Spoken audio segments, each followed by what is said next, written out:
What up, fools? Today is 11/19/2023, 11:35 p.m. Glancing.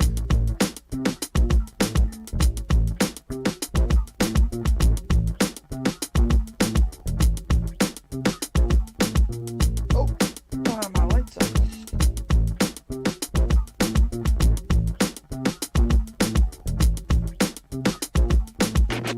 Glancing. Yep. Glancing. What up, Drexel? What up, Arian? Fred? Sass?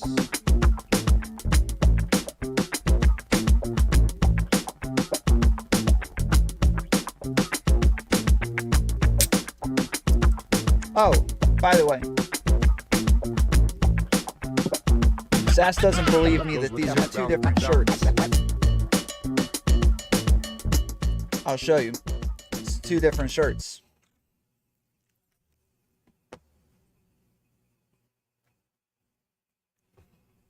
Okay. So this is one of them. Okay.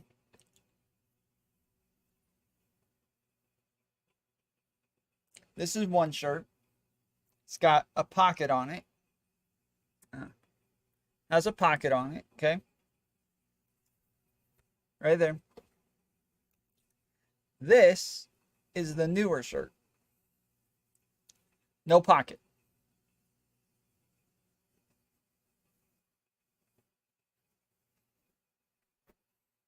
Different shirts. Different shirts.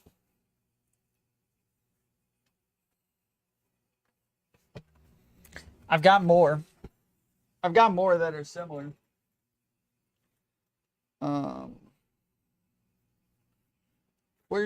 Hold on. I got a new shirt.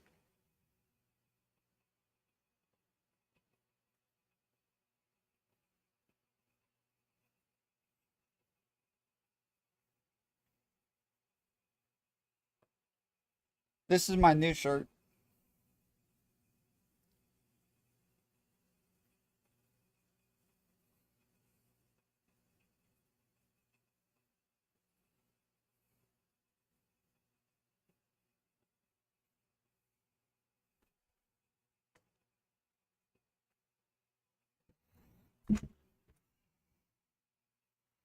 That one, I get this one.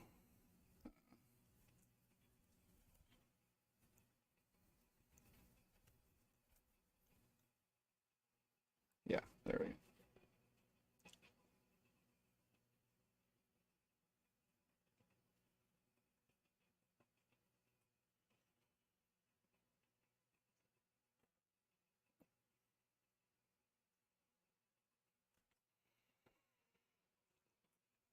What up, Zilix Leo? You need more red shirts? I got a couple. Like my Lion King shirt.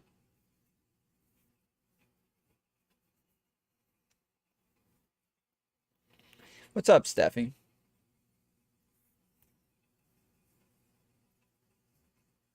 Your music sounds like a porno, and I got weird looks when my earbuds disconnected. True.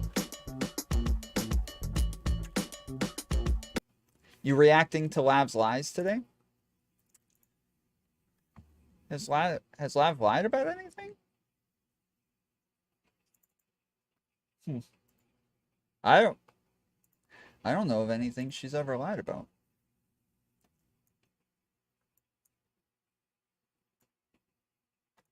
Has anybody? She ever lied about something? I don't know. Huh. I don't know of any lies. Strange.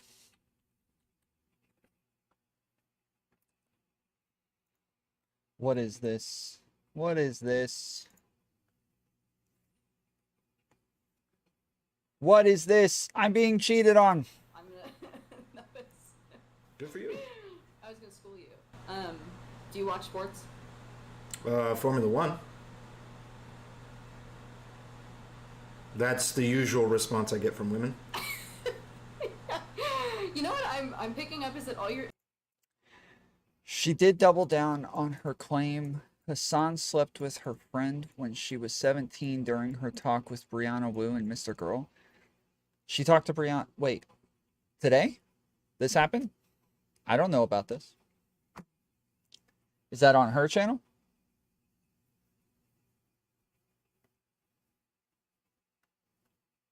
Oh, it was a while ago? Oh.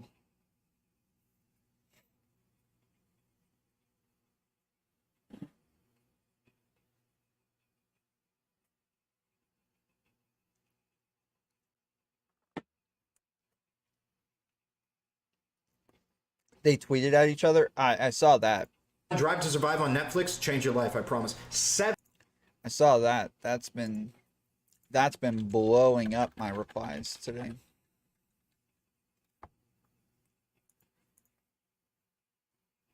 Like, all this freaking crap.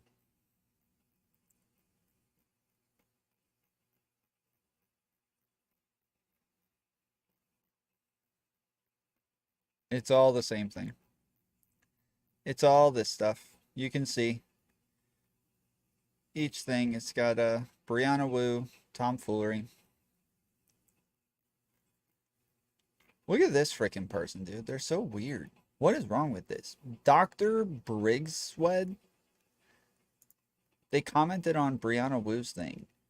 LOL, we know you are trans. It's not hard to see. You would have debunked this claim if it wasn't true. Is Brianna Wu trans? No. No, they're trolling. They're trolling. What is this? What is this? I got my pap smear? What the hell? Pap smear activist? Triple pap smeared, calling for a mandate on all soy boys getting their pap smears. I am a dude.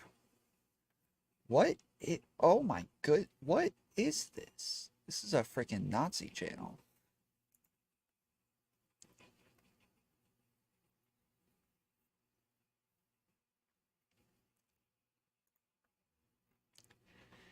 Lav made up more wild lies about me. I've had enough. I went on Tomfoolery P to set the record straight. She is positively begging to get sued into oblivion. Defamation. She'll owe so much money. She'll be on OnlyFans forever playing it down.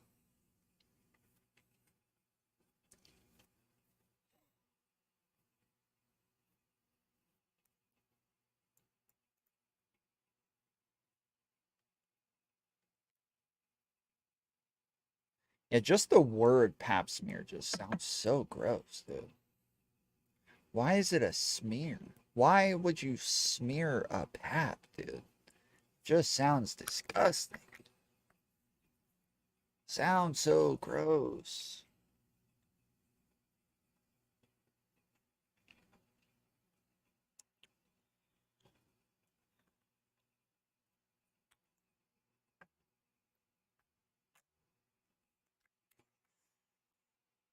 Yeah, I'm coming out with new allegations today. I'm coming clean with everybody. This is why I'm going to come clean. This is why I wouldn't push back against Lav this whole time. We had an agreement that she was going to send me feet pics for airtime and that I would just let her lie. I would just let her lie. I would just let her say all the lies. And I'm so sorry. I feel so bad about it. I'm telling you now because they were mid-Jew feet. Mid-Jew feet.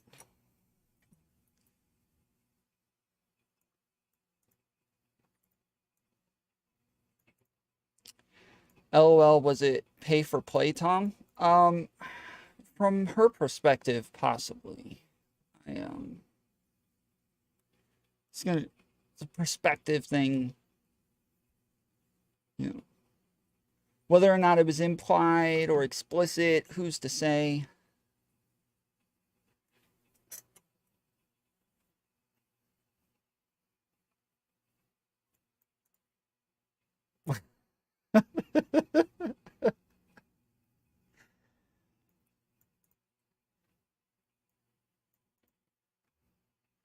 Yeah.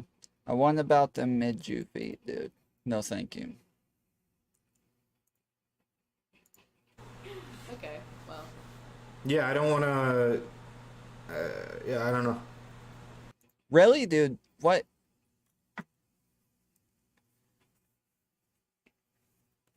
What up, Chase? What it do? What they do, folk?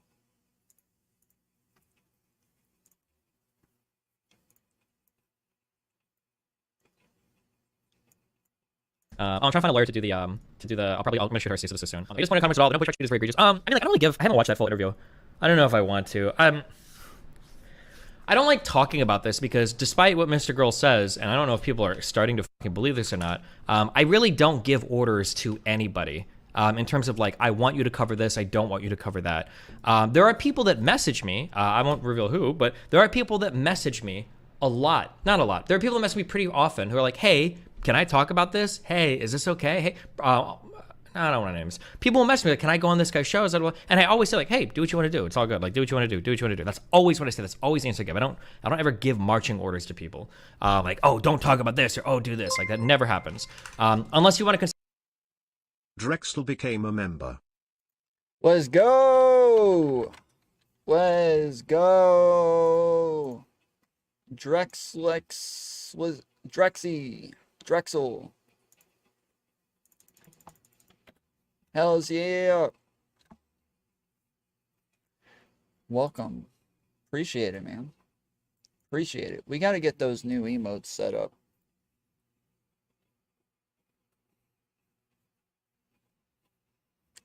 The marching orders are implicit. Yeah, the thing is that he's saying, like, I'm not going to tell you what you have to do. It's, I'm not going to tell you you have to do this thing. I'm not going to give marching orders, right? Sure. But if I say, hey, do you care? Hey, do you mind? Hey, how do you feel about this? Hey, would you be upset if I did X? These are all very different questions than, hey, am I allowed to do this? Hey, are we going to stop being friends if I do this? Are you going to hate me if I do this? Right? Consider like if Chud is covering active drama and I'm sending him like DMs, I'm like, bro, like look at this or like evidence, like I'll do that. But I'm not telling people to cover. It is kind of annoying though that like if I was giving marching orders or if I had like a preference like into the ether that I could like exude, it is really annoying that it seems like people will give infinite airtime to Lav to just come out and like make shit up about me over and over and over and over again. And it's like, really? Like, is it, you're just gonna have another show with Lav just like lying about me? Like, when was the last time me and Lav did anything on stream? What is it, like 4 or 5 or 6 months outside of like the one? That's you? That's not me. I'm arguing with her. I was actually arguing with her. Compare my interview with Counterpoint's interview. I don't remember a point that he was arguing with her. And that, like, maybe I was super tired when I went over that. So again, I don't remember it very well. You guys can correct me if I'm wrong. I was arguing with her.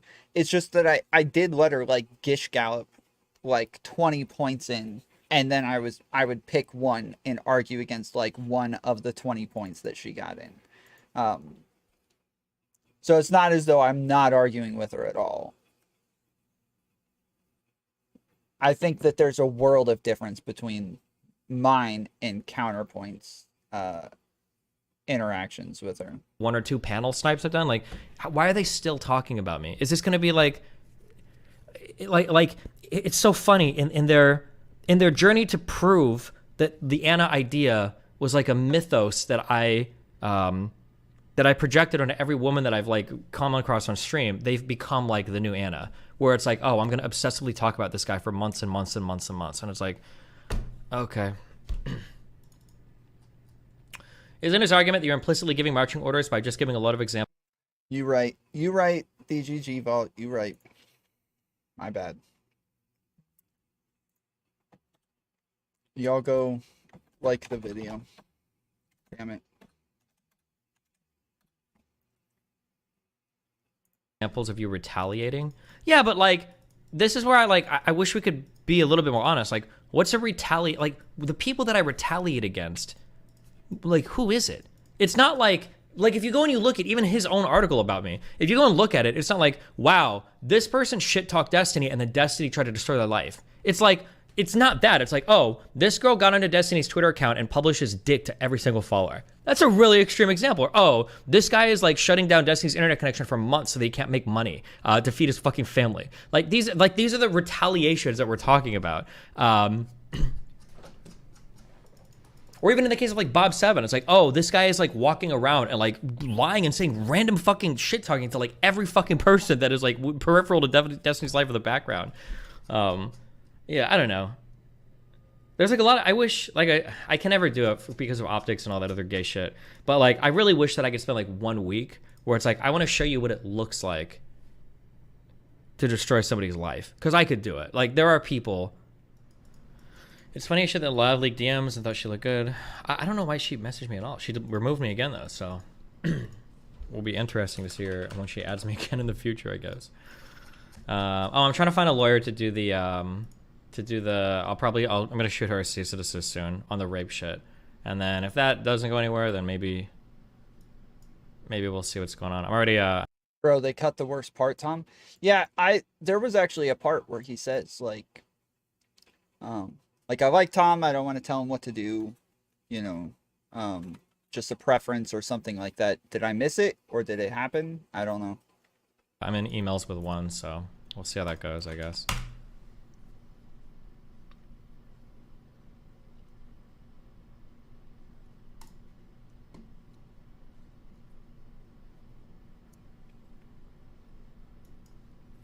What do you think of the feedback from the audience? You were closed off and confrontational. I mean, some people are going to feel that way, but I feel like I get pretty good response from conservatives when I go there. A lot of them usually walk up to me afterwards and like, hey, thanks for coming on. Hey, thanks, I appreciate it. Hey, blah, blah, blah.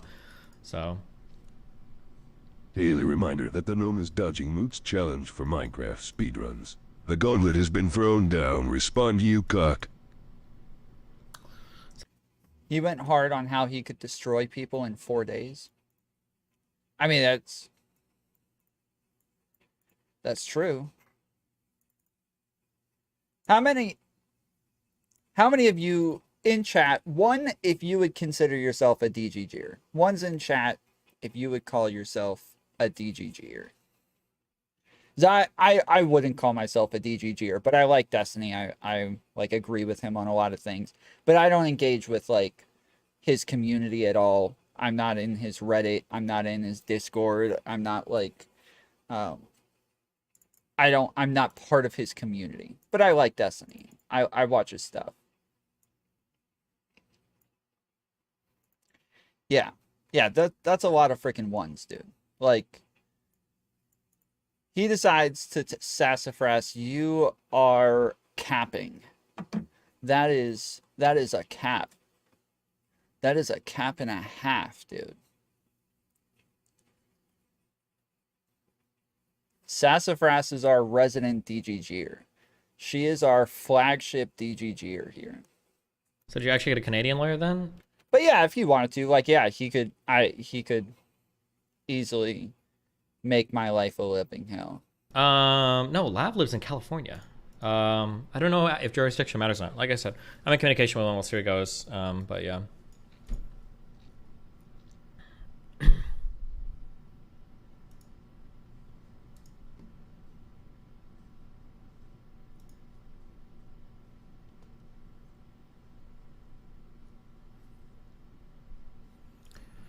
Girl attacks. I don't think he would do that to you, though, Tom. Maybe I'm wrong, though, but I don't think he would do that to me. I have no reason to believe so. It's not, look, me and Destiny aren't close. We're not, I wouldn't call him my friend, but we get along. He's done me a ton of favors. I am, like, greatly appreciative to him. I am probably one of the few people who have like a large amount of exclusive content with him, meaning like it's just on my channel. Nobody else got it. Nobody else posted it. None of the other clip channels put it up. He was just here, just with me, just talking to me. Same with Vosh. Same with Vosh. Vosh has come on a number of times where he didn't stream it, and it was all just here. Same with Mr. Girl. Same with I guess Lav now. Like all of like the biggest creators, for some reason, when I talk to them, they don't stream it, and then everybody is on my channel to watch it. I've done in-person interviews with Destiny, IRL interviews with him. I've had him on probably like 10 times. I've been in his Discord twice. I've been in his Discord twice. He's been in my Discord like a ton of times. So yeah, I am very appreciative to him. He has been very very charitable to me and very giving. So yeah, I have no reason to believe that he would come after me. It's just I'm just stating a fact that yeah, he could cause massive problems for me. Because like most of what I've done on this channel is like reviewing his debates. Now that like people come to me and they jump in my VC, and now I can debate people. Now I don't have to cover his content as much, because before, when people don't come to me and they don't debate me, I don't have that content. I don't have the ability to have those conversations. I don't have the ability to actually engage in them. And so the only way that I could engage in them is, oh, he's talking about this. Cool. Now I can review it and add in my 2 cents. That's the only way I get to like have some sort of say in this conversation is, you know, he's talking about it, so now I get to talk about it too. But now everybody jumps in my VC. They all come to chat, they all come to talk, and I can have those debates myself, and so I don't review his content nearly as much.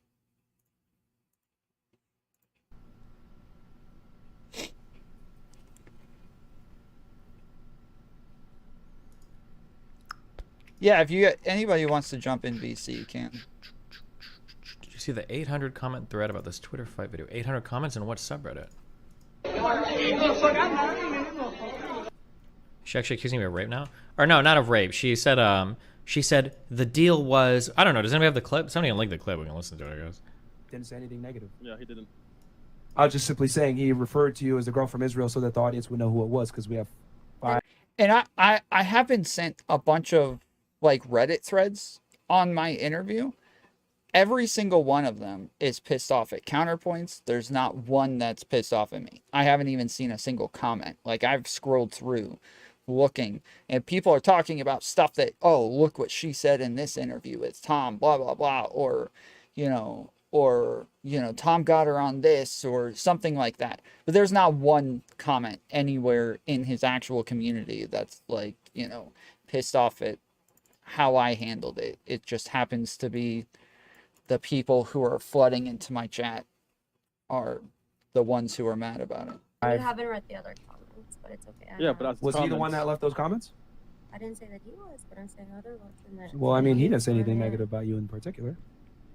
And I didn't either, so I don't know why you tried You to... tweeted that it worked the first time. What exactly happened with Keffels? After the cease and desist, Keffels never mentioned me ever negatively on any show in the future. She went on Dylan's show, and I came up a little bit, and she was very careful on the topic. I'm happy with that. I could have pushed further for like a lawsuit to like push for retractions and stuff, but like everything completely died off with that. Her stuff kind of died off the internet, and she no longer like spoke or said anything about me. So rather than Is she still in rehab? Is she still gone? like revive everything and start to go like hardcore into some very public lawsuit, I think I was cool with where things ended there. Speakeazyy. I think you can just jump straight in, bro. I don't think you have to go into the waiting room. Try to just enter the VC. I could be wrong. Oh yeah, no, you're not able to. Okay, let me fix it. Okay, now do it.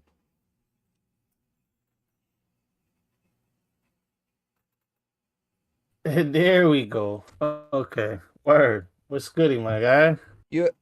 Why didn't you tell somebody to give you a streamer role?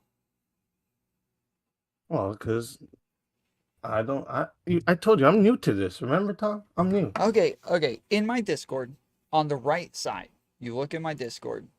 Yeah. Like click on general, okay?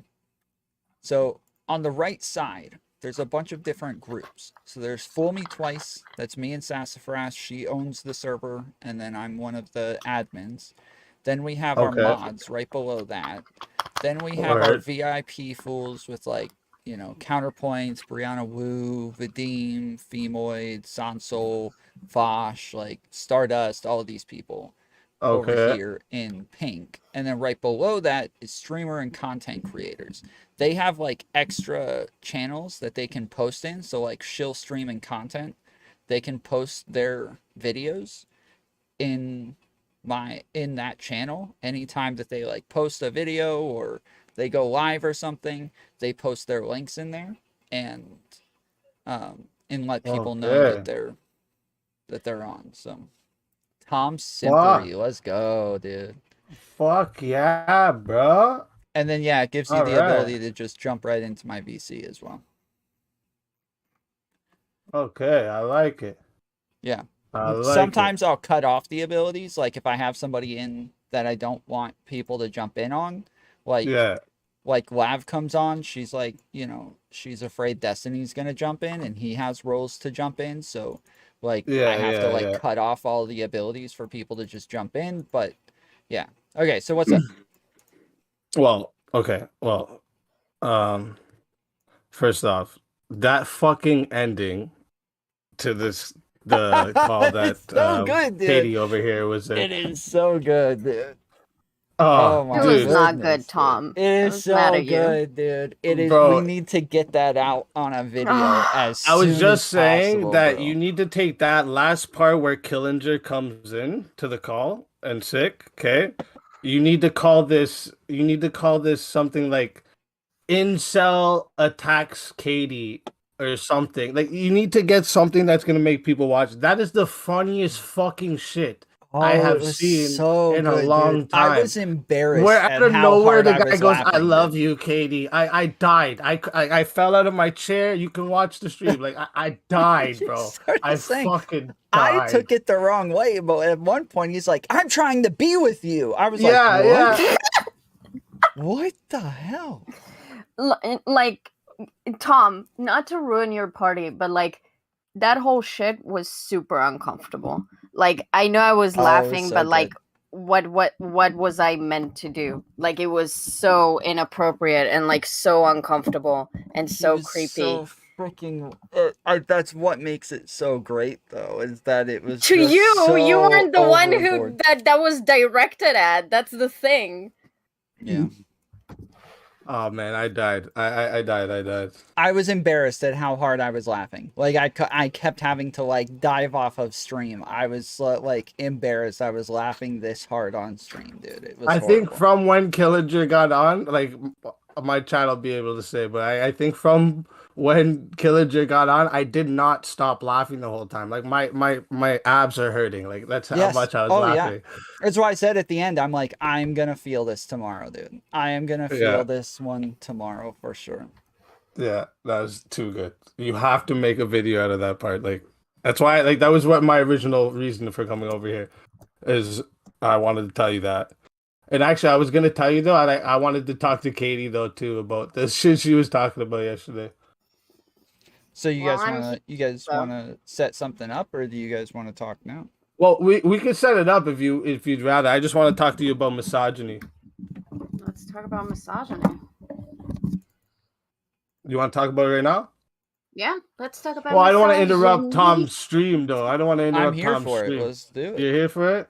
Tom is just farming content. Yeah. You guys can give me free content. I don't mind. Yeah, I'll even stream it too. That's how much I love you. Mm-hmm. All right. So, okay, so you went off about the part about like the implied misogyny that contributes to like misogyny out in society, right? I hope I didn't say like it like that, but I guess if we're doing like a debriefing. She was saying that there is, just for the chat and everybody, she was saying that there was implicit that somebody could have like sorry, they could have a subconscious bias towards women, and when it comes out and it seems like that's what's happening, it would be valuable to call it out in the moment and say that is a possibility. Can I clarify? Yeah, go ahead. Okay, so like from where I'm standing, from like the way that I use feminist analysis, it's we all have like implicit biases and just part of things that we grew up societally with. Like, I don't think saying that we all grew up under the patriarchy means that we have certain attitudes towards women.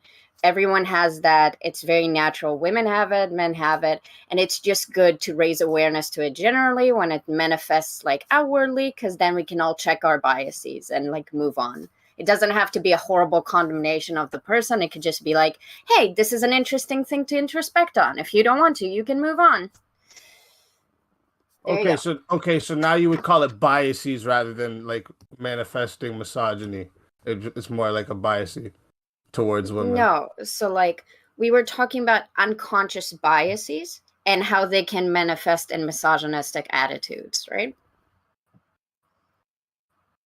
Right. So so the example of Tom and that other dude. Well, I don't remember his name at this very moment now because those other guys just had me fucking lit. What was the first guy you talked to? It was Peacekeeper. She's saying the fact that like the two of us talking over a woman and like giving talking no, for Tom, her. Wait, Tom. No. Tom? I'm the moderator here. I don't care that you're a woman. I'm doing this. Fuck you, misogyny. Because I need to give the exact example. She was saying that like yes, somebody's speaking over a woman and no, I wasn't. And explaining for them like could be an example of something misogynistic that would make it more common for other people to do in the future. This is what I asked you on that stream, and you agreed so with very it, so. clearly, it's really annoying that people think I care about being spoken over, because I usually don't care. This is just how this world works.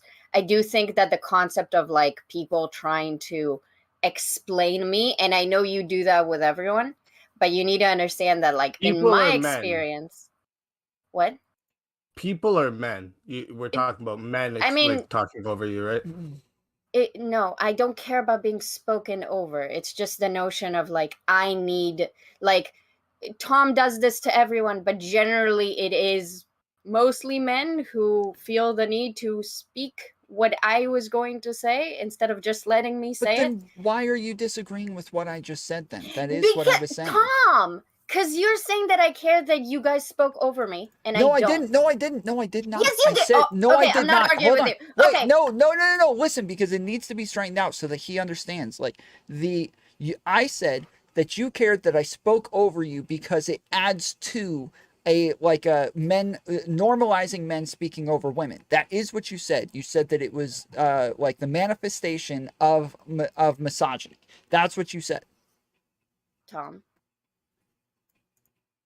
You realize I just clarified what I said, right? You say clarified. I say you repeated what I said, but okay, fine. Okay. Look, I'm going to say this again. We're going to do this one more time. Okay? All right, I got you. Do you think there are two elements of being spoken over and then being spoken to? 4? Is that what you're saying? Tom. Sorry. Wait. Oh, I thought you were talking to him. No, yeah, I'm talking to you. Because I'm confused by that. No, the speaking to wasn't part of it. It was the being spoken over was what added to misogyny. You were saying it was a systemic thing. Literally telling you, as I told you last night, I care about being spoken for, not being spoken over. That's what I mean when I say spoken over. That's what I mean. Like when we say like speaking over women. Okay. If you mean, I don't mean interrupting you. Yes, I mean speaking for you, right? So like when somebody speaks for trans women on the internet, they'll say, "Oh wow, a man speaking for trans women" or something like that, right? Okay. So we just there was a breakdown in communication. That's fine. Okay. So it's not the the two men interrupting you that made it that could possibly like contribute to misogyny. It was the being spoken for by a man. Well, it's oh god. First of all, speaking over. I feel like I'm saying exactly what you said. No. This is Yeah. part of the complication, Katie, lots of times, is that people feel like they're telling you what you're saying, and instead of you saying yes, you go into an explanation again, and once you finish your No, no, explanation, no. Okay, they're then I'll going say to try yes. to word it again. Okay. Okay, I'll say yes. The explanation I was going to say is that sometimes you can speak over people and that can contribute to misogyny as well, right? I don't want to dodge it. It's just when I made a complaint yesterday, or I didn't even make a complaint, when I made a comment about how it was annoying to be spoken for, that's all I meant. That's all I'm clarifying. Okay. Okay. Yeah. Okay. So if I was to do this exact same action to Tom, would I be contributing to misandry? What? Would I be contributing to misandry if I was to speak for Tom right now? I don't think so. Do you know what misandry is? No, I don't know what misandry is. Can you explain What it is to your me? definition? Wait. What is your definition of misogyny? Misandry is being sexist to men.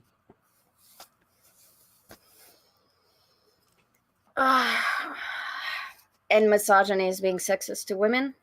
I think that's the way that people use it. Technically, misogyny is like being hateful towards women, but Yeah, it's I think hatred most for people, women, right? yeah, I think people use misogyny as like being sexist towards women generally.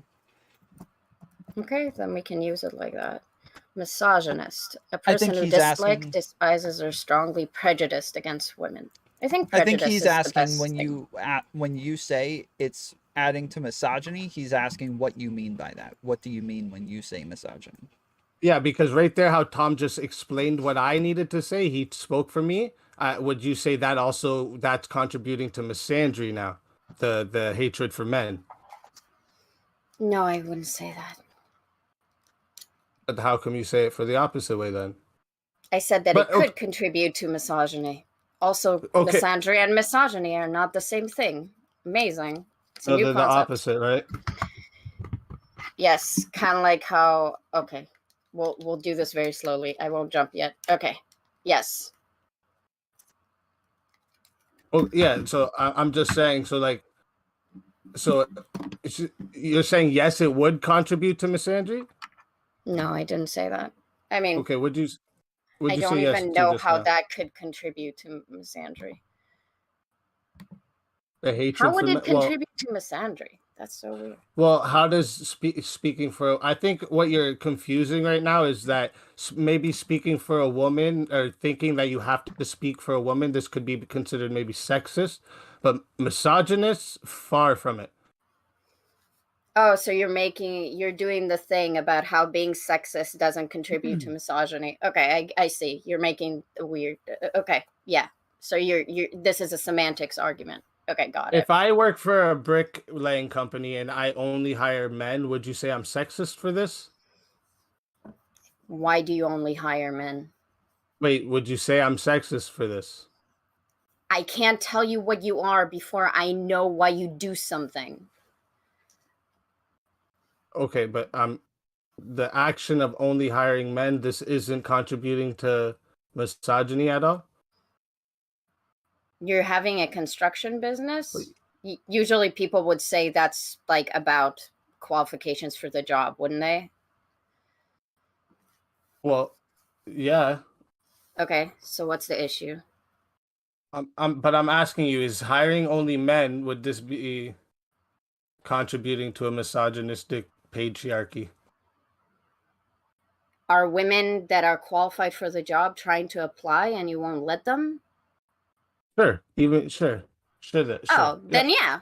If they're qualified Well, and okay, they're now what if applying, my reason is because I have a deep care that I don't want to see women get hurt, and I've seen men, hundreds of men get hurt bricklaying. Now is it still because I hate women? no, you're probably a misandrist then, because you hate men, apparently. I hate men. Yeah, I hate men. I sounds hate like men it. thinking they're more physical capable.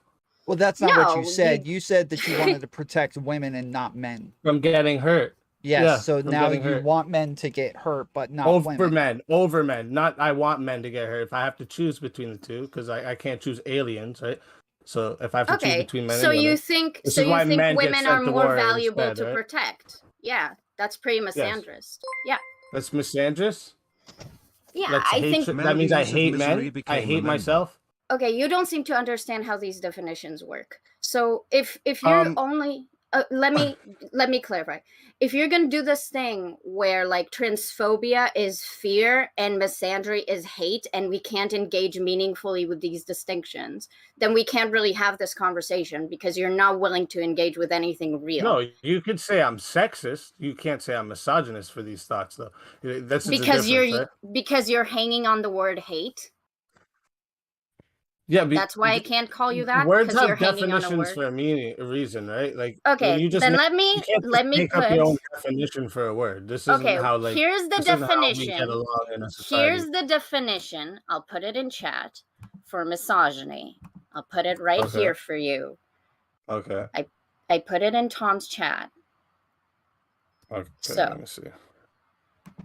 It says misogyny, person who dislikes, despises, or is strongly prejudiced against women. Okay, I'm just gonna bring it up because I don't know where you even. I don't see it anywhere. Just here. Google misogynist. Yeah. I have before, but I'm just doing it for my chat too. Okay, just give me a second. Relax. Sure. You're very like I think you like are She's my demeanor assertive. bothering you? She is a woman. Is my You don't demeanor like it. bothering you? You don't like being talked to that way because she's a woman. What's that? You don't like being talked to that way because she's a woman. I don't like being talked to that way because she's a woman. Yes. Is that what you think? What? You've never had a problem with me talking to you that way. You don't talk to me condescending like that. We talk to each other straight up. You don't side talk me like this. What are you talking about, Tom? Tom, I'm just messing with you. Okay, so Tom. Yo, like, I think yes. Tom's starting the seriously. MCU over here, my guy. Jesus Christ. Sorry. Tom. Holy. Yes, Katee. You did this last night too, and like if I come over here and Just I to be try clear, have it was 3 What? nights ago, but yeah, I understand what you're talking about. But okay, go ahead. Okay, then stop doing that, because if you think what I'm saying is a joke, which I know you don't think that, then you doing like little inside jokes with your friends to minimize my point is just shitty. Okay. All right. I think that's fair. Fair enough. It's misogynistic, Tom. Oh See how you got silent when I used the same type of tone and that you did with me? You see the difference? I got silent because you said something really stupid and it made me upset. Oh, okay. Okay. Okay, so you were saying about the definition of misogyny, right? Yes, so a person who using a dislikes, Google despises, or definition. yeah, well, where does it comes from the Oxford dictionary, no?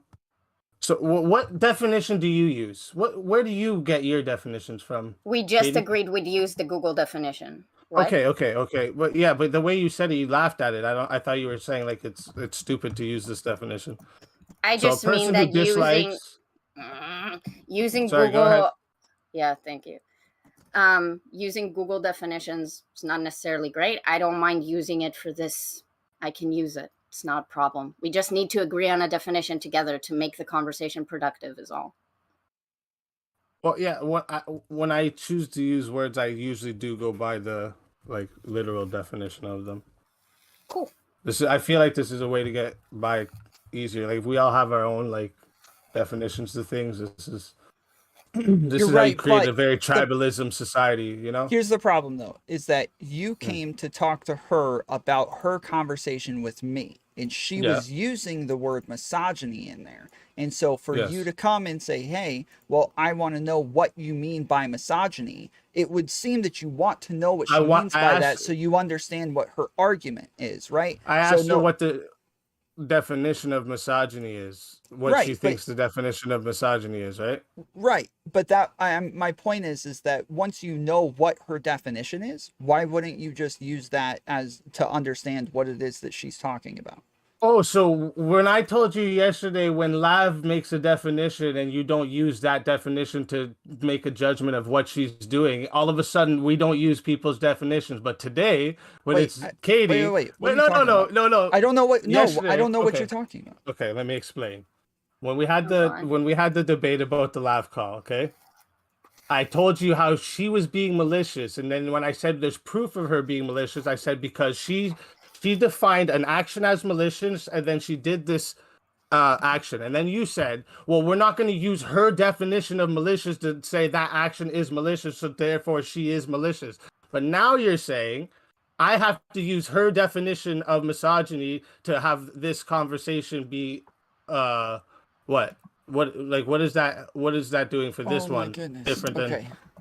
There's a massive difference there. You are saying that in order for me to call her malicious, I would have to use her definition when I believe her definition is wrong. Whereas right now, I'm saying that you are trying to understand her argument when she uses the word misogyny. And so when she tells you, this is what I mean by the word misogyny, now you just understand what her argument is, right? I Well, feel like no. that's all that matters, is you No, just Tom. understand what it is she's saying.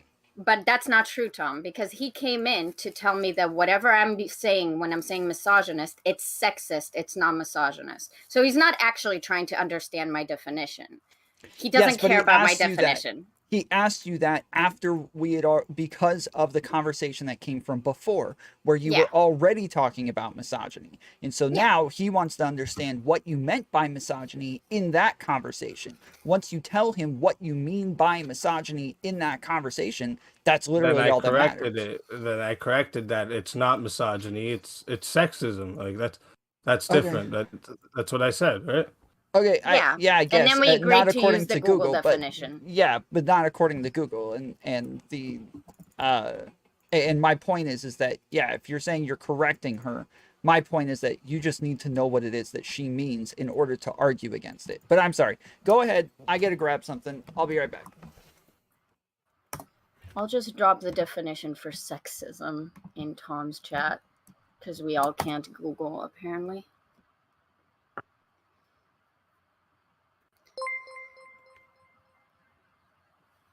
Drexel super chatted $5. This is where practical application of words go to die. Sorry, I meant for you guys to continue on. Are you guys waiting for me? Well, I just thought I thought she was gonna tell me something about sexism just now. She said something about. Oh, okay. I Googling just sex- Googled the definition of sexism. That's all. Yeah. And then I dropped it in chat. Okay. So you just think that it's not sexism, it's misogynist. I think that I'll call it whatever you want if you'll actually address my point. About it contributing to sexism in society? Sure. Well, I think sexism is useful in some parts of society. Good. So you don't Could I actually care about explain? the distinction between misogyny and sexism? Well, of course I do. Why? I just Okay, explain. Sorry, I jumped a gun. Please explain. what part do you want me to explain? I was going to explain how sexism is useful in society, and then Yeah. like I I'm was going to give listening. you an example. So you want Yeah, to hear sure. that example or no? Yes. Okay, at clubs, right? When you own a club, you usually let the women get in for free because typically women aren't the ones spending the money at the clubs, it's the men. So when you let the women get in for free, this is so that you can spend the men's money. You're using the women's looks to spend the men's money. This is an example of how sexism works in society for the benefit of that said business in society. Yeah. I'd argue that's very shitty that women get to not pay for things men need to pay for. I think that's sexist. Well, there's no and I don't need. think There's that's no good. need. But this is just how life works, right? So this is why it's useful in our society. Okay, so You know, fuck. I was told to not use. I can't. I need a different non-racial example. Okay, you know it was useful to use Jewish slavery in the Holocaust because they built shit. Just because something is useful doesn't mean that it's good. Are you so wait. Your comparison to a club No. using the wait, okay. Go ahead. Okay. What do you If you're going to argue that something is useful, are you saying that it's good that it's like that? That it's bad that it's like that? Are you making a descriptive claim right now? I said okay, I said sexism. This is what my claim was. Sexism is useful in some parts of society. Okay, so it's a descriptive. Do you think that's good or bad? Is it good that it's useful in some parts of society? Sexism? Yes. Okay. Do you think okay. Like for example, with with your example with Tom and that other dude, okay? Okay. You looked at it as a bad way, and I'm gonna show you how it's looked at in a good way, okay? Because it shows other men that when one man is getting a woman's point wrong and almost maybe intentionally, it shows that men should stick up for that woman. Do you know what else I think it could show instead? That maybe we shouldn't need other men to stick up for me and the guy could just understand me, you know? If you think that in today's society, I would question what you have further than your brainstem. Like that doesn't make sense what you're saying. Okay, that's very cute. So now we're What back does UWU mean? Uwu. I'm not. Uwu? Yeah, uwu. What is that? What is that? It's like a cat girl thing. Cat girls are like the girls who like put on cat ears and lick their paws and put on like cute outfits. Tom, and... that is such an old-fashioned way of thinking about uwu. No, Okay, hold on. well, That's what they- Katie hold on. used it. Let her give me her definition. Hold She on, used hold it on. as No, soon because as I got haven't in the even chat. gotten this. So the uwu was like a way of them saying that like they were like booby streamer type girls, and so uwu was like a sexy type of. Oh, thing like the to say. sound, like ooh woo, like that. Yes, exactly. Yes, Oh, okay. that Now it's I got the sound. Yes, Okay, it's the sound. okay. Good, good. Okay. Can we get back to the topic now? Yeah, my bad. It's just I just for some reason that I just popped into my head, remembered you did that, and I was like, wait, what she was calling me earlier. I just found out about cat girls like 6 months ago. How is that old? Am I behind? What are we talking? What? How is You that are old? so Dog, behind. I found dude. out about it today. Yeah, you found out about it today. What is? Uwu is so much like broader reach these days than cat girls. Oh my fucking Yeah, god! but I was describing where it came from, like why it is, why it means what it means. Okay, Tom, you're derailing my misogyny conversation. I mean, yeah, I think we need to debate uwu now. This is you. Fine, You fine. started. Let's some- debate. I- Ooh, I'm that's just fine. kidding. No, I'm we just can kidding. do. No, I'm just kidding. All right, sorry. Go ahead. Okay. Shit. Yes. So, what's your name? Speakeazyy. Speakeazyy, yeah. Speakeazyy. Speakeazyy. Was that racist? Anyway, moving on. Okay. I am a weeb, Teddy. Okay. So, well, I agree that obviously, since society is a Western society is mostly built on capitalistic and patriarchal notions and ideas, there's obviously utility and usefulness for misogyny and sexism. Obviously, the patriarchy extracts utility. That's why it constructed it that way. You know, that was the point, right? So the question is, do we think that's good, and do we want to change that? That's the question. Okay. So now you need to answer it. So, like, do I think that it's good that sexism is useful in certain parts of society and or bad, and do I think we need to change it or not? Okay. Let me ask this. Okay. Oh. Maybe it would help. Do you think would sexism be okay as long as it is useful to an extent? Is that your position? If it's useful in a way that it doesn't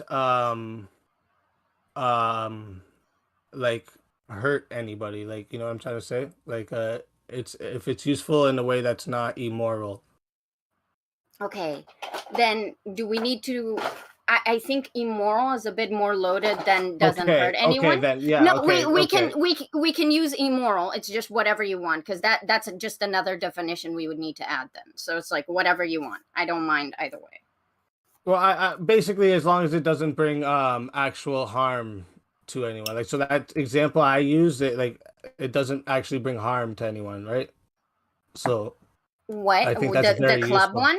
The club one? Yeah. Okay. So it doesn't bring harm to men that they have to pay for something, but women don't have to pay for something. It doesn't harm men, did you say? Yes.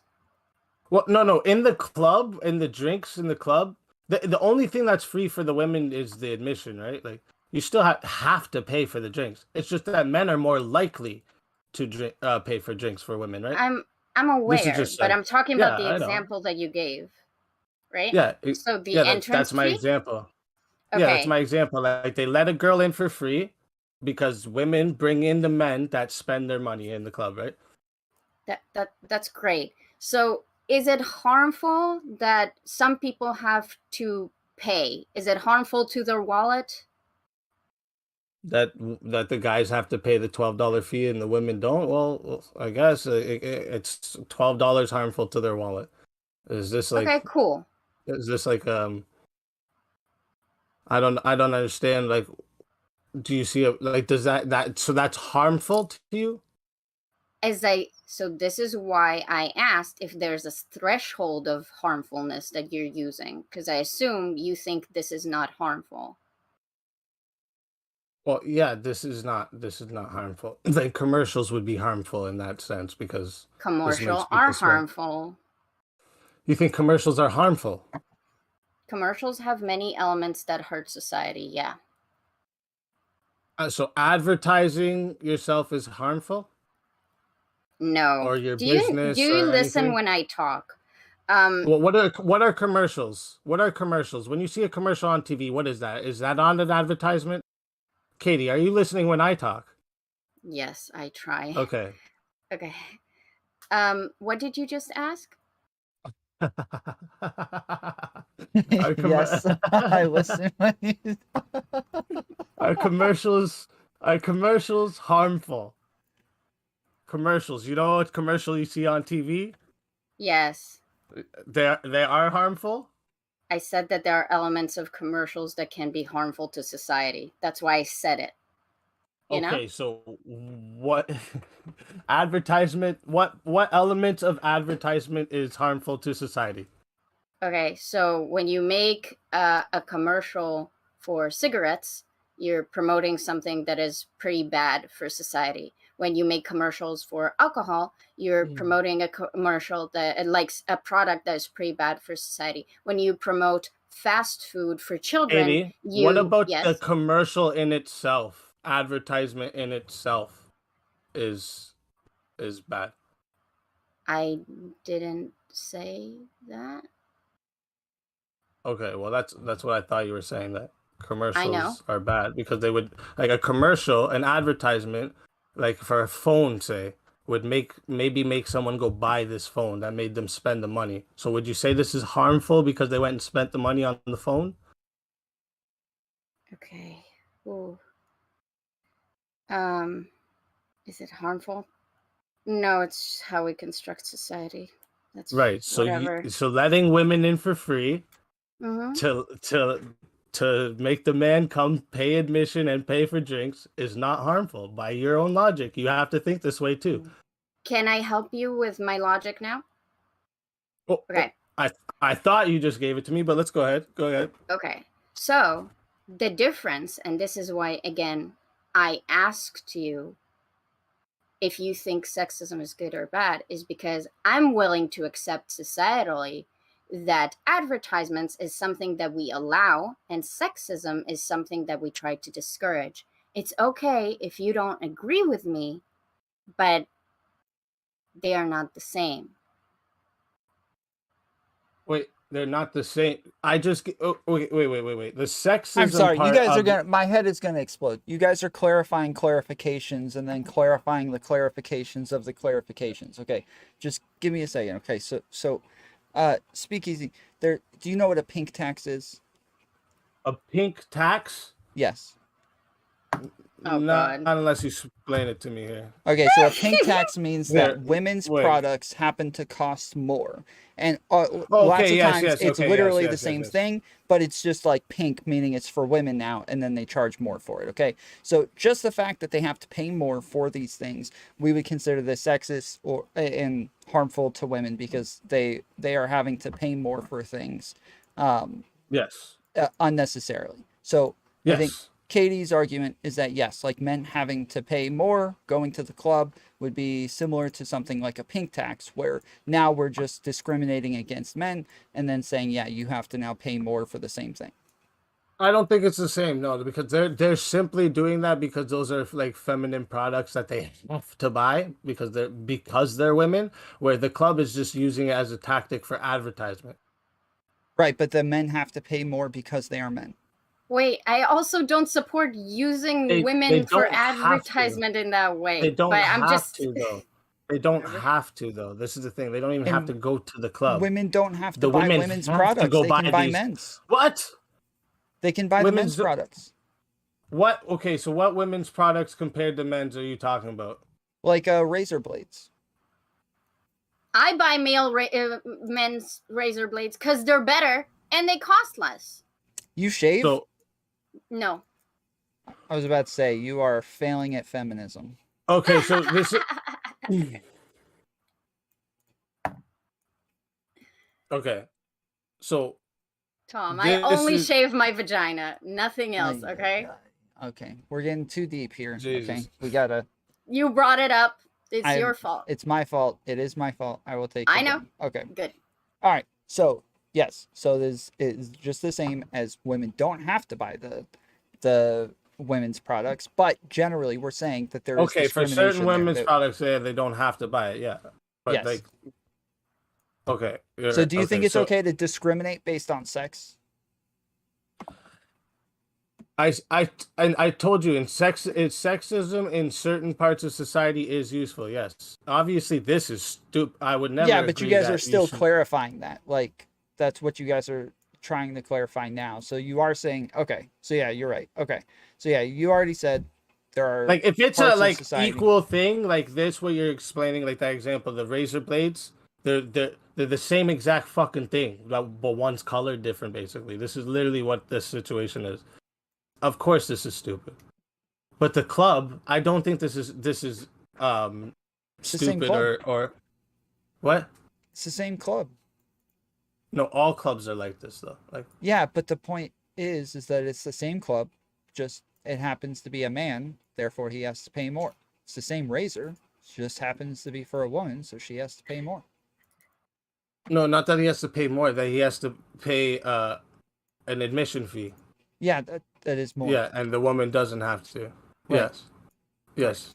Yes. So you think the fact that this company is utilizing its right to give access to certain people for free and certain people not, it's utilizing this right is not useful, and it's actually misogynistic or There we go. misandrous. Sorry, misandrous. Okay, yes. Okay, so yes, so this is where I wanted to get you guys. Okay, sorry. Carry on. Sorry. Carry on where? But he's saying like the club, he's asking like, is it misandrous to not allow men in for free, but you do let women in for free? He's asking if that is misandry. It's discrimination based on gender, yes.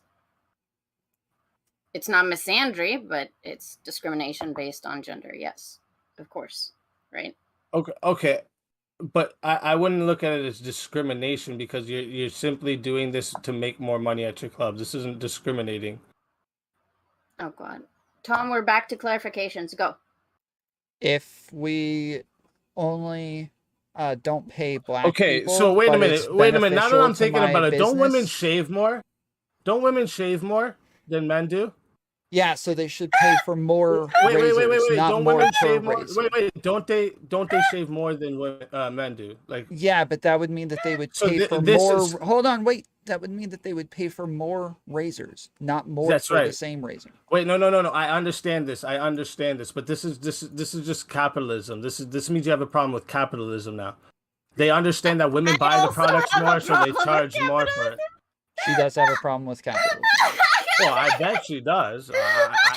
I'd imagine so. This is so good. I love this. Okay. But yeah, okay. So you have a problem with capitalism then? That's okay. But she thinks How else would capitalism the world work? is incentivized to be sexist. It's incentivized to be sexist. Yes.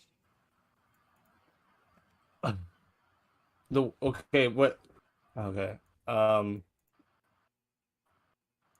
Katie, okay. Say you and Tom are dating, Amen. Uh, Amen, and- brother. and yeah, I know you love Tom, so this is why I had to.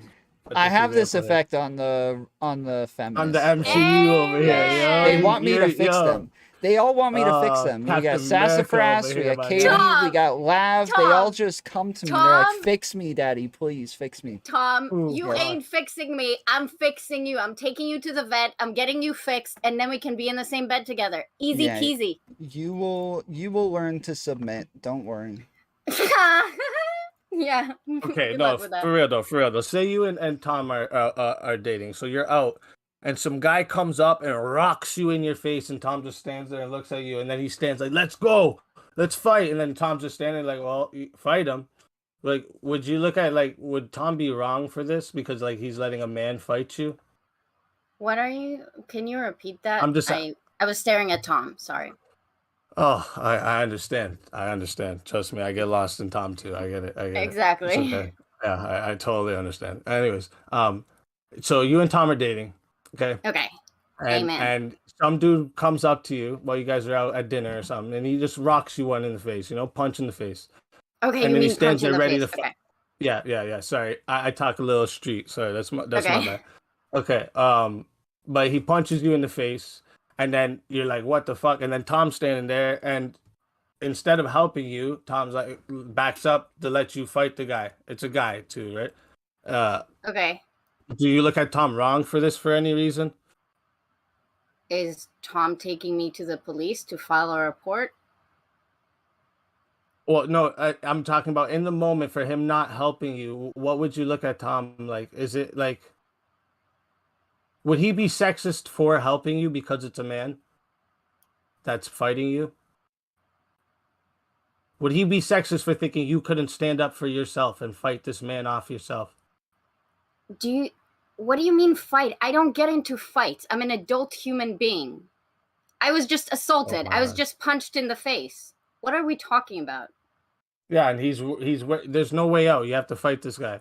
So the question is, if there was a smaller man who was the same size as Katie and ended up getting into a fight with me standing right next to him, and a big dude just comes up and punches him, but he's like the same size as me, Yeah, I like this. would I I know be what you're doing. expected to fight him, or is it wouldn't it go both ways regardless of what sex they are? It's more about how big they are. Yeah, so you're asking me that, right? Mm-hmm. It's more about how big they are. No. No. So if it's a guy who gets punched just the same, Yes, he should be expected to fight back. Like, what do you mean? Like, we should expect him to fight back for himself. Yes, okay. but so you don't agree with that? Or I'm no? trying not to debate. I'm just trying Okay, to okay. lead. Do you agree with this? Wait, With so what we're in Tom's saying? we're in a situation where we have to fight for our lives, otherwise this person is going to keep punching us? Okay, let me explain it a little bit. Yeah, see, okay, so would I be sexist to assume that you can't fight a man on your own? To assume that I can't fight a man. Yeah, like well, so if I see you getting attacked, would it be sexist for me to step in because you're a woman? No, you should step up for anyone. I guess if you're not going to step up for a dude being attacked, yeah, it would be kind of sexist. Yeah, well, I've been at plenty places where I've seen dudes getting attacked, and I don't step in because my life is valuable to me. But I've seen women get attacked before, and I did jump in because yeah, that's disgusting. It's a woman. You don't seem to care and about she men has at more all. of a likely not being able to fight it. No, there's a big difference between men and women. I don't think you see that. That's what I'm seeing with what you're answering here. Yes, There's a big difference I with a value woman men and fighting a women the man same way, or a yes. small man fighting a big. I'm a small dude. Okay, I've fought plenty of big dudes. This is a big difference than a woman fighting a man, any size. Okay, if you're a small dude, I'd argue you shouldn't come in defense of anyone because this is dangerous for you. You should probably not intervene. I'd argue it's dangerous for the other people, but my main point here is that. Why is it dangerous for the other people? You're a small dude. You just said that. Oh, now we're gonna talk about me being a small dude. I could fuck up any UFC fighter woman right now. I promise. Then why you don't you? Then why don't you intervene for men either? I could join if I was allowed to then fight why in the UFC. Don't you intervene for anyone anyone? In there. What? Then why don't you intervene for everyone? Because that guy has a chance to get out by himself. He has more of a chance to get out in a one-on-one combat by himself. A woman against a man one-on-one combat, no chance. Okay, maybe a slim chance. I don't want to say no chance so you don't get too triggered. But there's a slim chance. Okay. Thank you for making sure like I'm not too triggered. China could beat up like who's someone like really small, you know, like Lil Wayne maybe. China would probably be able to beat up Lil Wayne because she's like China, the Amazonian. country? No, China, Amazonian wrestler. Remember that chick? Why would I? You think I care about wrestling? What? Whoa, she was like famous for a lot of different shit. I thought you might know about her in her world, but maybe not. No. She was a feminist. So, name all feminists. Oh, I'm not a feminist, like modern day feminist, so like I don't know that any of that shit. Same. Good, we're on the same page. Moving on. Okay, so you don't think it'd be sexist? It's not sexist for me to assume that a woman can't fight against a man. Was I sexist in all this statement I just said? That women can't fight against men? Am I sexist for saying that? The women can't fight against men? That seems like a very general statement. It's definitely a general statement. Yeah. Women in general can't fight against men. Can't fight. Well, they can. They just lose, right? Well, okay, yeah, they can't beat men. Sorry. Yeah. Yeah. When So a guy fights, that's sexist. Probably, yeah. But is it also useful to know in society that should we teach women that they could fight men? Oh, you can fight men. Should we like put women in the UFC fighting men in the UFC? Or like put women basketball players against men basketball players? Should we do that? Should we take away all sexism like completely? Like make sure that everything is 100% equal? Is that what you want to do? Did I say that, or are you just fighting some other person right now? Like, what is happening? Because like you saying I say sexism is useful in society in certain times, and you don't seem to agree with that. So that's why I'm asking you. Like, is sexism useful in the UFC? Okay, you're asking me if gendered sports is the same as the club thing? It's sexism, isn't it? We assume that women can't fight men. It's sexism. We're discriminating the women to be fighting against the men. when Is you that not say right or wrong? Am when I right or when wrong you about that? Please, please, wait. Normally, Don't when we're keep talking answering about questions with sexism, questions. we're talking about unnecessary sexism. So it would be about whether or not she thinks there's some sort of utility there, right? Like same with like bathrooms or locker rooms or things like that. Like, although I don't think she does think that there's utility there, but That's what I'm yeah. saying. That's what I'm asking. It seems like she's basically saying like we should have one NBA and like you have to be able to qualify, woman or man, no matter what. Would you Yeah. agree with like? Does that sound like your ideal world, Katie? I think we should have both. Yeah. Yeah. wait, Okay. wait, both what? So How should we can you have only both? have a male's NBA, or should we have like? I think 'Cause- we should have like a gender neutral like thing. Well, So like the should it? so wait, hold on, Tom, wait, 'cause- hold on. Just no, let me but I clarify can't real use quick. should. No, because I need to Whatever. clarify this. This is important. Okay, so Oh my the God. WNBA only exists because women cannot get into the NBA. The I'm NBA aware. is not for men. It is a gender neutral sport that just happens to be 100% men. So we created the WNBA just so that women had a place that they could play professional basketball. So Good. he's asking, should we get rid of the WNBA since that's discrimination against men, or is it based on like some sort of utility? No, if the NBA is gender neutral, then yeah, it's fine that people want to have a women's league. That's cool. So if there's clubs that let both genders in for free, is it okay that I only let one gender in for free into my club? Is that still discrimination? Okay, I don't know why you keep jumping. I know this is confusing. Wait a for minute, you. no, that's perfect analogous right now. You can't. How do you run around this? This is crazy right now. Are you serious? Come on. You have okay, Katie. It's okay. You can say you're wrong sometimes, and you're still gonna be a strong, beautiful woman. Okay, it's okay to say you're wrong. It's okay.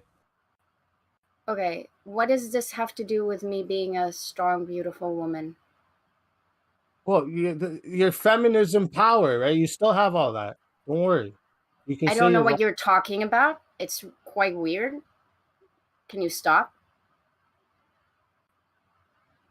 It's funny when you pull jokes. It's all fun and games, and now you're getting all serious. It's okay. What Chill out. jokes? What do you mean, what jokes? You weren't just trying to clown on me for being a small dude? No, I wasn't. Oh, you were genuinely caring for me, telling me that I shouldn't be fighting. Oh, that's sweet. It's cute. Thank you. So You need where an are answer we? though, or what? What was the question again? My question was, since that NWNBA isn't being it's not discrimination now because because NBA is gender neutral. So if there's clubs that do let both in for free or make both pay, is it okay that now my club is making only one pay, or is now the club still being still discriminating against one? Okay, gender discrimination is discrimination whether if other people aren't discriminatory, you know? Like if one country has separation between things and other country doesn't have between genders and other countries doesn't have separation, one is discriminatory and one isn't. I don't know why this is complex for you to grasp. Okay, so WNBA is discriminatory towards men. Sure, yeah. So we should get rid of the WNBA too? Did you hear me say that? No, but you said that we should get rid of the discrimination of the sexism. We should get rid of all sexism, no? Or is sexism actually useful in some parts of society? We can discuss that. Would you like to discuss the Well, areas no, this where is what we sexism is have useful? been. No, this is what we have been discussing, and I just got you to prove. No. I've just got you to admit that sexism is useful in some parts of society. Okay, thank you. This is all I needed. Okay, that was all I Okay. needed. Okay. Now you Okay. guys have a good night. Or unless Thank you want you. something more to say. If you want something more to say, I don't want you to say that I God, ran no. away. Okay. No, you ran Okay. away, but that's okay. Just leave. It's No, I fine. didn't run away. I didn't run away. I'm No, still here. you How didn't can run. say You ran didn't away to run. me You while I'm didn't here? run. You How didn't can run. you say I Okay, ran you away? didn't Okay, so run. what do you have to say to that? You were right still? You can't admit that you're wrong? What world do you No. live in? No, you didn't run. It's okay, baby. It's okay. I'm still here. You sound crazy right now. What are you talking about? I'm still here. I didn't run. That's right. I didn't run. Okay. So was there anything else that you guys Yeah, like wanted to? well, Yeah, I proved my point that sexism is useful in some parts of society. That was my point, right? that's So that's a I proved great my point. Good. Can I okay. make a point now? Yeah, sure. Go ahead. Good. Do you think that there are elements of society where sexism is bad? Like the example that you gave about discrimination in the club? The discrimination in the club isn't bad, Mm-hmm. no, but obviously if I'm saying some elements of sexism Why is it not good, bad? I just explained to you because when they let the woman in for free, it makes them money. Like why is doing something that makes you money bad? This doesn't make sense to me. Okay. Why is not the So, MWA bad then? Like okay. this is why I keep bringing you back to that. You can't say one's not bad and then the other is. No, I Tom, can actually you not like can. Tom, how come you not am I wrong here? Like are you not what come on, bro? You Okay, push so we back have two against me. questions here. There's two questions. Like what's going on hold here? on. There's two questions here. One, what is the utility? Imagine I called you babe Hold just on. now. Would I be a fucking Hold on. misogynist? Chill. Shut up. So there is two Yeah. questions. Why is Katee okay with some discrimination and not others, and why are you okay with some discrimination and not others? Neither one of you have actually like given the line that says this is when discrimination is okay and this is when it would become sexist. Mm-hmm. That's what Well, we need to no, I clarify. agreed that it's I sexist said to when have it's like not separation, detrimental. right? Yes, no. Hold on. Yeah. I'm asking like we need to know like when it is okay and when it's not okay. That's what Okay, we good. we need both people to separate them because neither one has made sense of why, like when it's okay to do it and not okay to do it. Mm-hmm. So, Okay. who goes first? You go ahead. Okay. So I think that societally we generally agree on certain things that are acceptable and some isn't. The reason why we have the women's sports leagues is because we want to have female representation because we feel like women should be represented in sports. They should be represented on like a national platform, and because they simply don't qualify for the gender neutral stuff, they made a separate league. So while the solution might be sexist in principle, it comes to actually fulfill a role that is meant to equalize things in terms of representation. That's why I think that's okay. So when is Okay. so is that the only time that it's okay to discriminate? Is when you think it's somehow equalizing? Is it Yeah, I think the term is like it's the same with like affirmative action, right? It's using discrimination to fix discrimination, basically. Okay. Yeah. what Okay, so now speakeasy, now you do the same thing. Don't argue against what she said. Explain when discrimination is okay and when it's not okay.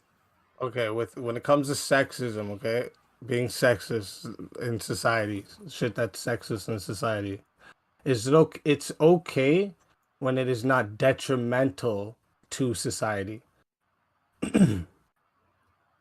Like this is why I just like with your example with NWA, NWNBA or WNBA, this is why it's a good sexism because it would be detrimental to women in society if they couldn't qualify whatsoever in basketball.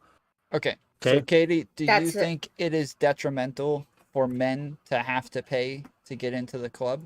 Well, that's not really my issue with what he said. Do you want me to answer first? Yeah, go ahead. Okay. So The issue is that he said it's detrimental to society, and then with the women's league, he said detrimental to women. So I'm confused. Yeah, so is it detrimental to society or detrimental to the individual? Yeah. Okay, so okay. I could go off on so many things on how just being detrimental to the women in society, being detrimental 50% of society is being detrimental to society. Okay, so Just being that statement. detrimental. Hold on. Let's go So off is on it, that together. So is it being detrimental to individuals makes it detrimental to society?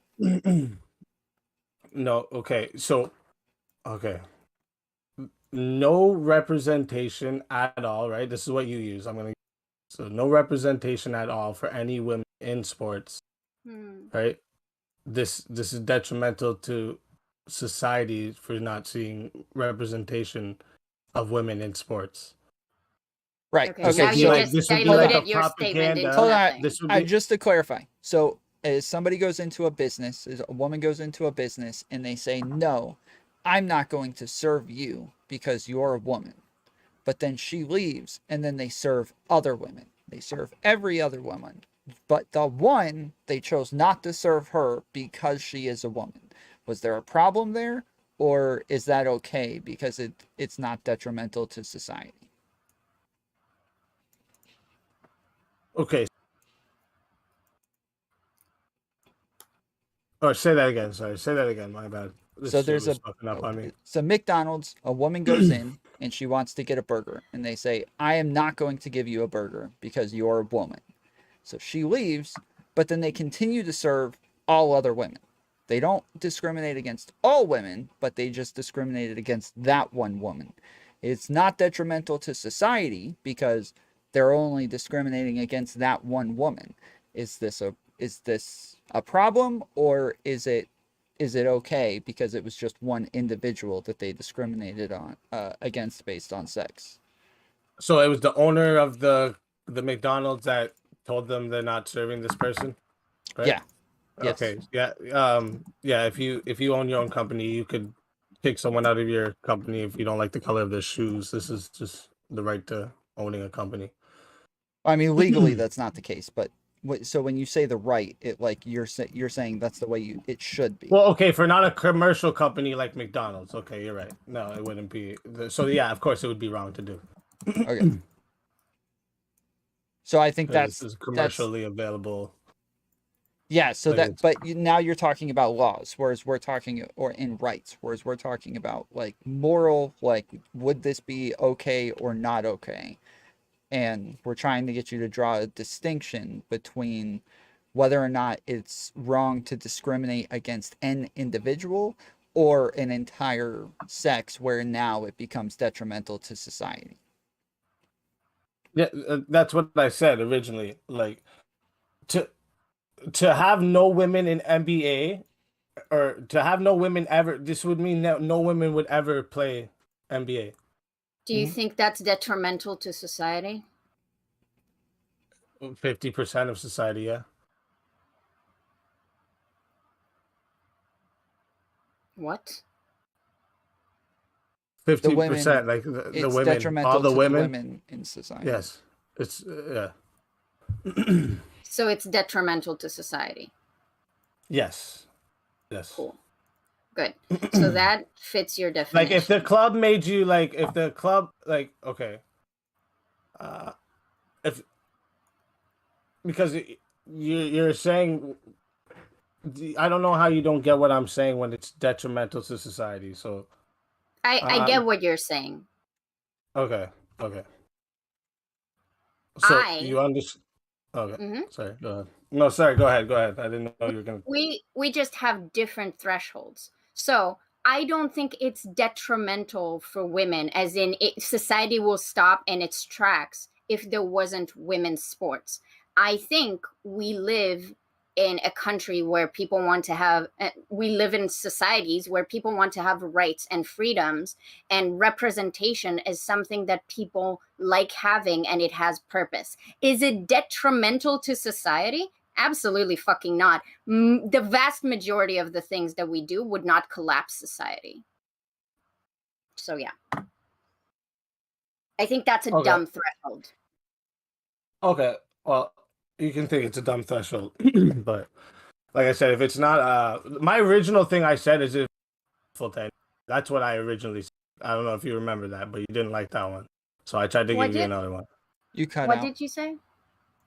Oh, the very first one, the very first answer I tried to give you, as long as it wasn't anyone, but you got then you said I didn't give you an answer, so I say as long as it's not No. detrimental. I've proven to you that it's harmful, and then you said, well, I don't care about all harm. I just care about a specific harm, and then you didn't specify what harm you cared about. That's what happened. Okay. Yeah. Yeah. Okay. But again, you agree that sexism is useful in some parts of society. Yes, I agree. Okay. So, Okay, so you don't have to contend with my point. Okay, good. You can run along now. contend with your point. What? Okay, listen. Mm-hmm. Yes. Okay, I'm gonna say. Okay, so you Say think it. that if right now we stopped women's sports, we just stopped them all. Nothing's bad is happening in all of society. Nothing bad happens in society whatsoever because of this. Is that your definition of detrimental? Okay, maybe I shouldn't use the word detrimental. You're right. Maybe. Okay, maybe I shouldn't use the word detrimental. Okay, good. Then maybe it was a miscommunication. Then I'm sorry. Yeah. I misunderstood because I didn't understand the word that you used. No, I said it wrong. You're right. Okay.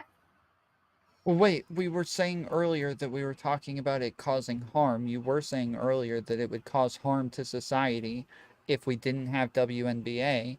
Detrimental means that it's causing harm to it. So. No, Tom, I'm wrong. Yeah, Tom, he's wrong. Okay. I see. It's okay, Katie. It's okay. I've seen It's a all lot of good. your arguments. That's why I wanted to talk to you about this one when I seen this one, and It's I all thought good. I'd be able to get Tom to. I was telling my chat today. I was like, I'm gonna beg Tom to set something up, but you just happened to be here, so it worked out. Yeah, I'd just be interested on like hearing if you can come up with a different word for what you meant. So like something more meaningful than harm, because harm is not the proper definition, right? But detrimental is too much. So I guess like I'd be interested in hearing what word could you and then we could have a more meaningful discussion about that, I think. Yeah, I was just like, obviously the word detrimental, but like I got hung up on it because, you know. Yeah. Okay. Yeah, I can do that then. Okay. I'll come Yeah, up you with a guys can better message me term for sometime my and we'll. threshold then. Yeah, you guys, and we can set something up, or you guys can do it separately. I don't care. Yeah, for sure. All right. Okay. Perfect. Cool. All right. You guys have a good night. Later, buddy. Don't get too foolery over here. Okay. All right. I love you guys. Take See care. ya. Tom, What did I do? what do you mean by submissive? Meaning you need to submit. I am the man. I'm in charge. Obviously. Define and charge. I make the last call. Of what? Everything. That's silly. Yep. Okay. It feels like you're not serious about this marriage proposal. Yeah, Ariane, I can if you want. Well, I don't want to capitalize Tom. All right, it's like Ariane wants to ask me a question. Are you okay with that, or do you need me to bounce? Yeah, it's cool. Okay. Also, I think that you should be serious about our relationship. Okay. Okay. What is happening? Hey, Kitty. Do you hear me? Yeah. You are very quiet. Oh, it's Ari. Sorry, let me just fix my mic.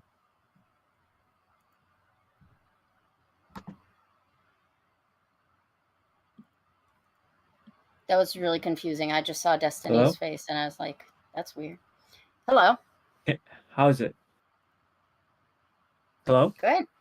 Good. All right. I just have a question. So you're presupposing that people have implicit bias, right? Sorry, what was your word? The term you use? We just use implicit bias because that's like He said known in this unconscious part. bias. It's fine. Yeah, unconscious Sorry, bias. what sorry. was that, Tom? Unconscious bias. Unconscious bias. Sorry, that was the word. You're presupposing unconscious bias. To some degree, I agree with you, but Mhm. do you? I think Tom would agree with me. Like, do you find the utility just like saying that out loud? Like, you could say it in a general sense, but saying in an interpersonal relationships is it like how do you find the utility? Okay. Because Mhm. yeah, go ahead. Sorry. No, it's good. So, first of all, there's not always utility. For example, not every time that I hang out with my friend or my boyfriend, I call him out on something that might have misogynistic undertones, right? I'll call myself out when I say something that has misogynistic undertones, right? But, and this is something I learned from Erudite actually. We are all performing. We're on a public platform. There are audiences watching 20, 50, 80 people. We are to a certain degree, and depending on how big the creator, there's a difference there, but we're all like normalizing certain behaviors, right? So I think you're on board with me on that. Yes. Good. So there's a reason why I would say that there's utility in calling it out publicly. I also think there's some utility with friends calling it out if you have that proper like back and forth with them, but especially publicly, I think there's a lot of value to it. I can do it with someone like Tom because Tom can recognize certain things and he would be willing to own up to it. Other people, not so much. They'll get defensive. So it's not worthwhile, you know? Yeah, I think I wholly agree with you. It's just that so I think you could do that without invoking the term misogyny or racism. I think you could just describe it rather than saying those terms, right? It could be Mhm. like secretly in your mind, you could say that we're contributing to misogyny, but rather than saying that, oh, this is misogyny, you could just describe what's happening. You get Okay. what I'm trying to say? I am get what you're saying. Unfortunately, even when I do that, because of my politics, people are just going to assume a lot of things, kind of like how that guy just came and started to talk about my feminist values and whatever, and like ask me about sort of questions that I've never talked about, because it's not really about engaging with what I'm saying. Um, Mhm. yeah, I think this is partly because you're using very academic lens. Like viewing a systematic lens, right? Yeah, You're viewing yeah, things from a systematic lens.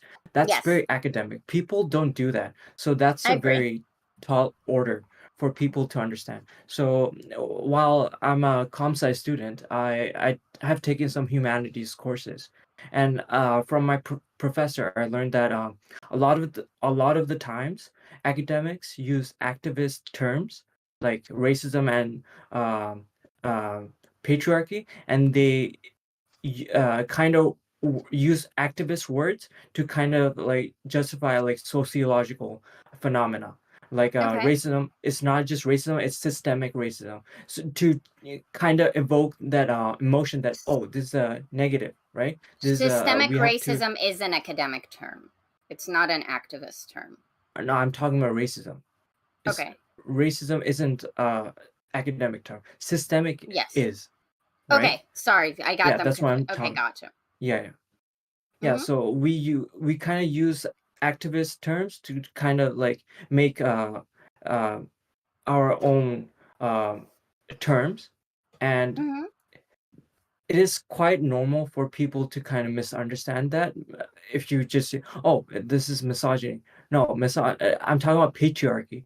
Patriarchy, I would say, is more academic, but I agree. misogyny comes from patriarchy, right? So I would say that's why people kind of get confused, and like obviously you will get frustrated because they're not in your bubble, I would say, bubble of So language. so hear me Yeah, go out. ahead. Here's the frustrating thing, right? Speaking about what happened 3 nights ago. Tom and Peacemaker were doing their thing, and I made a passive aggressive comment about how they're speaking over me. All I said was, okay, let's just speak over me instead of like letting me clarify my own position. And that's what I said. I didn't call them misogynists. I didn't say they were misogynists. I never used the word. People got upset that I made a passive aggressive comment jokefully about that. And then Chad got riled up that I called them misogynistic. It doesn't matter whether I use the words or not. People are still upset because it's not really about meaningfully engaging with any terms. It's about trying to obfuscate and dodging responsibility and not engaging with anything meaningful. Because people get defensive, and that's okay. Like, that's reasonable. Except that I never called any of them a misogynist or said they were being misogynistic. Yeah, I think people are dumb. Like chatters are dumb. Sorry, chatters. But Okay. as a sophisticated listener of Tom Foolery show and a Mhm. fellow DGGer, and Yikes. Tom, Mhm. yeah, I am. I like Destiny's I'm thought messing process, with but you. not so much of his politics. I like the thought Really? process, and yeah.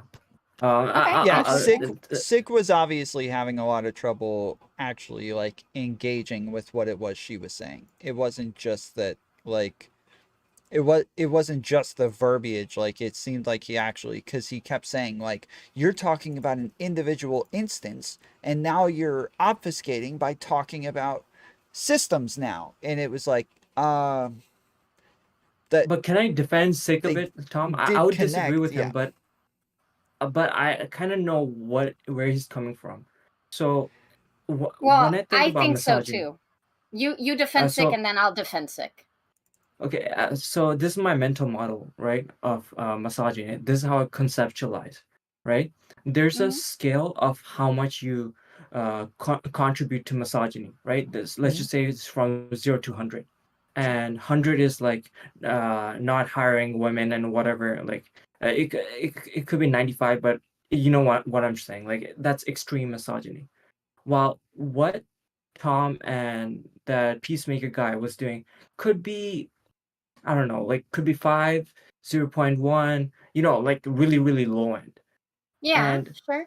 to him, what's the point saying that out loud when he's so low in the misogyny scale? Like there's like almost, it feels like you're defending yourself from criticism. Like that's like the um perception, I would say, Yeah. from his yeah, and you could Yeah. also defend him if you like. Yeah. Go ahead. Which is why I don't really. That's why, like, see, I had a personal friendship with Sick. So for him to have such a weird perspective of me, just really hurt me. So now I'm not talking to him anymore because I had no idea that he could think that I'm trying to maliciously manipulate Tom or whatever the fuck. So yeah, that's just. But to defend Sick's kind of argument, Sick was arguing basically is that you can't really engage on a systemic level. So whenever you talk to anyone, it is an interpersonal communication or an individualistic instance. So when I was talking about systems, he was like, well, whenever you talk about systems, you're actually diverting from the concept of individualistic communication. Mm-hmm. And I was telling him that individualistic communication is guided by systemic principles, which Mm-hmm. he rejects or that he says is not worth engaging with. Right.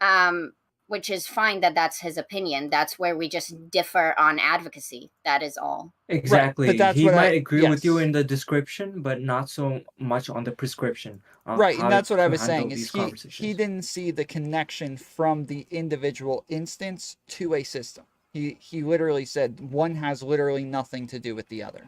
And so that was the disconnect. Is he kept saying an individual interaction has nothing to do with a system, and he said that like Also- 5 times. Also, like, just to make clear, oh fuck, can I call you Arian? Because like I don't want to call. Yeah.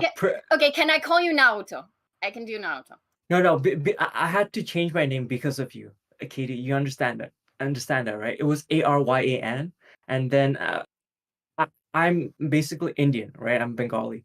So I had to change my name to Arian instead of Aryan because not to Aryan. appear racist. Aryan. I mean- yeah, exactly. I mean, it was confusing. What do you want? No, No, he's saying he sorry. understands. Yeah, he understands I'm really why. That's sorry why about he that. changed it. Yeah. Yeah. I just saw want that you to and be I a was bit confused. guilty. I want you to be a guilty. To be fair, Okay, I changed go my ahead. name because of Destiny, right? So there's that. It's like, yeah. Okay, good. So Naruto. The thing is, fuck. Now I spaced out. What was the last thing we said? Fuck. Sick. Sick. Yeah. Yeah, I don't give a fuck about. I said that he can go was fuck not himself. connecting the individual interactions to the systems whatsoever. He said over and over, the individual interactions have nothing to do with the system.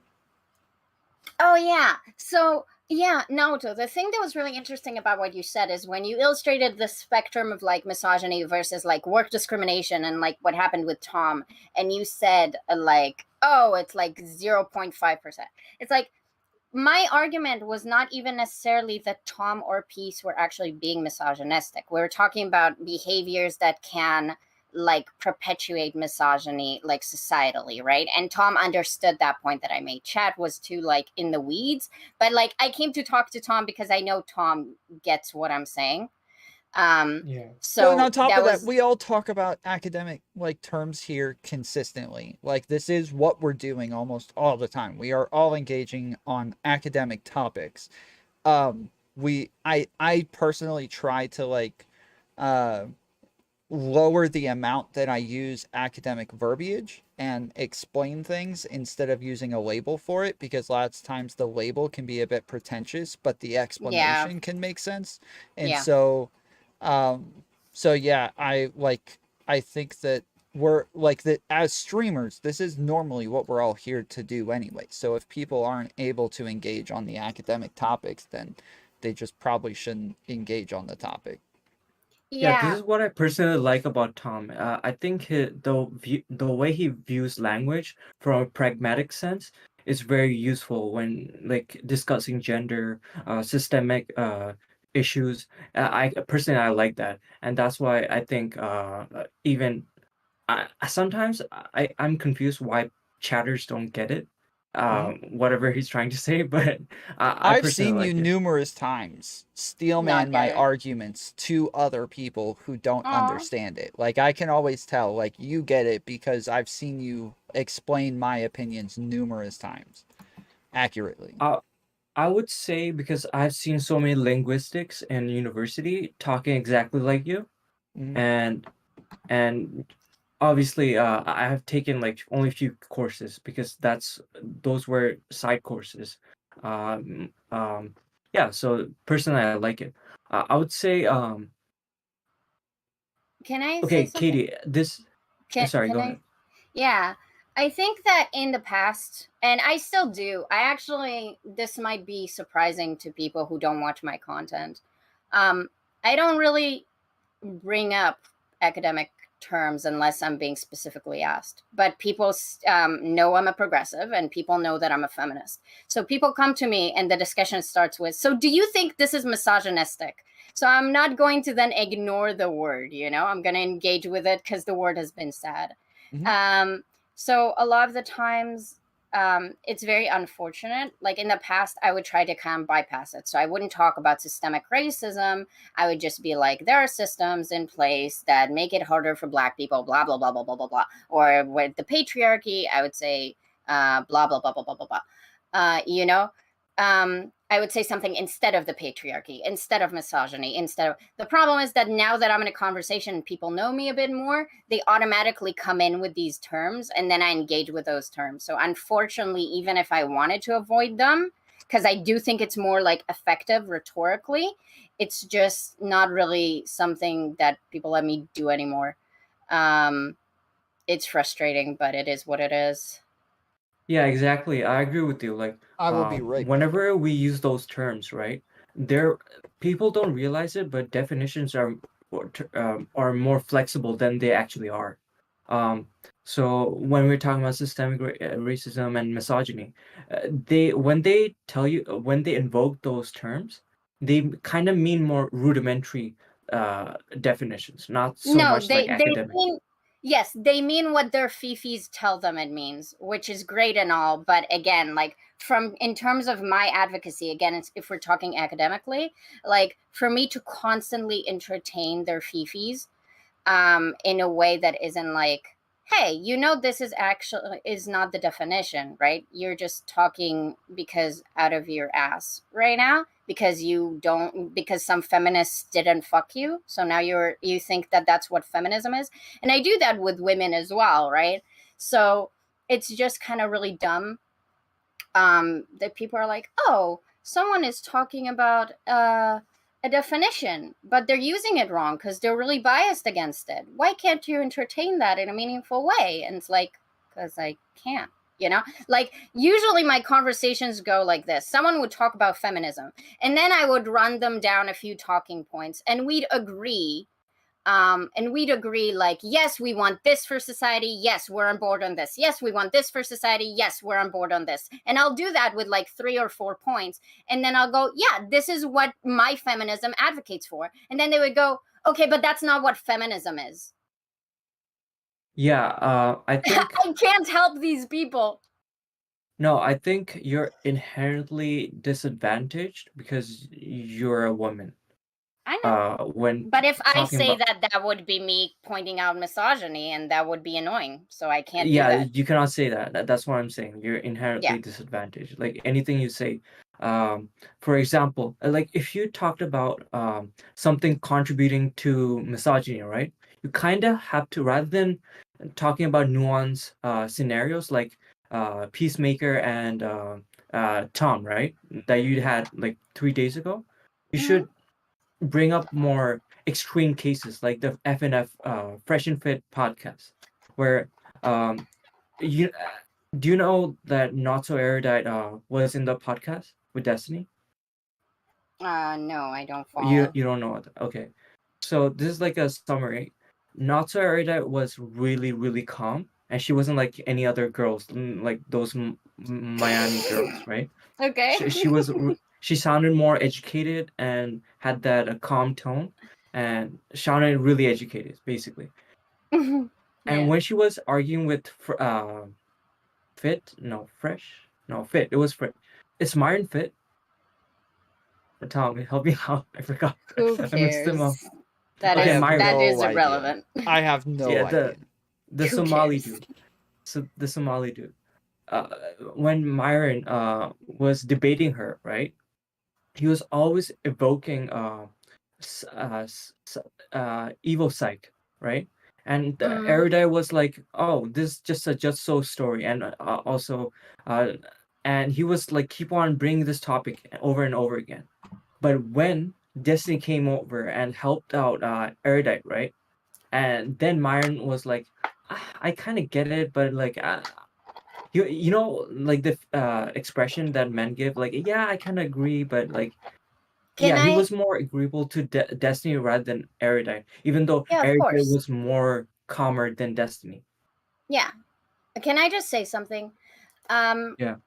So OGW, you seem to not like me very much, and you seem to be very whiny. Do you want to come on and actually argue, or do you want to keep bitching in chat when you are too dumb to get what I'm saying? Or like, would you like to actually not be a pussy and just like actually come to argue? Or would you like to sit behind your little keyboard and whine about the big bad bitch that scares you? Do you want to do Katee, that? Your keyboard is little. I think Yes. people in chat aren't usually serious. They're more shit posters than you think. If you go to Reddit, like Destiny's Reddit, those people are more serious, I would say, and they have more serious discussions. Oh, But even usually in when I chats, go in someone's chat, I'm like 90% trolling. Like I'm yeah, like exactly. 90% of the crap that comes out of my mouth. Like I was watching Sansol earlier talk about Vosh, and I was posting in all caps, Vosh did nothing wrong for like an hour straight, just spamming that the whole time.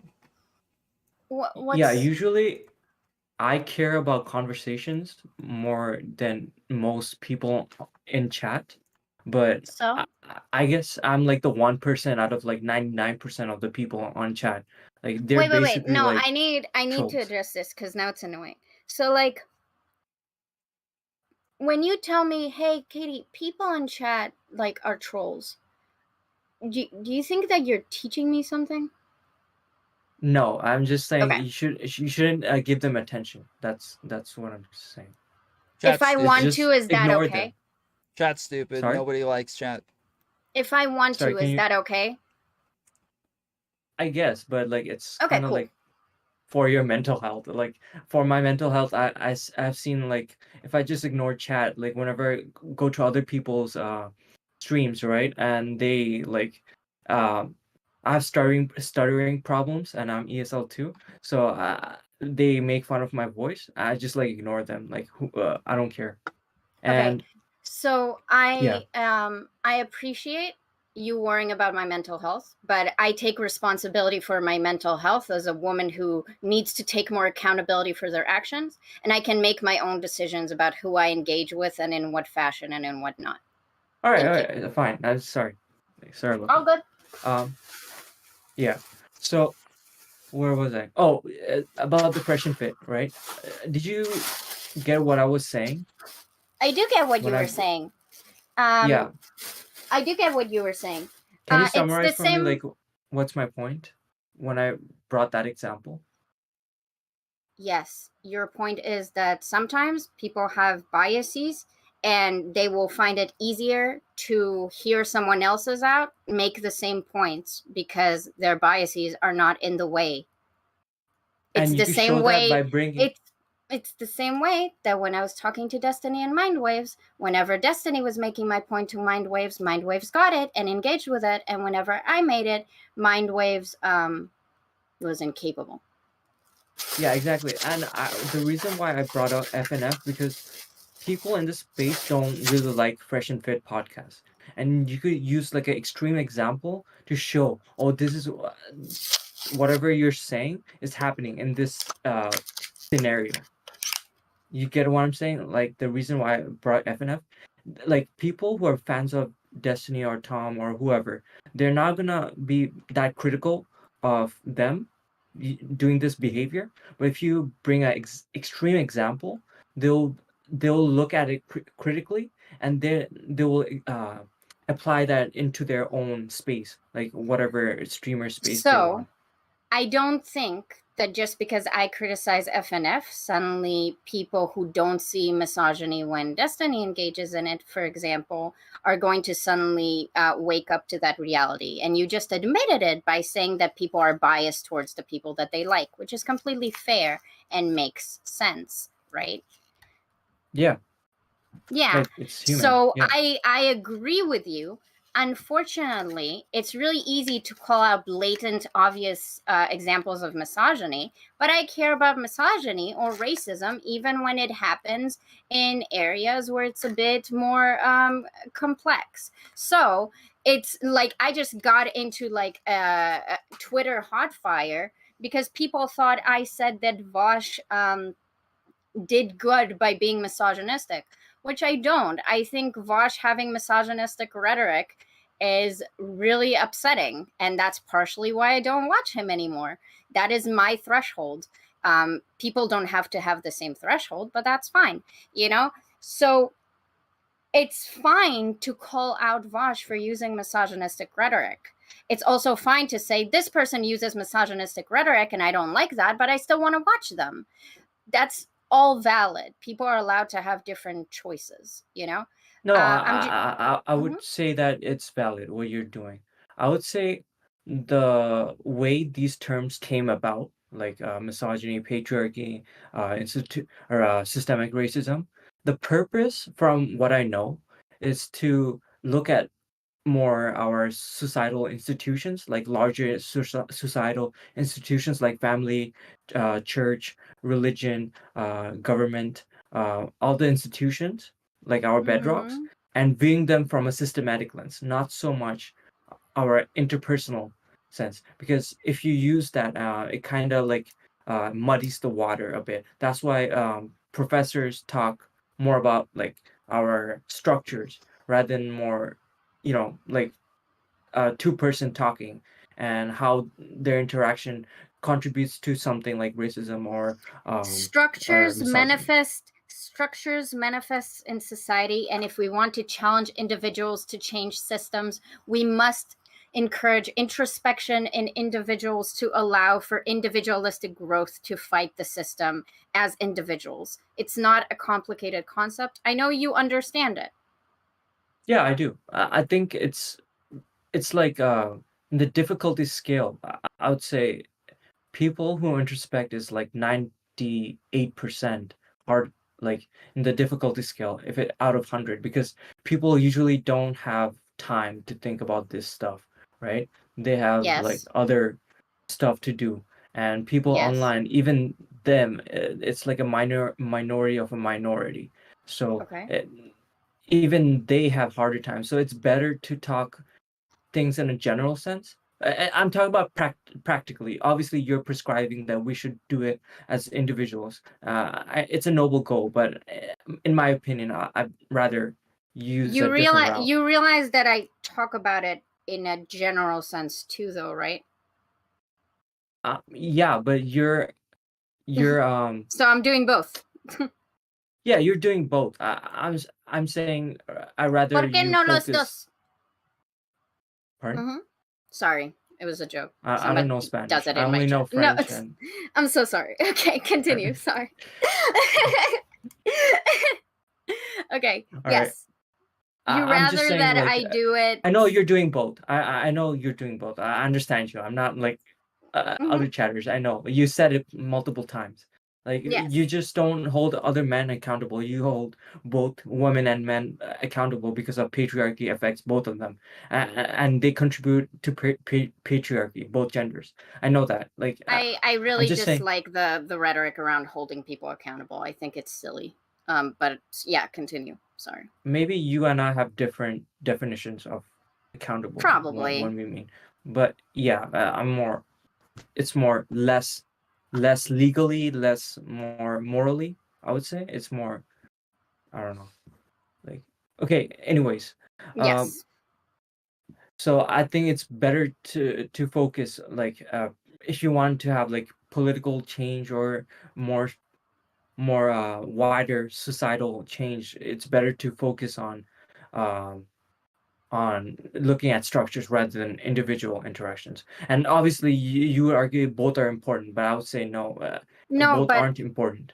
so the One, point that I'm making is that you cannot make structural change without individualistic intervention. That is my point. When I talk generally about systems, liberals and conservatives come to me and they say dumb shit like, well, what is your solution? What are you actually arguing for? And then I say, well, I want to promote societal change.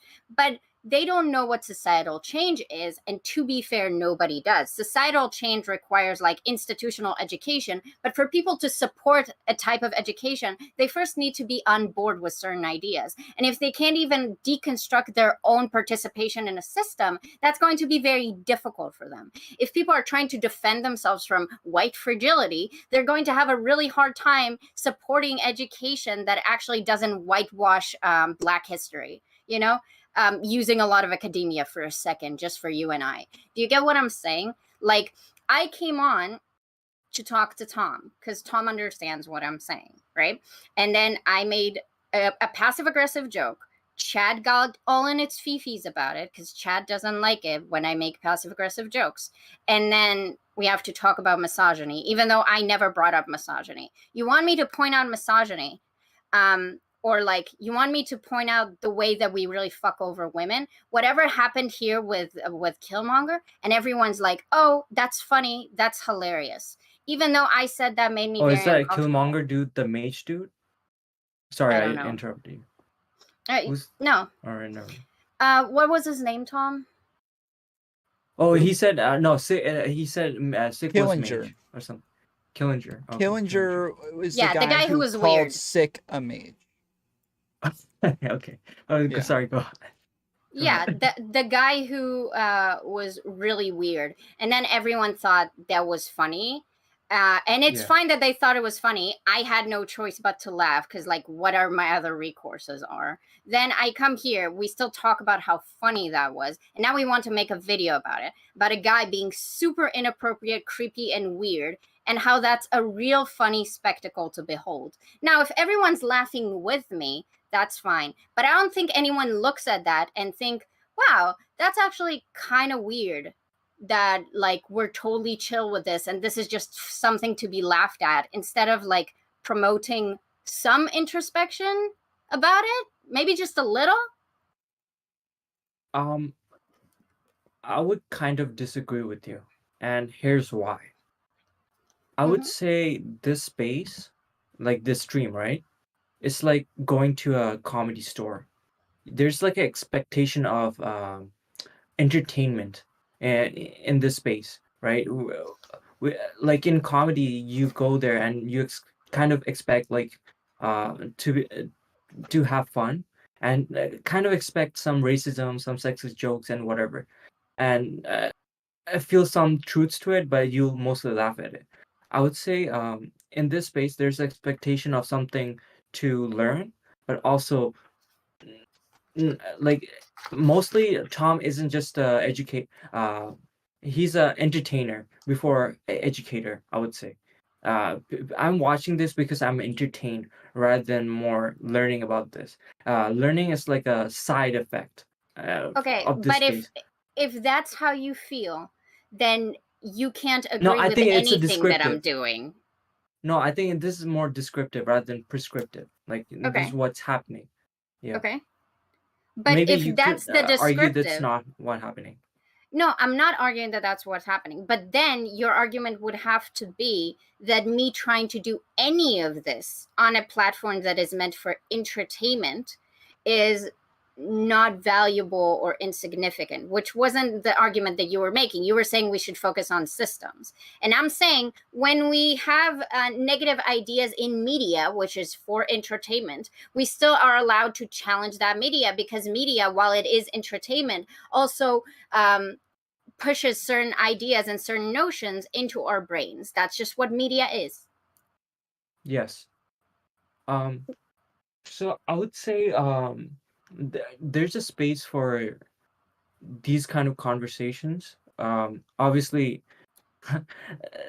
Tom's audience is very wide. It has leftist, right wing people. Like right, saying right wing people is like very generous. Some of them are borderline groypers, I would say, but very feminist and very left wing people here. And I would say that Tom doesn't really care about, and he doesn't really have any agenda. And I would say even Destiny has similar minds. He's not trying to convince other people. Tom and Destiny aren't activists, right? They don't want, they don't want to. They just want to have interesting conversations, but they don't want to morally load other people. Oh, you should do this. You should do that. Do you think I'm morally loading other people? I think you have a activist disposition, if you know what I mean. I agree with you. Do you think I'm loading other people? Okay. I think necessarily an activist does.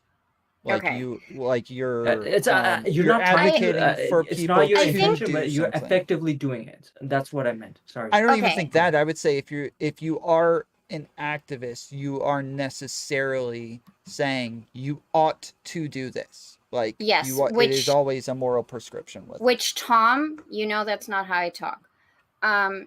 We had a long conversation about it, remember? So we kind of did. It got cut short because I was trying to tell you that you are doing that. You just don't and recognize I've changed that, you're right? doing that. Okay. And I've tried to work on that in my rhetoric. I think people assume certain things about me. Like, I think a really easy example is giving this. Someone wrote in chat, that's fine, you laughed at it, but if you did, you actually are a bad person. True. Which is a really funny interpretation of what I said from, hey, if you laughed at it, maybe asking yourself, why was that funny to me?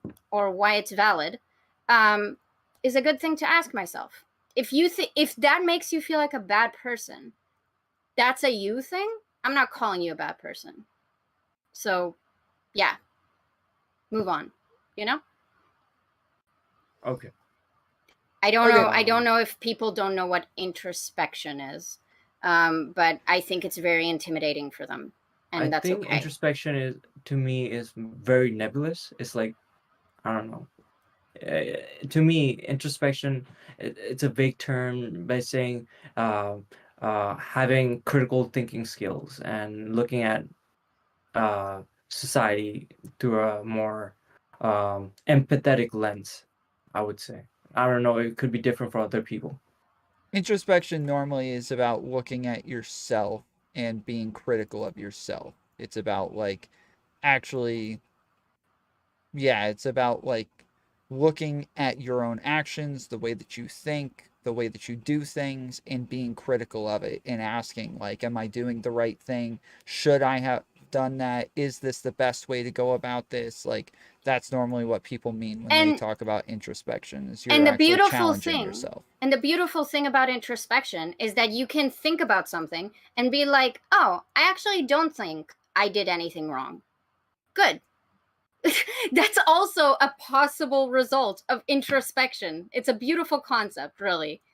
The thing is, I introspect that I did something wrong, but I don't really care at the end. Okay. That's most of the time, I would say. I'll be honest with you. Yeah. Sometimes good for you. I'm really misogynistic, and I know I shouldn't have said something really bad to my sister, but I'm I don't care. My feelings are hurt, so I'm just gonna tell her that. Yeah, and I think if that aligns with your value system, then good for you. But then you no, it doesn't. No, sorry, it's not in my value system. I always try to be better, but sometimes I'm I just wanna jaywalk.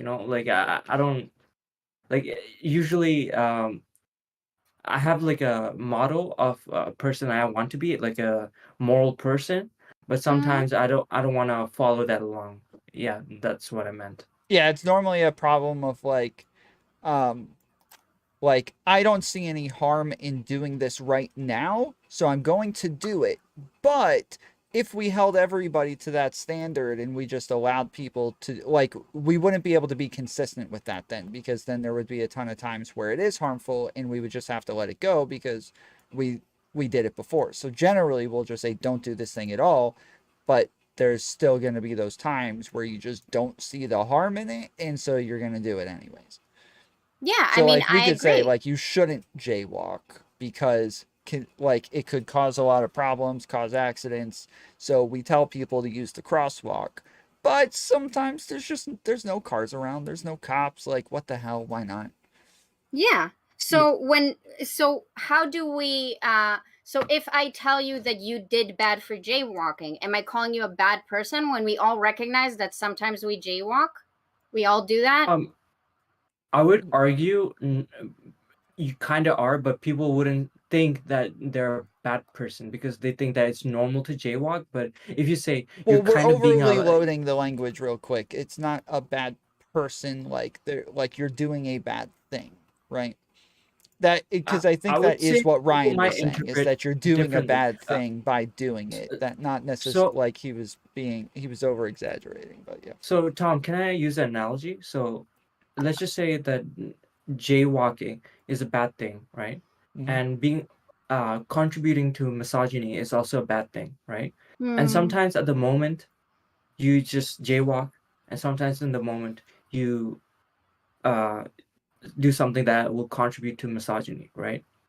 And that's what I kind of meant. Like, people usually when they introspect and say, oh, I shouldn't have done that, but like, what the hell, in the moment they don't really and they'll keep on doing it because they're not perfect beings, right? They will keep on doing it because people are more selfish that way. Yeah, And it's like how people think, like say that I'm condescending, and I'm condescending a lot, and sometimes I try not to be, and sometimes I I try don't think not you're to. condescending. It's just like your rhetoric is condescending. Like, It doesn't matter. The point is, there's a certain effectively they're critique. the same. Yeah, I was about to Yeah, say yeah. it's the same Yeah, thing in the end. there's a certain critique that people feel that I'm condescending. Sometimes I don't control it. Sometimes I control it and I say, fuck it, I don't care. Fuck these guys. I'm just going to condescend them. And sometimes it's unintentional, right? Humans are humans, except that Human gonna human. sometimes, what? Human's gonna human. Yeah, except that sometimes we're okay with humans humaning, and sometimes, depending on what humans they are and if we like them or not, we're less okay with it. You know, Okay. it's not a controversial statement. Sure. Can I kind of go on a tangent topic and talk about like Destiny a bit? I do have to move on from this. So if it is a long topic, it probably not No, best for right now. Did Okay. you You guys watch? do you need me for it? Sure. You could Okay. chime in because it's relating. It's related to how he talks to his callers, like new people. Okay. Did you watch his interview with Torsha? Like, was it yesterday? Yeah, I have it. It's actually on the queue to watch today. I've even reached out to her to see if she would come on, and she hasn't answered just yet. Okay, I'm not gonna put anything over your mind, so I'm not gonna say anything. But I will say that I was really disappointed. I was really disappointed over his interaction with Torsha. Yes. Like, Okay. Hold on. I don't know what you're talking about, but I get frustrated with the way that he is willing to represent people sometimes. Where exactly, I think I know what you're gonna say, because yes, he will act as though they are doing something or making an argument that it is obvious they are not doing or making. So like in my debate with him about communication, he kept saying like things like, oh yeah, I just don't think that like men are these stupid retards, like, you know, fresh and fit kind of guys. You know, you guys just run around saying that like men can't communicate and can't be emotional and they got to be these stoic statues all the time. You know, bro, why are you arguing with me like this? You know that's not what I'm saying. Like, you know that. I know you know that. I've clarified like 5 times already too. Like, why would you keep representing me in this way? It's really Because frustrating. it's advantageous as a debate. Yes, counter. exactly. no, I think but it's also it's kind of annoying. I'm more charitable. Let me be more charitable to Destiny. I think it's a systematic Shocking. issue. No, I would say because like so Destiny doesn't really watch other people's content. Even with not so erudite's content, he doesn't really watch it, and he doesn't really watch your content or Katie's content. So he has a mental model of people, maybe like a unconscious mental model. And then he superimposes it on them, but he expects Yeah, us to know all of his content and No, treat no, him no. with charitability. Wait, Actually, no. Hold on, I wait. think No, you- wait, no. No. Go ahead. I said I clarified it like 5 times. So I am not like it has nothing to do with me thinking that he watches my content or knows my positions or anything like that. It has to do with the fact that I had to keep saying, yeah, but I'm not that person. Like, I'm not making that argument. I would never But he say didn't believe anything you, like though. that. Well, right, Even if that's you the say point. it. I don't know if it's that he doesn't believe me or that it's better. I think like, it's something to do I with your agree with rhetoric. Katie. I think it's more about his advantageous. rhetoric. Yes, I think it's about like making. It's better to like make the other person look like that in order to win the argument. Come on, Tom. that's- Where's your charitability? You even said Dave Rubin is like honest. He's not a grifter. And where's the? I didn't say he's empathy I'm honest, looking but I for? say he's not a grifter. Yes, I don't think he's a grifter, but that is very different. Whereas like for for Destiny, he does fight against a hyperbolic version of who he's actually fighting. He does this regularly. So that's why I said, like, with counterpoints, it was obvious counterpoints was not doing the things that Destiny was arguing against. Well, I it was agree with you, very like I obvious. said. It was blatantly obvious. If we can all see it, I think you're being uncharitable to think that he can't see it. Wait, just to clarify, like, this is a lot of people do this. It's not a Destiny thing. Like, it's like, and it's also fine to say that Destiny is just like a little bit emotional or distracted or whatever in that moment, and it's just easier for them to fight like Emotions a are more cringe. a more annoying version of their opponent. It's just that Destiny is incredibly capable of like really understanding someone's point to a fine nuance when he wants to. He's demonstrated that repeatedly, you know? So it's just Yeah. about whether he is interested in exerting that effort or not. And sometimes he's not. Like other debaters, like it's a common debate thing that happens. Do you think the way he interacts with normies like ABBA is like very different from you guys like who are more like in the academic space or like more online space? Like the way ABBA talks, he's more, I don't know, general, and he's like even when he disagrees with Destiny, he's more I don't know, there's a way of saying it, but I don't know, like the vibe is different. Yeah, he's a lot more charitable. The way that ABBA interacts is a lot more charitable as well, though. Like, so it's, yeah. I It's think ABBA has it's a a really different way good of social interacting. skills. Yeah. Mhm. Sorry, go ahead. That was it. No. Yeah. So, yeah, I was okay, I don't know when it started, but like this year and maybe like the start after like the Max debate, like the way like how much uncharitable he is to other people has all like it went up exponentially. I don't know what, like he's emotionally hurt, I guess. Like, Maybe, I don't know. yeah. That's a little bit too much mind I'm reading. mind for reading me, it. but I'm mind yeah, reading I don't it. know. Yeah, but he's hurt. But all right, I do got to move on. I appreciate you guys coming on. Thank Tom, you, this Ari. was Bye, Kitty. awful. This was Bye. All right. Ugh. Later, guys. Bye. Bye, Naruto. Okay. Oh. Okay. Where did... Oh, crap. I'm still in my Discord. All right. Okay, yeah. I will... You want me to watch this one?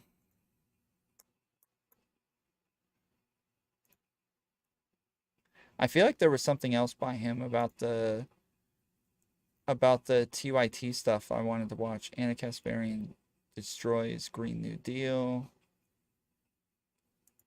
Dude, Ana Kasparian got freaking red pilled all of a sudden. I don't know what happened. She's waking up. She is waking up.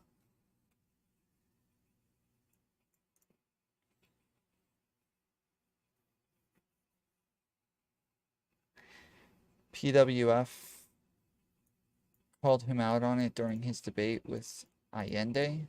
Is that how you say that? I don't know who PWF or Allende are. And called who out on what? I am so lost, Kuro. There were... Called who out on what?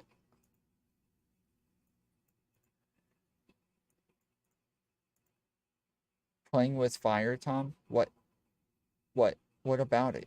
Why are you guys just saying random things to me right now? She got bit by the progressives and decided to find a new friend group. Maybe. Oh, PWF is playing with fire. Okay. Okay. But what, who was calling who out on what? I'm still, oh, wait. Oh, okay. Wait. He called Destiny out. Playing with fire called Destiny out. When, oh, okay, on strawmanning. Okay, good. Okay, good. Okay, that, now I get it. I got it. Sorry. Sorry. Live, lav, lawyer up. Okay, Google. Joker light and Hawks light on.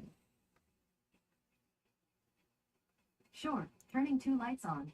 Thanks. For Lav, I think for Lav it's the same thing.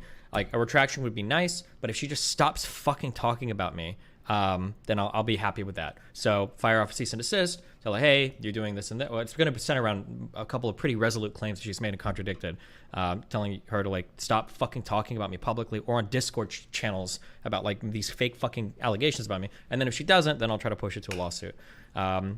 If she's actually married to that one dude also, I'm pretty sure that he is, like, I don't know for marriage stuff, if your, like, husband is, like, held liable as well for financial damages. I don't know how that works, but yeah.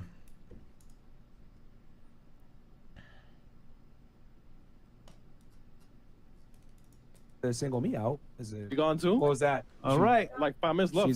She yeah, can't even. I guess. Right. I guess she. She's gone. She Yeah, I'll, say earlier too. Can't anyone send a cease and desist? Why even hire a law firm for that?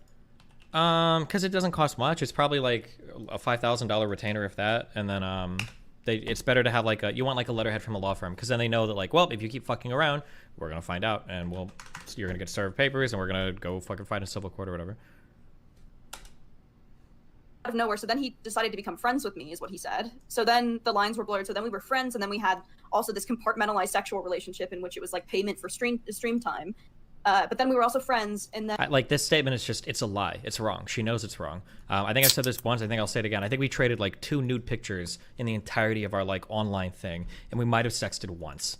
Like, our relationship was barely sexual. Like, I've had more sexual interactions with her mom, woo yeah, than I have with her. Like, our relationship was just not very sexual.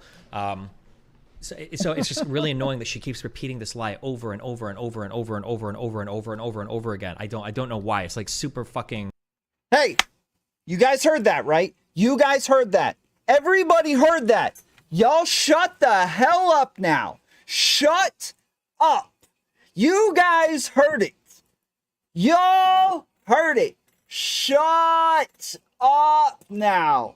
Oh my goodness. Thank you.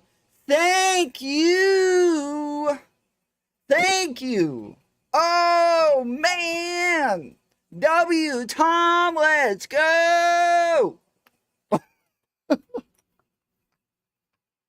Heard what? There's all these, like, I'm pretty sure Chud's literally about to go, that's a new claim. That's a brand new claim. It's just super fucking irritating to hear her say it. And it's irritating too, not to shit on Connor or Tom Foolery or anybody else, that like she just sits on these programs and repeats these fucking lies over and over again. And people like, why? Like, why is she saying this? Like, what the fuck? I don't know. It's just really irritating.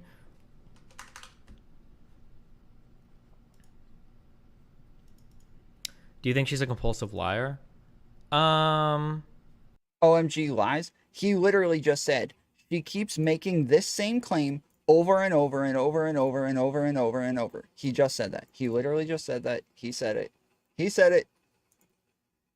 He just said it. He said it. Okay. Unless I'm mixing that up with a different part, but I'm almost positive, because that's what I was arguing against. I was saying, everybody's like, wait, isn't that like that this whole like pay for play thing? It's like a whole new claim, right? And I was like, no, this is the same as like what she's been saying. Like, they're like, no, like she's making it sound like Destiny was like agreeing to this. And I was like, yeah, but she's already said that like she doesn't think that he actually did it on purpose, or that she doesn't know. She's saying this is from her perspective. Like, she's still wrong, but it doesn't mean that like it's not a new claim. It's what she's been saying the whole time. It's just that this time she was insanely vague with it, to where it could sound like she's saying that he purposefully did it, that they had an explicit deal, like all of this crap. It could sound like that. But Tom, are you just ignoring Destiny literally saying she is lying? I didn't say she was telling the truth. Are you joking me right now? Sass? Oh my goodness. You have to be joking. Sass, you have to be kidding right now. Are you kidding? Please tell me you are freaking kidding. Tom, you've been screaming, what is the lie? No, okay. Hold on. The lie is that it happened. Right? The lie is that it happened. Yes. I'm saying that she's been saying that from her perspective, it happened. That was the thing, was that she like keeps clarifying. No, I'm just saying that like it seemed like it happened from my perspective looking back on it. Because even in the moment, she didn't actually think that, like, I'm pretty sure she said on my show that it wasn't until Mr. Girl sent her the message that she thought that it was actually happening. So yes, I'm not saying that this is actually happening. I think she's just, I don't know. I think she just wants attention. I don't think she's a compulsive liar. No, I think she just will say things for attention. Like, I think I've met one compulsive liar in my life. I think I talked about this dude, Cody. He worked in the kitchen. He was a line cook when I used to work at the casino. I don't know if this counts as a compulsive liar or not. I've only met one person that does this. He would lie about everything, and he would one up on the most insane shit. Like, somebody could be in the back and they could say something where it's like, oh shit, like, this dude was so awesome. I went to a concert and I saw Snoop Dogg. He was like right in front of me, and he looked at me and he like fucking dapped me. It was so cool. And Cody would say some shit like, my dad. But people keep confusing it and think you are saying she isn't lying about that, but you do. Okay, I am saying that I have, like, yeah, I'm not claiming that she is lying about it. I think, like, I think it's plausible that from her perspective, she actually thinks this is happening. I think that if Mr. Girl sent all the same messages, I think a lot of us would look at it very differently. But I think because we know Destiny, we know how he jokes, we know how he talks to people, we can literally see his voice in those messages. And the fact that they're saying like LOL and everything, it just seems like an obvious joke. But I think based on the person, it might change. I think that it could possibly change if it was a different person that we thought of differently sending the same messages. And so, yeah, I could see like a possible world where she actually thinks that this is actually happening. So yeah, I'm not willing to like mind read that far and say that she's actually lying. Yeah, I'm not doing it. But she's changed this story every time she's told that there's no way she doesn't know what she's doing. Maybe, I have no idea. That's actually friends with Snoop Dogg. Have you gotten the articles that mention? Again, I don't think it matters. Like, I don't think it matters. All that matters is that she's freaking wrong. That's it. That's the end of it. It just matters that she's wrong. You guys can all focus on like her intent of it and all, you know, whether or not she knows and all this other crap. I literally don't give a crap. I don't care about it. From my perspective, it is plausible that she's that she actually believes this. And you corrected the chaos. Wikipedia page still has the site linked to 3 suicides because of articles that were that was just about stuff related to me. I'm not trying to save Kiwi from his whole reputation. That's not my mission, okay? He would just like wait. I'm sorry. He would just say random shit all the time like that. Where he would just like, what about the plain sim guy? Nico? I don't think he was a compulsive liar. I think he lied because he wanted to like look really cool. He was trying to like brag and like present a false image. I don't think that's a compulsive liar. That Cody dude at the casino would just lie about everything. Everything. He would lie over and over and over and over and over again. Just no matter what you brought up, he would always have like a story or a one up or whatever. And it's like, why are you doing this? Why the fuck are you like, and everybody, you know, like, was it never believable? Like, no, it wasn't even the realm of believable. It was always the most extreme shit. I think he talked about once how his mom and dad and him, like, they had like dinner with Obama. They like hung out once. It was just like the most insane things ever. It's like, bro, what the fuck are you talking about? And he would like defend it. He would be like, no, dude, it really happened. Like, blah, like they went to school together. He would just say like the craziest shit. I was like, do you even know where the fuck he went to school? Like, it didn't even make sense. He would just tell the most random lies ever. She is not changing her story, but using ambiguous language to justify her perception. Yeah, as far as that part goes, yeah, I haven't seen her change her story on it, except for like how she describes how she categorizes it. What, like, at one moment she'll say like, oh, it's the same as like Harvey Weinstein, and Destiny is Harvey Weinstein and crap like that. And then the next she'll be like, oh, well, it's like different, because there were some people who like had explicit contracts with him, and the whole pay for play thing, and I didn't really know that, and so I shouldn't have called him Harvey Weinstein and crap like that. But then yeah, she'll but then she'll still kind of like make it sound similar to Harvey Weinstein anyway. So I don't, as far as that part goes, I don't think she's changed the story on it as far as I've seen. The only thing that she's changed is like when she says, what is it? What was the one that we were looking at the other day? It was feet pics. I just sent him feet pics and he said, thanks for the feet pics. Welcome to the Orbiters Club. Whereas instead he said, now I won't feel so bad asking you for feet pics.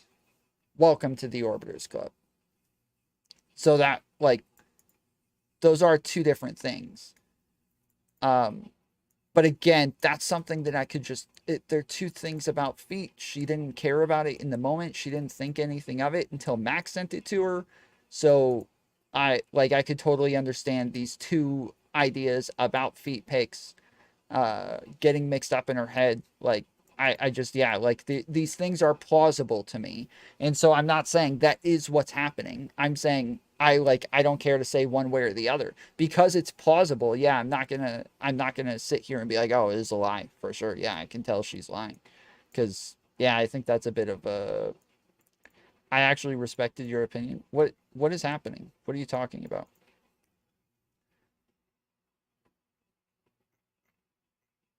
Sarah? Are you talking to me?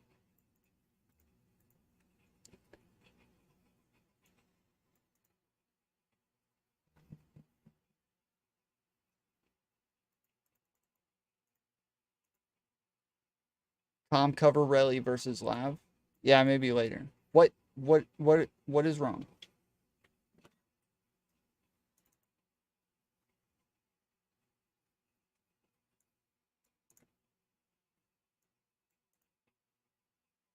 Yeah, because I have Rally versus Lav pulled up right here. Oh, snap. Okay. What? Is my new mic sound okay, or is it fucked right now? It's a little quiet, but Okay, don't mind me. I'll just be here. Are you gonna say anything? Because I do want to have this conversation. Okay. If you're gonna let her just ramble, every single thing she says is false. Can you just say something about that? Yeah, that's Like, what for instance, that's what I'm trying to do. Sarah, what the hell? Why would you do this to me? Why would you act like I'm doing something wrong but not tell me what the problem is? Over entitled, pretty girl. Talk about how this guy's never been criticized over blah blah blah. Oh my god, it actually drives me so crazy. Holy shit. Steven, I think if you are threatening a lawsuit against me, you should not talk to me anymore. Why? I don't think that this looks good for a case that you want to have. I have would told me this is talking- cyber stalk. I have asked you multiple times to stop following me, and you cannot. Okay, well, you can find my address. You can shoot me a cease and desist. Maybe they'll cross paths in the USPS place. I don't want to do that. I want you to leave me alone. I've asked you And to I leave want me you to alone. leave me alone. Stop invading all of my spaces and talking about me every single fucking day. You are an actual stalker. You realize that? Steven, you literally came.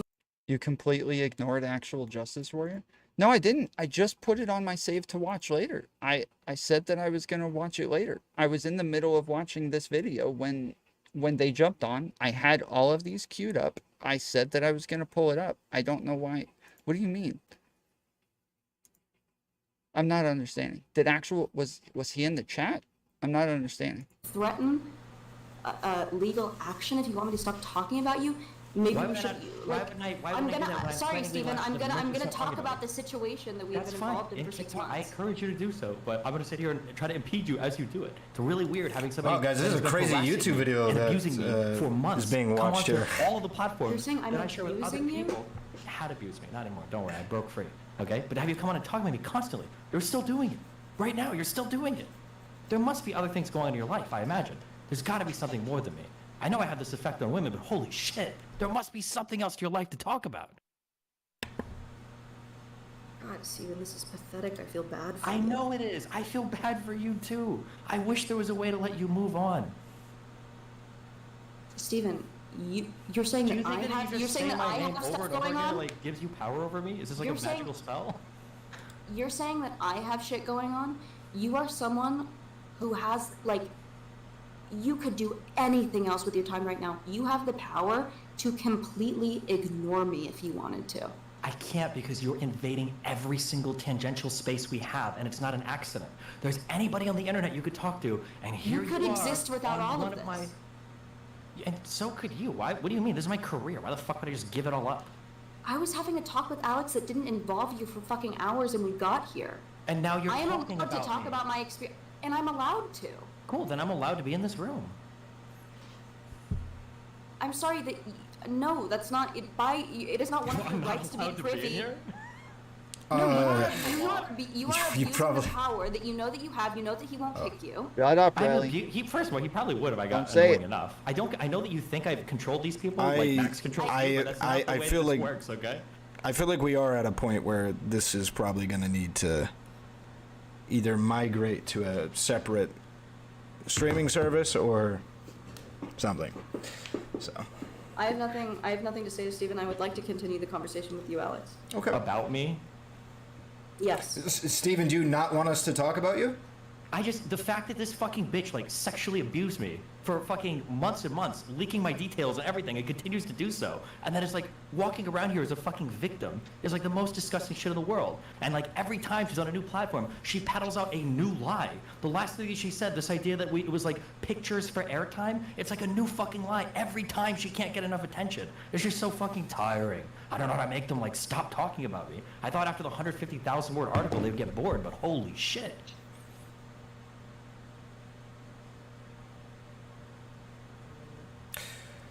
Okay. So are you fine with us talking about you? Wait, was that to me or to her? Yeah, that's to you. I mean, you can talk about whatever you want. I mean, I don't control you. Well, no, Those years no, are no. long past us. I would respect any opinion that somebody has about not being present inside of a conversation about their ethics. Yes. I shut down a there's somebody- conversation the only that issue that I have. Or sorry, go ahead. I shut down a conversation about Brianna Wu that was coming up because I felt if we were going to talk about Brianna Wu, I would either need to have significantly more knowledge of the situation or she would need to be present. Yeah, if somebody wants to like spread false claims about me and lie about me and talk about me, especially somebody who has a history of making false allegations against multiple people that she's tried to have sexual interactions with and failed, then I would prefer to be present for that. That would be nice. Destiny boundaries are. That would be my preference. I mean, again, despite what these people seem to think, I obviously don't control any of you guys or control your content. But yeah, if she's going to sit here and talk about her like fantastic delusional reality that she lived with me on some crazy LSD trip, I would prefer to be present for it. Okay. So then. Or just fucking don't have her fucking just rambling about me. I don't want to like hold your content hostage. Okay. So then Shut I up, think it'd probably John. be best that we stop talking about the brother Steve. Okay. I love you, buddy. That was to Alex.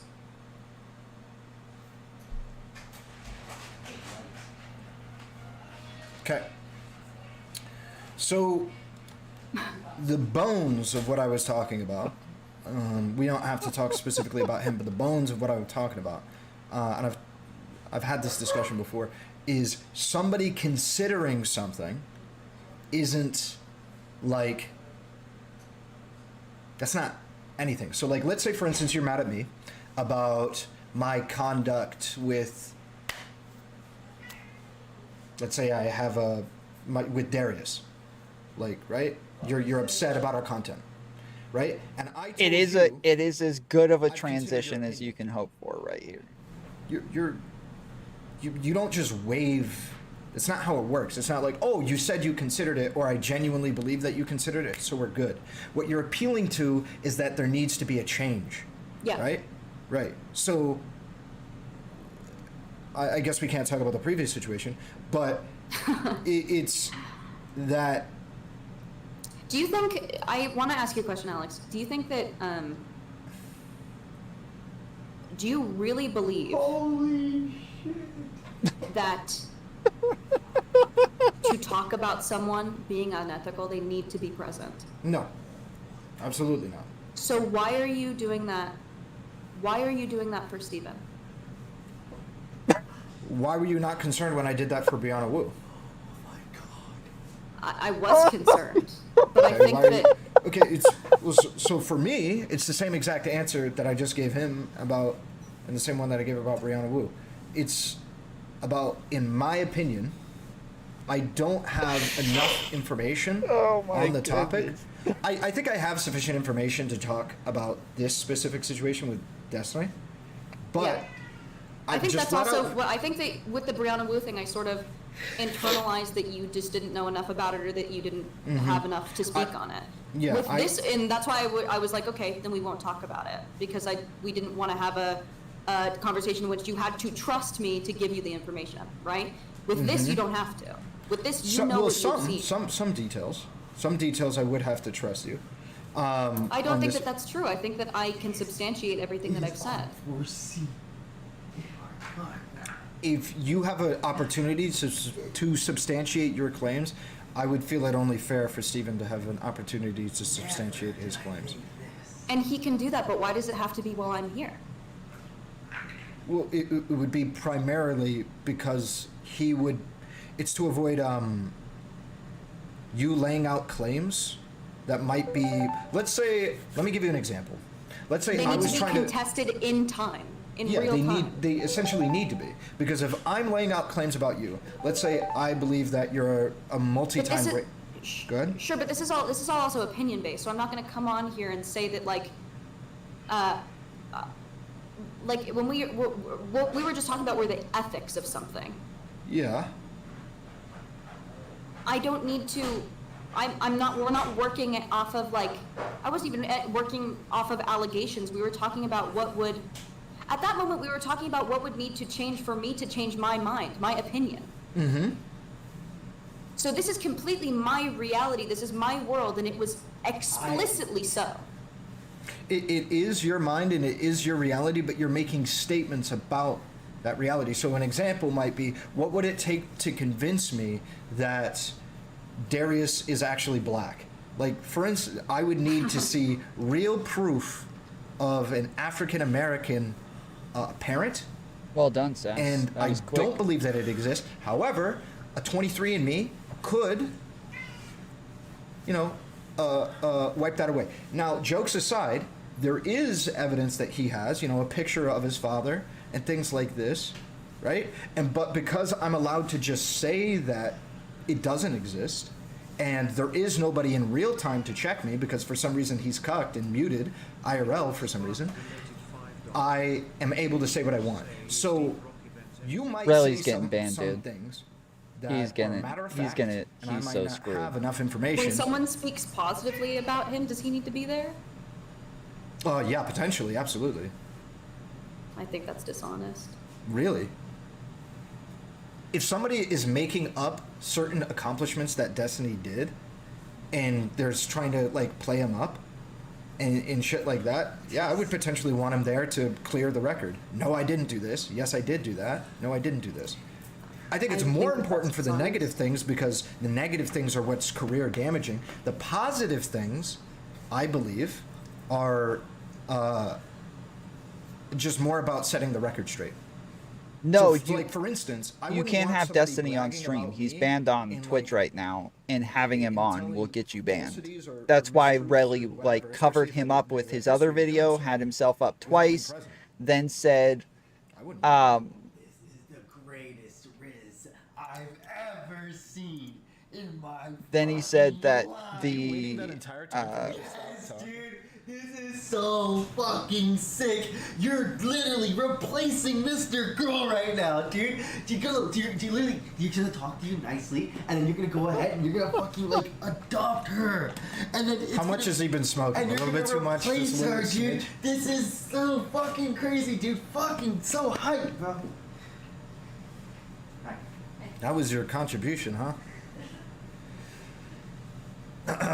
Okay, literally replacing Mr. Girl. So yeah, the consideration of a problem isn't the problem. So when I asked about that, you would need. Do you want to talk about this? No. So I'm stating that you would need something else, and it feels like we were in agreement, and then we'll just leave it there.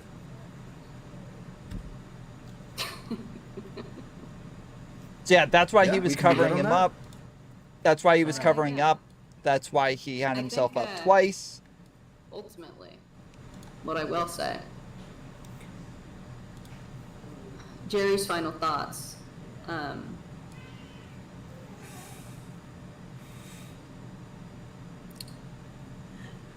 It is. He literally has a Destiny poster behind him. Apparently the dog shit everywhere. Oh no. Did you not let it out? We left for 1 second. They went outside, I think, for a second, and then the dog shit everywhere. Oh no. Gosh dang. Well, that's a symbol of the way that the past 30 minutes have gone. Yeah, I think it is. I think it is a bit of a symbol. But I would strongly say to you that two main things. I think I've already said one of them multiple times. I highly recommend that you stop talking about politics until you have your retaliatory thing under control. Because I think it's really Would you important. say the same thing to Steven? Do you think he has one? Like the same retaliatory thing? Like he has. I think it's worse. You think his is worse? Much, yeah. Okay, if you showed me like sufficient evidence to prove that, I would absolutely say that, yeah.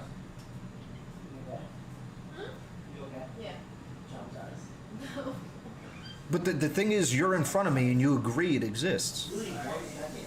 Right? I think Steven should still be able to talk about politics. Fuck no. If Steven was like compulsively making false statements, he recognized it, he knew it. Wait. Retaliatory and false statements are not the same thing. Wait, I thought I you have said not been making unjustified. false statements. I I've thought you been said. mean. Go ahead. I'm saying I've been mean. I've been a bully. I'm not saying I've made false statements. I've made no false statements. Oh, I had a misunderstanding. That's my bad. Yeah, Jesus Christ, no. Oh, okay. So your retaliatory statements are just mean. Yes. I have a propensity to get personal. Yeah, you've completely destroyed my ability to like knock this out of the park, proverbially, by cucking me about the H situation. No, holy shit, if I was just compulsively and pathologically lying, Wait, hold on. I'm just curious. So when you said there was like this implicit agreement to trade pictures for airtime, you're standing by that statement? Remember, this is on the record, okay? This might be really important, so think about this answer. This is important. Oh, Jesus, there's a fucking moth in here, man! Dude! Jesus Christ! Can I get a Darius! yes or no confirmation there? Did we ever have an implicit agreement to trade pictures for airtime on stream?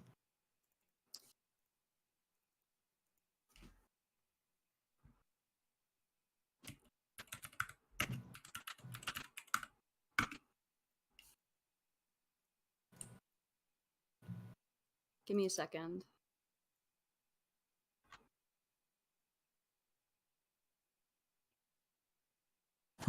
Let the record reflect that she seems uneasy answering this question, despite how confident she was like 2 or 3 days ago talking to somebody else. That's interesting. Now I'm going to read something for you.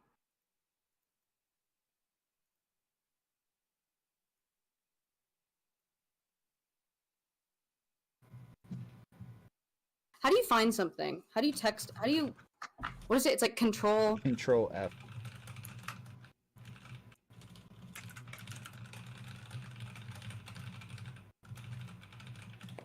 Here it These is. two guys, dude. Lav asked, "Are you gonna stream with me and give me clout?" Wild Destiny is- replied, "LMAO. If we've got something to talk about, sure thing, bucko." Lav and Destiny talked about OnlyFans on stream. Afterwards, she DM'd him, "I really like talking with you." Destiny, thanks. Now I'll feel less bad bugging you for feet pics. Lav, ha ha ha. Pleasure doing business. Destiny, based. Welcome to the Orbiter Club. Do you think that this conversation overrides the more serious one where I explicitly told you, hey, just so you know. I answered your question, Okay. and I'm so not you're going to gonna- litigate with you. Okay, so you're going to go with that one. That's cool. So you do believe there was an implicit agreement then, correct? I don't want to talk to you anymore. Okay, sounds like the answer to that is yes. I'm just going to sit here then and hang out. Make sure that we've got more logs for anything else that comes up, okay? Steven, you are literally cyberstalking and harassing me. I think technically what you're doing counts as cyber stalking and harassment. Like when you get a restraining order, No. you can get a restraining order to prevent people from talking about you as well. If you've ever Then had do one it. before, you would know that. Then do it. If there's a case, do it, Steven. Okay, well, I got a meeting in 9 hours, okay? But if I can collect more evidence right Great. now, we can sit here and chat.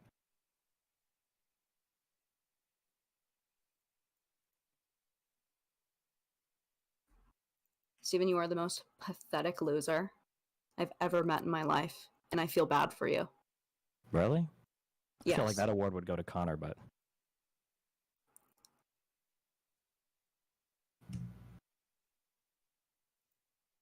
Bro, the two of them doing this while this is happening is amazing, bro.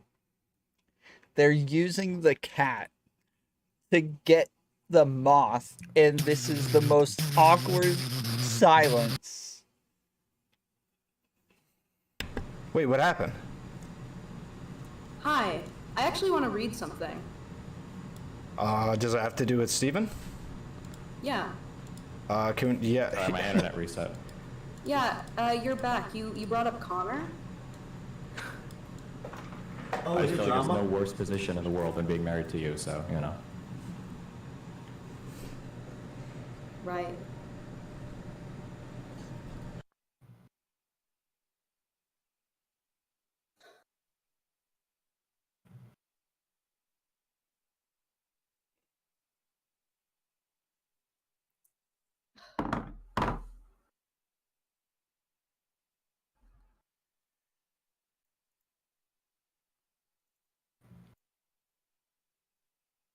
What's the internal thought process like when the tears and the first name calling don't work for you? Does like the anxiety rise or?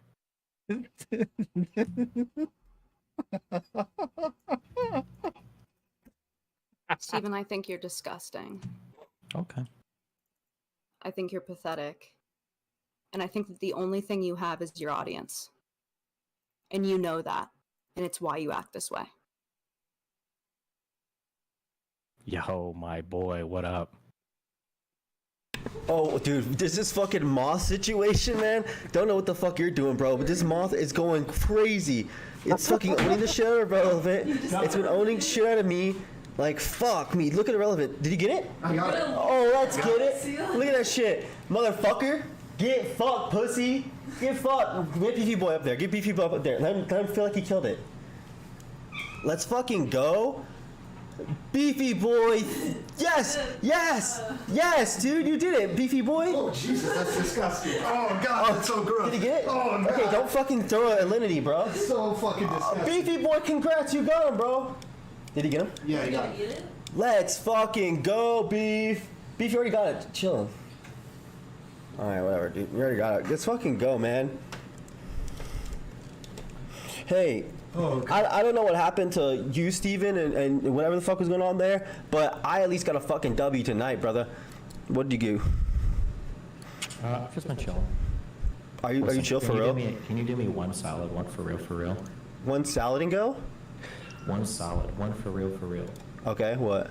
Okay, I don't even care if Lav is finding her way back into other friend groups or whatever. It's whatever. But for the love of God, please do not let her just fucking ramble about me on the show. Oh, dude, tell this nigga, dude, I was, look, hey. No, I know. I'm just saying in general. Like, if she's just gonna start talking about me or talking about, she doesn't think. I'm just talking about my feelings about it. But her feelings are always including like false statements about it. Just, I would like the chance to defend myself, okay? Because it's just really fucking annoying. She just continues to run around to every fucking platform lying about me, like the disgusting fucking piece of shit she is. Okay, that's just my request. Okay. Okay, I love you guys. Yep. Have a good one. Yeah, dude, fucking Ahrelevant's a fucking dipshit for that, huh? No, you're not. No, you're not, bro. You're not actually. No, you're not. You're good. I think that. Wait, what happened though? I think he felt like I left. I like gave her too much platform to just like work with. Did you? Do you agree? I don't think so. I think genuinely, I was a little bit away from getting her to agree with the idea that the statements that she was making about him were, at the very least, not reasonable on the grounds of her not having we need to go eat fucking sushi. a means of changing her opinion.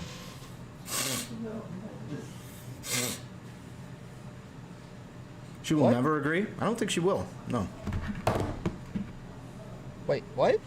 I was literally a moment away from, or I felt as though I was a moment away from communicating to her about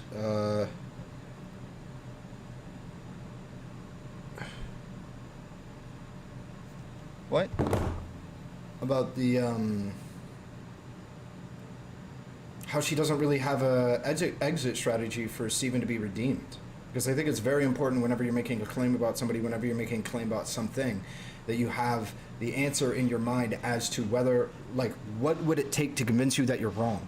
And her thing that she used was insufficient. Him considering something was insufficient.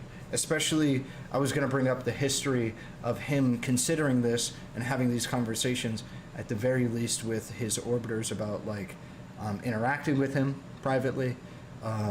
Statements about, people he's had sexual relationships with, knowing that their participation in the sexual relationship doesn't affect their participation on stream.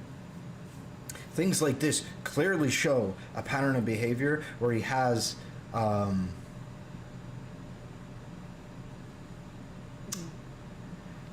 considered the power dynamic and the implications of it. But yeah.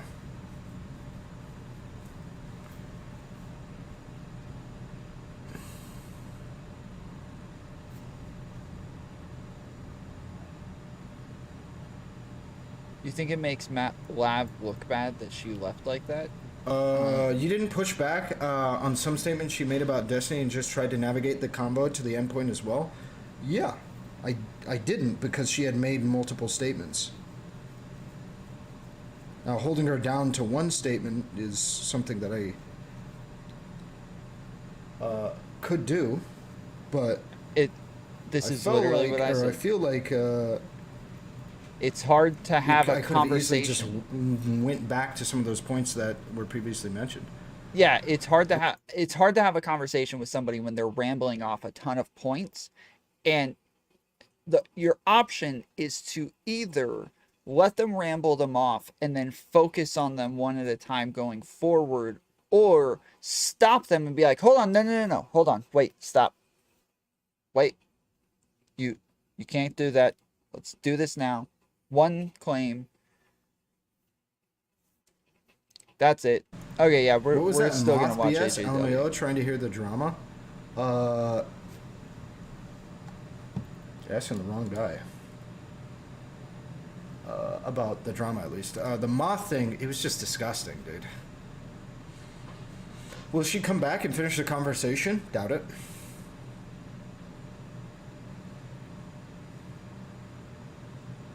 Some people just hate bugs. It's fucking gross. She said dumb shit even outside of Destiny. You never pushed back. Can you give me some examples? Welcome to the club, Riley. Welcome to the club, homie. Were you pulling Destiny into the call, or was Darius doing it? Darius originally added that other guy to the call. Lav about to share and Destiny arrived to shut her up. Cringe. I could accept the critique that I probably should have shut her down sooner. I can accept that with some of these things. I was trying to keep the conversation a little bit friendlier. Probably shouldn't have been done in public under that system, because I was trying to have her be as amenable as possible to the things I was saying. And again, I could go back and do it. And I was doing that. On an unrelated note, I tried to slide into your Twitter DMs and was ignored. Solid Riz. What?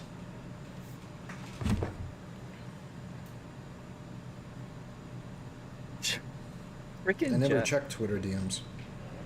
They're adding him saying call Tom. Do not Who call are Tom. you? No. Do not call Tom. No.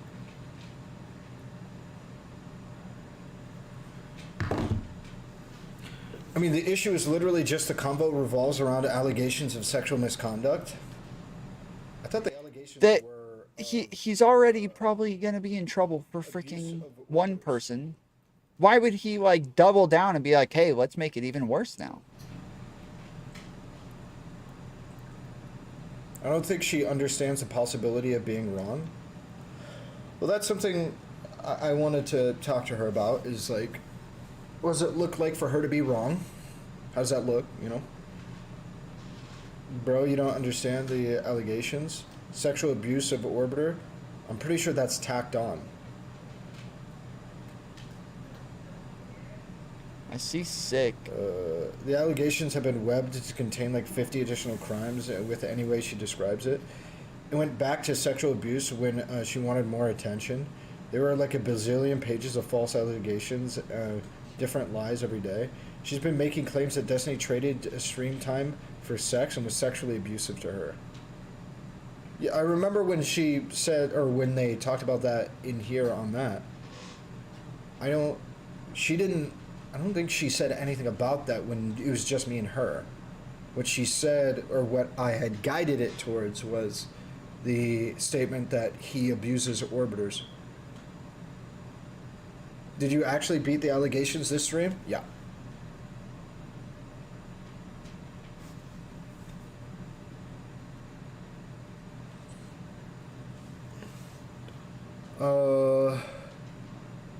During the conversation, do you feel like you lacked information on the situation brought up?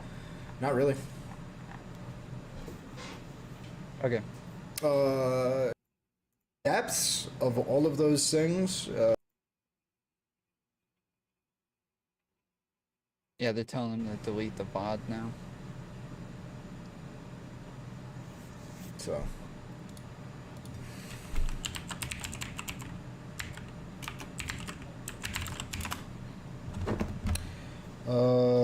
One sec.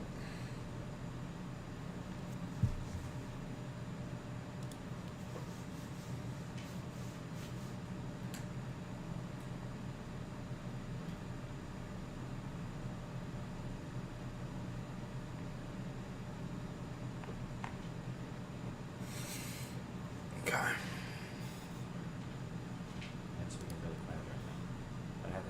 What the fuck?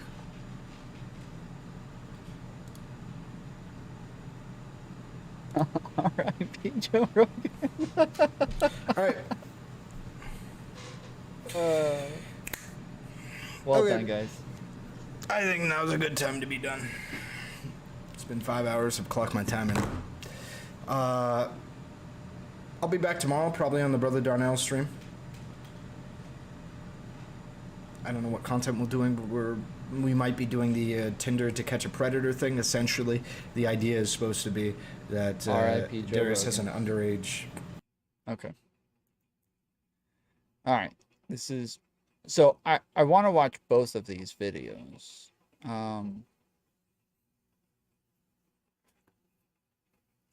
Greetings and salutations, loyal viewers of this channel and disloyal viewers. Yes, I know you're there. I know you only click on certain videos and don't think you are not seen by me. Today we're going to talk about what's going on in the city of Chicago, because there was crazy rioting and looting and all kinds of madness, but underneath all of that was actually the story of all 4 Walmarts in the area deciding that they're going to close. And on top of that, they essentially gave up 5 days notice that they were I'm gonna message Relly real quick. Say, hey, my chat says you're crying. Are you okay? Should I call? packing up and leaving, and I find this to be incredibly intriguing, but specifically the reaction to this even more intriguing. But before we get into that, I just want to say thank you to my members over at actualjusticewarrior.com/join. Give me the money. Give me the money, okay? And of course,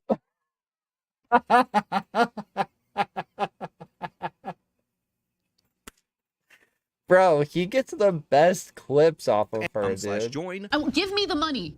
Give me the money, okay? And of course, Ana. Oh man, dude, it's so good. My favorite compilation that he does is what is it? Oh damn.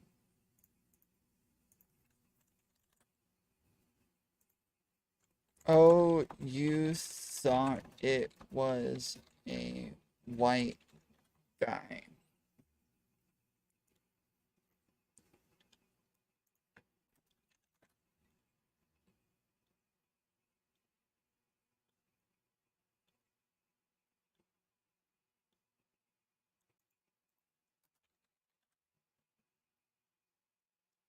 What the hell? Yeah, that looks a little...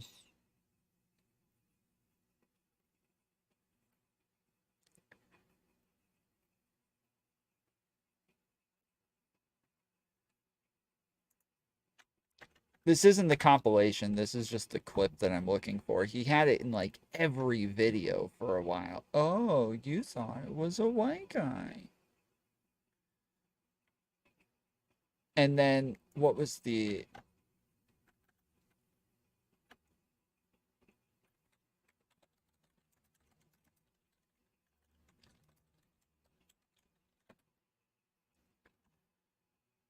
across state lines. The state that he... August 24th, Rittenhouse went up to the Kenosha area for his job as a lifeguard. Rittenhouse crossed state lines into a community that was not his. My grandmother, my aunt, my uncle, and cousins all live in the city of Kenosha. You know, you've got this young white kid defending the community that he's not even from. What's your father's name? Michael Rittenhouse. He lived in Kenosha. Good evening from New York. I'm Chris Hayes. Kyle Rittenhouse was just 17 years old when he drove across state lines to Kenosha, Wisconsin. The teenager drove from his home in Illinois, approximately 1 mile to Wisconsin, across state lines, driving across state borders. He's driving across state. Anyways, they're like the TYT has like a massive compilation of it. Ana Kasparian for continuing to collaborate with me for that promotion. Really appreciate it, Anna. Definitely. Mark Kate, good morning. An abrupt closing for these 4 Walmart stores, really just about 5 days after these communities found out about Walmart's departure. Now, residents are, of course, frustrated with the loss of the store, and already having been a food desert, they claim. They plan to voice those frustrations in a rally here later today. So one of the things that I find absolutely interesting about the city of Chicago and a bunch of these lawless democratic cities across our country is that people will rally together, they'll form protest movements, they'll talk about how evil corporate America... What the hell? Yeah, he gets exclusivity for like 24 hours or something like that, I think. I don't know exactly how it works. Or at least that's the way people treat it anyway. Like people give him like, there's a grace period of, you know, like 24, 48 hours or something before people put stuff up that they grabbed from his stream. At least the ones that I know do that day. And so I take that one very personally. Relly is Steven's friend. Or Wait, what happened? I did that for Brianna Wu. Someone with a very small steak that was blown completely out of proportion. Just for me, I don't think being somebody who Damn, she was watching for way longer than we were. America is so evil at its creating food deserts, but they'll never actually address the issues that lead to the closing of businesses like Walmart. Issues that we've addressed on this channel over and over again, and we've talked about in relation to Walmart specifically closing other locations across the country, because guess what? It's the same exact issue. And of course, that issue is in fact theft and the lack of law enforcement response to thefts, which has only gotten... Damn, y'all snitching so fast, bro. So freaking quick. Say hi to Tom. Damn. Worse in recent years since the election of Kimberly Fox as the district attorney, who is a George Soros-backed left-wing progressive district attorney who refuses to prosecute anybody for real crimes, and Lori Lightfoot being elected, and the subsequent election, which honestly should have been taken as a sign that things are never going to get better, and likely was taken as a sign that things are never going to get better, of Brandon Johnson, who's even softer on crime, even worse than Lori Lightfoot. And by the way, Brandon Johnson said one of the problems that Chicago is having is they're not taxing businesses like Walmart enough. So not only do you have a situation where shoplifting is totally out of control in the city of Chicago, but the new mayor is not going to address that. He wants to pull away funding from the police, and he wants to make it harder for businesses to do business. Well, guess what? When you vote for this kind of thing, the businesses can respond. There's no reason for them to stay there. It turns out none of these Walmarts had been profitable for 17 years. Walmart says it just hasn't been profitable in these neighborhoods, claiming to lose tens of millions of dollars over the years. And you've given them no sign that it's going to turn around. So Walmart's packing up, they're leaving, and the city of Chicago deserves it. And by the way, the people featured in these videos, because these are in largely black neighborhoods, overwhelmingly voted for Brandon Johnson. So this is not a case like New York, where the black and Hispanic areas in the Democratic primary voted for the most tough on crime candidate. They voted for the least tough on crime candidate, the most anti-business candidate. And now the businesses are responding and the people are upset and they want to... Yeah, people were typing in Zonia's chat. As soon as I pulled up her stream, there's people in her chat saying, say hi to Tom. Protest, and they actually dared to blame the businesses for the crime that's going on in Chicago. Oh, we have healthcare deserts. We have food deserts. Yes, sir. And we wonder why. Yes, sir. Our communities look like they look. That we have violence every single day. Speak the truth. It is just not on us. It is on the corporate citizens that come into our community and ravage our community. And Walmart, you should be absolutely ashamed of yourself. You are the reason that our communities lack the investment that they have. We should not have to go out of our communities to find jobs. We should not have to go out of our communities to get medicine. We should not go out of our communities to be able to shop. We should be able to do all of this in our community. Right here. You should be able to do all of this stuff within your community. But the thing is, it's not Walmart's fault for responding to the actions of people within the community and to the politicians who are more interested in placating those negative actions for the faults of the community. I'm sorry, I might have missed the beginning of this. So did they shut down a Walmart in their community? Destroyed it themselves. Have you ever seen footage from inside these Walmarts? They're absolutely ridiculous. You gonna stay in here and film it? I'm going there. I'm gonna walk through the floor and film it. This is what he started. Huh? This is what he started. Who? He put his neck on that man's neck and said we weren't gonna do. Oh yeah. He did that. But that's fine and all, but you know we lost our Walmart. But you know we lost our Walmart, right? Huh? Is it ours? Yes, because it's in our community. Because guess where we're gonna go for our Christmas? So we're not smart enough to build our own Walmart? Are we not smart enough to take out a loan and build our own? Because they'll let us, right? We gotta put our money together, man. We gotta let nobody let us. I would love to see that happen. I would love to see that happen. I would be very surprised he gets past that door.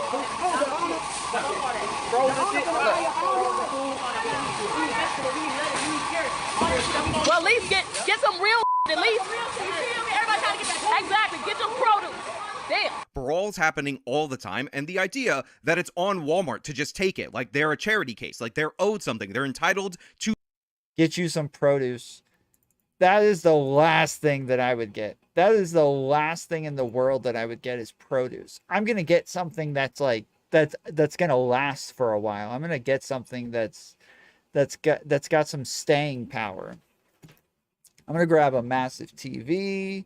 I'm gonna grab probably a computer. Actually, probably would be number one, is actually like a PC, like the nicest PC that they have, or like a 2-in-1 or something like that.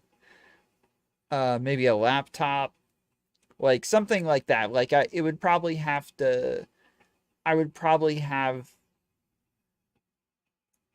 you know, if they have like a jewelry section, some of them actually have like diamonds there. That's, I mean, that's what I would always steal when I was a criminal, was diamonds and gold. To the services, entitled to steal from Walmart, not even entitled to pay for the services that they provide, is absolutely absurd and insane. But this guy had the audacity to hold a rally blaming Walmart for closing when we have warning after warning from store after store about how they can't stay in business due to the fact that they've essentially decriminalized shoplifting. You can still get arrested, you can still get ticketed, but you're essentially released with a slap on the wrist each and every time, and the problem has only gotten worse. And Walmart in particular is uniquely vulnerable to shoplifting on a high scale, because what Walmart does, and the reason they're so successful, is they sell a lot of volume, a lot of products at very low margins to their customers. Walmart only makes about 1 to 3% profit every year once everything's factored in, which means Walmart in particular is uniquely vulnerable to the threat of shoplifting, because when you're only profiting a certain amount on each individual item, small upticks or above average theft in a certain area can eat all your profits away. And by the way, one of the reasons why I'm covering this story specifically about Chicago is because when I talked about this phenomena in Portland, because Portland also had their Walmarts closing for the same reason, some ridiculous reply guy started telling me, well, it's definitely not because of the theft, because there's way more theft in Chicago, yet all 4 Walmarts are operating just fine. Turns out Walmart in Chicago hasn't made a profit in 17 years. They've been basically taking it on the chin for all that time in the hopes that they would become entrenched enough to turn a profit later on, because these companies also think about long-term prospects. But guess what? That's not the case. So to that one reply guy who said, oh, but Chicago, you're dead wrong. These Walmarts are closing, and yes, I am that petty. In your face, you're a loser. I was right, you were wrong. We deserve to be able to shop, yes, sir. work, play Yes. in our own community. No, wrong, and totally incorrect. Yeah, that's dumb. That's super dumb. Like, you don't have a right to have a Walmart. The Walmart should not take a loss for you. That's just ridiculous. I can't imagine actually thinking something like that. There's no way that guy actually believes something like that, right? Is it possible that he actually thinks that? While it is true that you should be able to have a grocery store in your area, specifically if you have enough population to support that grocery store, the idea that you deserve... Tom, does profit exclude or include investments? I'm defining investments not part of the cost. I'm not sure what you're asking. Like, the investment is losing the money, right? Like, you could just build the Walmart, and then building the Walmart, in most places, just building the Walmart is the investment, right? So you just build it, now it's there, now people are coming and buying things, and you're immediately churning a profit. But in here, they're losing money year after year after year after year, and they're thinking, it's okay, we'll eventually get the right management in here. They'll clean the place up. They'll get the right employees. Stuff will stop getting stolen. We'll get better security. And then eventually, like, we just have to give it time. We just really have to keep working on this store, working on the employees, working on the management. And eventually it will all work out, and we'll get our profits in the end, and it'll all be worth it. But the profit would have to outweigh the investment eventually. So yeah, if you lost $15,000, this is just an example, but if you lost $15,000 and then you gained 10, you have not gained a profit. Even though you got $10,000 now, you have not gained a profit. You're still negative $5,000. So the investment of that $15,000 doesn't come back. Investments for new branches rather than new machines or hires.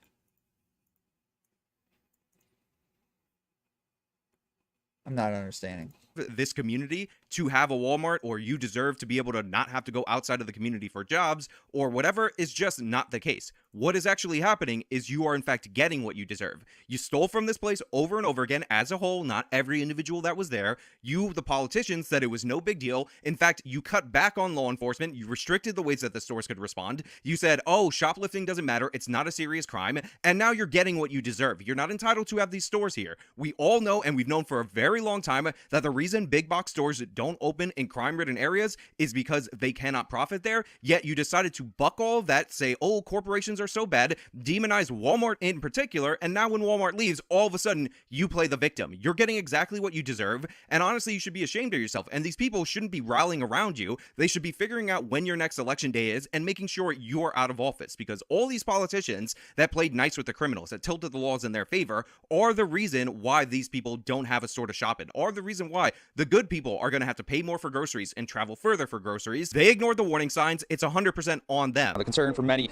like you said, Mark, comes with another pharmacy leaving, some healthy food options, as Walmart being a key option for those options. Now, residents say they just feel left out. Look, I know I'm cutting back and forth between the local news segment and the politicians at their rally. Yeah, like, they're not wrong. It's going to suck for the people who work there. Obviously, it's going to be really hard for them. The citizens are the ones who have to suffer, and most of the citizens are good citizens. Most of them are probably people who are not stealing. Most of them are people who just come and shop there, but most of them are people who really need that Walmart to be there. But the small amount of people who are stealing are making it to where that can't be that can't even be a possibility. Like the small amount of people who are vandalizing the place, it's gonna be like a minority of people who are ruining it for literally everybody else. But both are equally horrible, and they need to be talked about. I don't want to hear about how people feel left out or anything like that. These people should not have voted for Brandon Johnson. I know that Brandon Johnson has not taken office yet, but it goes to the mindset of the population. And I know Brandon Johnson ran a particularly nasty, racialized campaign, but when you continually backed politicians after... Where I live, Walmart is the cheapest option. Until recently, it was the only one within 10-minute radius.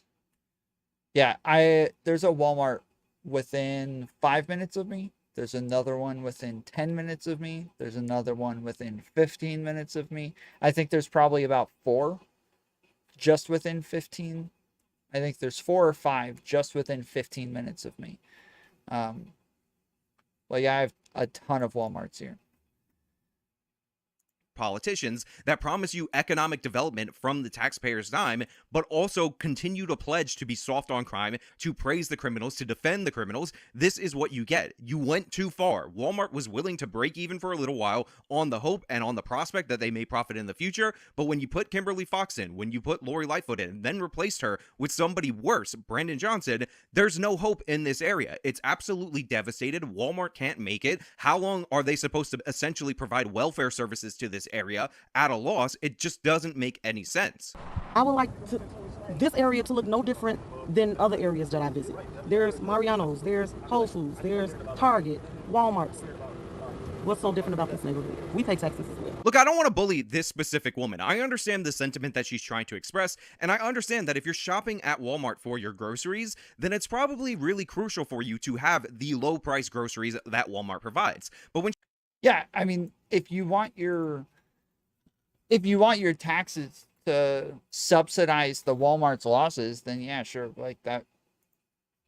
If they're willing to do that, if they're willing to be like, hey, we're gonna make it so that if you guys have losses, we'll pay you out of the taxes or some crap like that, but nobody's ever gonna do that.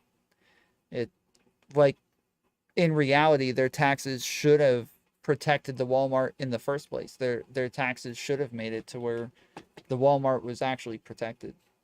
She says what's different about this area and all the areas with Walmart's, Whole Foods, and all of that, I think it would behoove of the local news to cut 2 clips of what's going on in Chicago, because over the weekend, they just had random rioting and destruction. So when you say what's different, this is. What's so different about this neighborhood? What's so different about this neighborhood?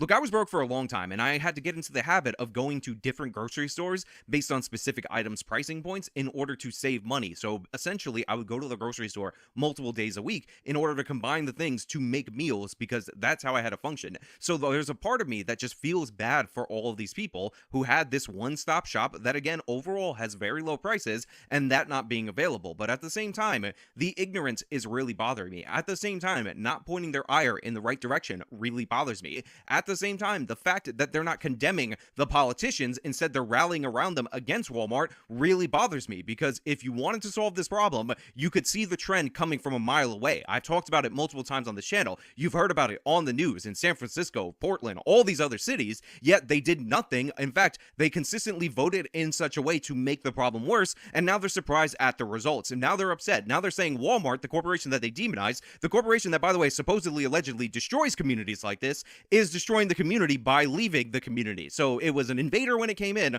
All these left-wing Democrats were against it when they were public enemy number one. I know that shifted to Amazon right now, but for those of you who have a memory longer than 8 days, it used to be Walmart that all the lefties were angry at, and now all of a sudden, oh wow, it feels so bad. Why can't we be like those nice neighborhoods where there aren't crazy riots and theft? I don't understand. I just want our stores. Stop voting for these people. Stop voting for these Democrats. In fact, you don't even have to stop voting for the Democrats, but when you have somebody who's running tough on crime versus somebody who's running on getting rid of the police and pretending criminals are Aladdin, don't vote for the guy who says criminals are Aladdin based on the fact that he's trying to make it a racialized campaign, based on the fact that he's running one of the nastiest campaigns in the history of the city of Chicago. People feel abandoned, right? I mean, where are the healthy eating options in the neighborhood? You know, y'all want us to continue to go to, to eat fried foods. You know, we need some healthy eating options. Now, look, I do feel bad. I do feel sympathetic for the woman who's realizing that she's going to have to pay much more for groceries and how the neighborhood is going to decay even further. But I do want to say that this guy, not as sympathetic towards him, because the way that he frames it is that somehow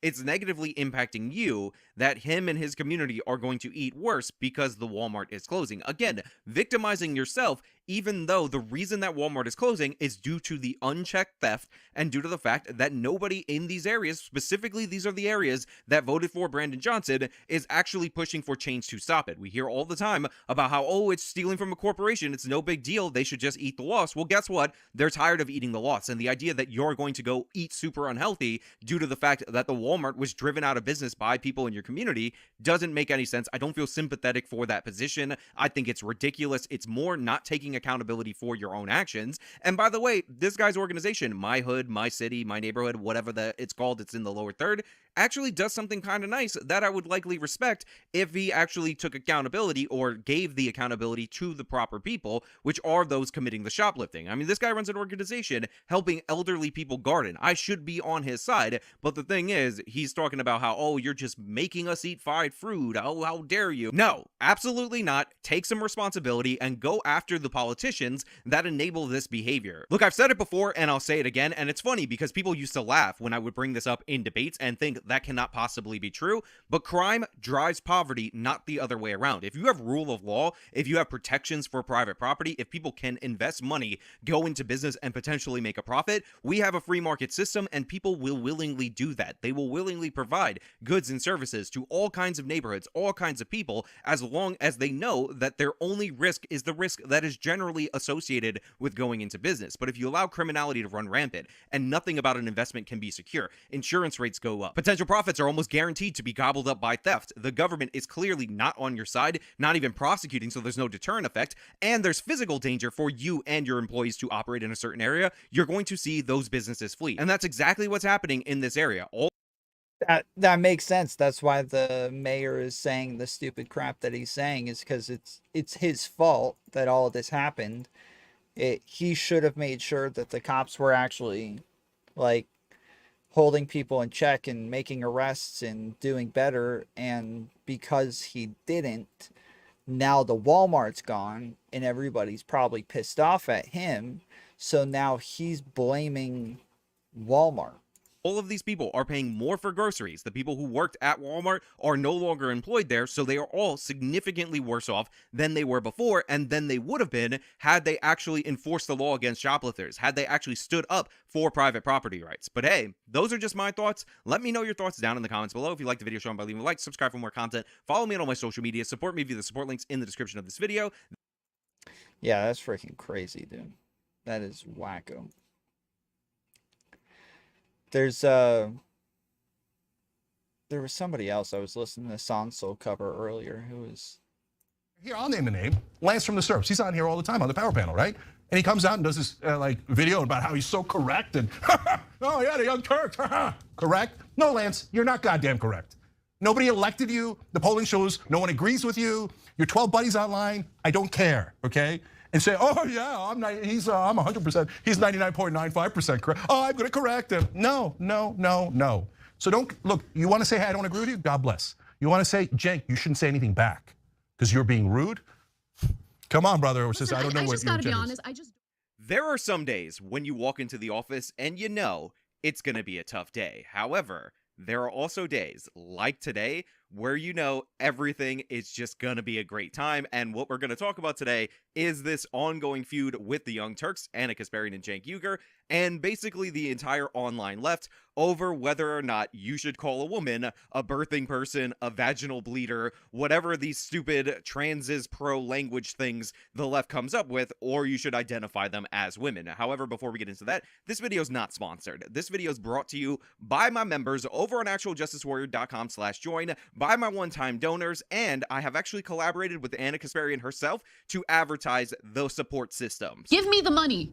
Give me the money. Okay. So the way that this whole thing started was in a clip on the Young Turks. They were having a discussion about unproductive things that the Democratic Party does. And then, even though the transes weren't specifically the topic, one of the topics was bad language being used by the left or poor messaging or whatever, Ana Kasparian mentioned this. No, look, this is another thing that Bethany is 1,000% full of crap on. So do progressives actually attack people for having kids? I've literally never seen it. And by the way, now there's a lot of leftists who say crazy stuff, right? And I still haven't seen them say that. Yeah. You're making it up entirely. Look, I can show you tons of leftist stuff where I go, oh, that's going too far. Like right? referring to women as people with uteruses? Yeah, I mean, there's all the stupid language and 1,000 other. Now, after Ana very succinctly said, hey, look, we should not be calling women birthing people. That's stupid language. That's not very productive language. She then went on to Twitter to tweet out something to the same effect, that she prefers to be called a woman, and we should not be using this terminology. This is... I didn't even know that they talked about it on the show. I only saw the tweet. I had no idea that they talked about it on the show. Not how normal people in the country talk, and honestly, this is quite alienating rhetoric. Quote, I am a woman. Please don't ever refer to me as a person with the uterus, birthing person, or person who menstruates. How do people not realize how degrading this is? You can support the transgender community without doing this expletive. And to Ana Kasparian's point, yeah, so I made the point when I forget who it was that I talked to about this, but somebody, Radical Coder came on and asked me about this, and my example was that this would be similar to like somebody on the far right calling black people Africans, and every time, instead of saying black person, they just call them Africans over and over, and we would all be like, you're not wrong, but that's kind of a little essentializing, don't you think? Like, that's it's a little weird to keep calling them Africans when you could just call them black people. Like, yes, does black still reference the same thing in general? Kind of, but you're over essentializing the language to where it would be kind of degrading.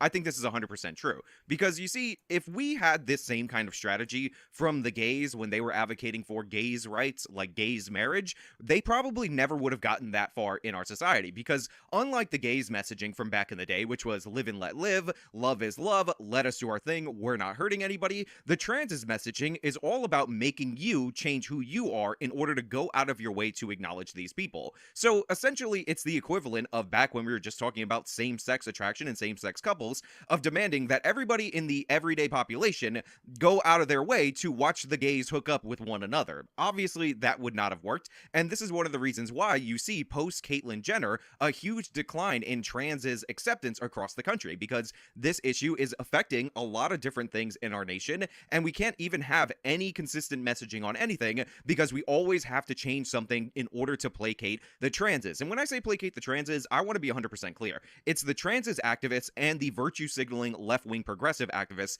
that we're talking about. For instance, we've talked extensively on this channel. Yeah, like people keep saying like, well, it's just a way to separate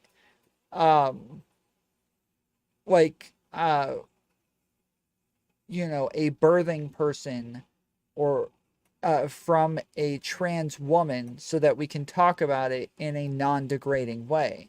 It's like, well, the word female isn't degrading, but I know the people would say that that is kind of exclusionary when you're using it to refer to a trans person or exclude a trans person. Yeah, the point in the term is to exclude them. Like, that is, like, yes, that is it. But it's okay. We have another term called cis woman. Wow. It's already there. We already made the word cis woman for this exact reason. To then say birthing person instead is unnecessarily over essentializing. About the term Latin X and how left-wing progressives are going out of their way to annoy absolutely everybody by trying to fix a flaw in the Spanish language that they perceive that does not exist. It just so happens that the Spanish language is a gendered language. So you have this term that no Latinos ask for, no transes virtually ask for, that is being hoisted upon the American public, and when you poll Hispanics, when you poll Latinos on whether or not they support it, what you find is that the overwhelming majority of them haven't heard of it, and of those who have heard of it, they do not support it because it's not a natural sound in the Spanish language. So this is something that Ana has criticized because it's unnecessarily alienating Latinos who are shifting more to the conservatives in the United States of America, and she doesn't want the same thing to happen with women's issues. And by the way, this is not something that is in the theoretical or in the abstract. When Roe versus Wade was overturned, all of these different left-wing progressives spent more time, it felt like, criticizing organizations that called it a women's rights issue, which is how the left has always sold abortion in the United States of America, claiming that it was about birthing people with a capacity for pregnancy, or similar. Now, to be 100% straightforward, and this is one of the things that the other lefties have pointed out in regard to Ana Kasparian. What tanks? Yeah. She was completely on the other side of this issue only about 8 months ago. About 8 months ago, and we did a video on this, the Young Turks did a video in support of a professor who showed up for a Senate hearing and was being questioned by Josh Hawley about why she kept saying birthing person when she was referring to women. And this was the clip, if you remember it. Professor Bridges, you said several times, you've used a phrase, I want to make sure I understand what you mean by it. You've referred to people with a capacity for pregnancy. Oh, no. Is he going to say, do you mean women? Would that be women? I knew it. I knew it. I knew it. I knew it. Oh, this is so cringe, dude. Many women, cis women, have the capacity for pregnancy. Many cis women do not have the capacity for pregnancy. There are also trans men who are capable of pregnancy, as well as non-binary people who are capable of pregnancy. So this isn't really a women's rights issue. We can recognize that this impacts women while also recognizing that it impacts other groups. Those things are not mutually exclusive, Senator Hawley. And Ana Kasparian gave the standard left-wing trash explanation on this issue because it's bad faith. They know there's a difference between gender and sex. They know that it is very possible for someone to be born a biological male or a biological female, but in terms of gender, identify differently as a male or non-binary, but they still have the biological capacity, the physical capacity to get pregnant. So that's why the language, the rhetoric is inclusive to include those people. It is not a big deal, but they make it a big deal. They manufacture it into a big deal because that's all Republicans are.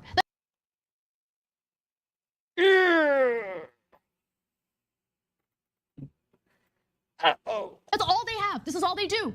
Endless bad faith arguments meant to fearmonger and direct hatred and fear toward other Americans, typically powerless Americans. And this was 8 months ago. So a lot of people pointed out that she used to be on board with this, but now she's changed her position. I just want to point out that you can change your position. And if you listen to what Cenk and Anna are saying, it's not necessarily that they're against anything transes. In fact, they go out of their way to say they're not against anything transes. They just don't think that this is an effective way to forward that agenda. So they're basically saying, we agree with you completely on the issue, but we don't want to have our language policed and basically kneecap ourselves on the issue. But that is not good enough for the left wing, of course. So they all put out their own response videos where they essentially went out of their way to gaslight Ana Kasparian, which we're going to touch on a little bit later, and attacked her. And it got real personal because a lot of people in these response videos were not only friends, but some of them actually were people who appear consistently on the Young Turks. And one of the most notoriously terrible panels that went over this topic in complete and utter bad faith is this panel featuring a murderer's row of absolutely worthless progressives. We just got to go over them real quick. From top left to right, we have David Doyle, who is the Rational National, an absolutely horrible channel on the internet.com. Bad takes all the way around. And again, they're trying to out-progressive the Young Turks and other progressives on the internet. Yeah, the last time we talked about this panel here, a couple of people were like, "Oh no, David Doyle, he's actually pretty cool." My only like 2 experiences with him were him just extreme. It was extreme cope, dude. It was just extreme cringe cope from that guy. So yeah, I don't know about that one. Mike Figueredo.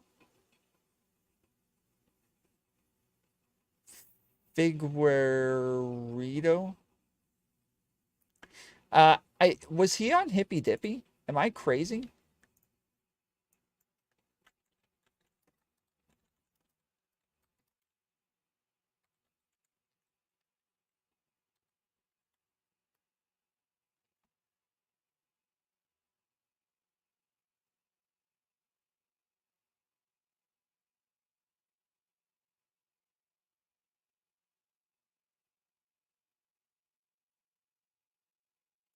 All right, so as we talked about yesterday, Kyle Kalinske from Secular Talk and Mike Figueredo from the Humanist Report got into it very heatedly. I think Kyle was more heated than Mike. I don't even think Mike was really heated. You could tell Kyle was angry.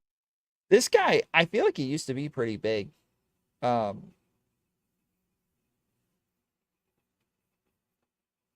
He's at 72,000 now, but yeah, I feel like he was coming up in the early days, dude. He was coming up in the early days when everybody was first getting into all this stuff. He was one of the main ones. What was it? The Humanist? Is that what it's called?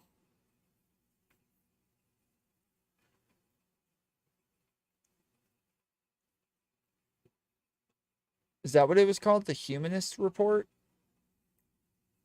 If you have capital and it's appreciating in value, but then you include other policies that actually remove. That's him right there. Yeah, there it is. The Humanist. Yep.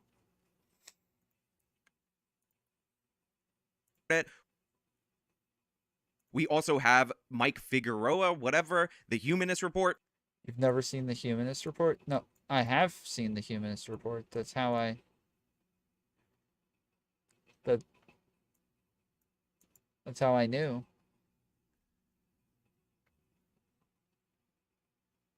Not a good channel. I think we've touched on clips from him from time to time, but I've never done a full response video because this guy's absolutely terrible. I remember there's a clip from him talking about the Kyle Rittenhouse case where he talks about how the 2 people who attacked Kyle that ended up being killed after attacking Kyle were dead and therefore they will never live again. We have Blair Zion, who I've never talked about on this channel, but essentially what this person does is second thought level videos in that they have a lot of stock footage, a lot of assertions, but nothing of substance to back them up. In fact, I stumbled across an education video video that this person did, and I was thinking about doing a response to it. Now that I see this person right here, I might consider it. And we have this unknown girl. I have no idea who she is, no context for her, never heard of her, so there's that person. And then we have this guy. So this is Matt Binder. I've had an exchange with him. I went on Lauren Southern and Lauren Chen's 2022 election night midterm roundup thing, and this guy tried to tell me that there was no crime spike in the city of New York, and he knew it because he lived in the city of New York. Now, of course, I live in the city of New York, but more importantly, when I quoted him the 47% year-over-year increase of homicides, he was absolutely shocked and stunned. So that gives you an idea of the caliber of person that he is, that he would make assertions about crime statistics that he didn't even bother to look up because he was denying pretty much this whole portion of the argument that crime was a significant issue in the city of New York or. He's a freaking idiot. Bender is so dumb, dude. Matt Bender is actually a bender of lefty cliches. Yeah, he's like Bender from the cartoon, whatever it's called. Battlestar Galactica. I don't remember the name of it, but you know what I'm talking about. That's Bender. Futurama. It could be Bender.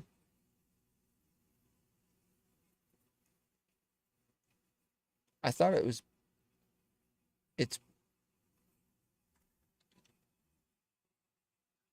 is it really Bender? It's Bender?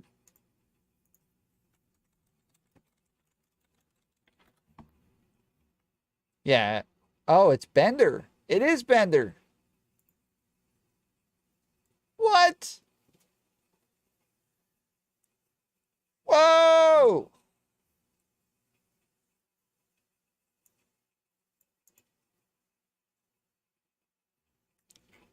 Tom, have you seen Futurama? Yeah, I've seen some of it.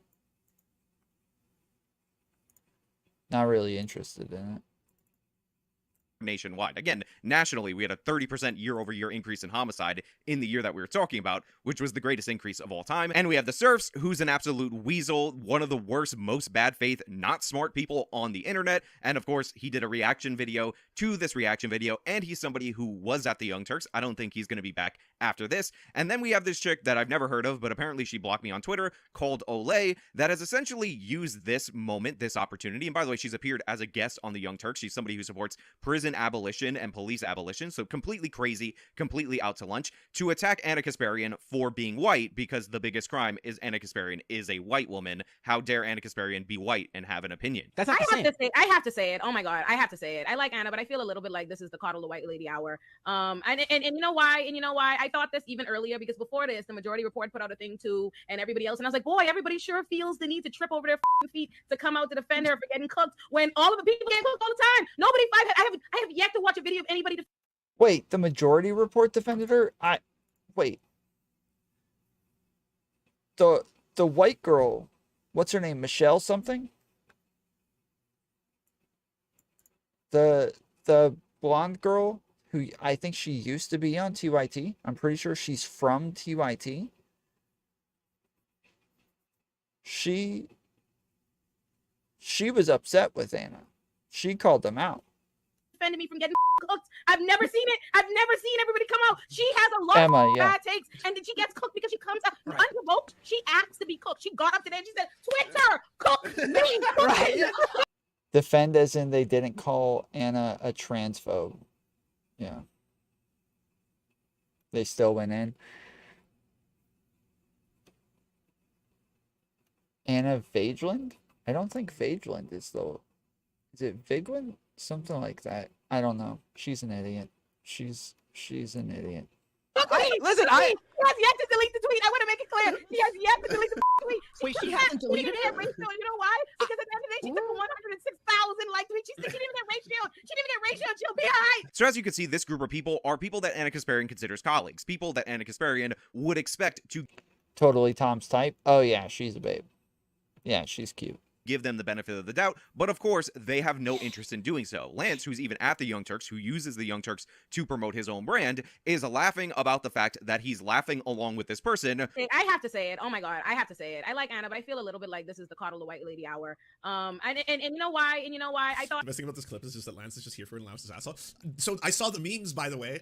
I saw a bunch of people who just took screenshots of me laughing non-stop. Rather than sticking up for someone that previously considered him to be a friend, a colleague, a respected peer. And that's what all of these people do. They're so scared of the transes, they're so upset about Ana Kasparian saying something logical and factual that they're just backstabbing her when it's convenient, and they're all getting together, all mobbing up, and they're sucking up to the large black woman that is speaking, that is ripping Ana apart just because she's angry for reasons unknown, and some of them are related to other things, like the fact that Ana and Cenk don't want to abolish all prisons and get rid of the police department and let criminals out onto the street.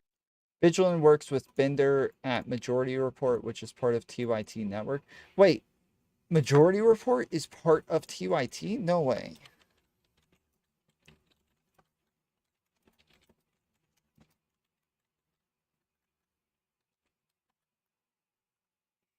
Damn it. The Majority Report was associated with the TYT Network, with which the show partnered from the 2010 relaunch until 2020, which generally followed its original format but was rebooted as a viewer-funded production. Okay, so they used to be part of the TYT Network. Okay. Streets for just, fun, I guess. So she's just ripping her apart, and they're all basically bending over backwards to obey her and laugh along with her because she's the most oppressed person here. All right, like, oh my god. I saw that Majority Report video that went up. It's exactly what Emma said on the show earlier today. And when I heard Emma say it, I was like, Emma put it great. And then I saw them put it up with the title that says Ana Kasparian is not anti-trans. I'm like, that's not the point. Why are you putting that as the title of the video? That's not the point. This is where the concern.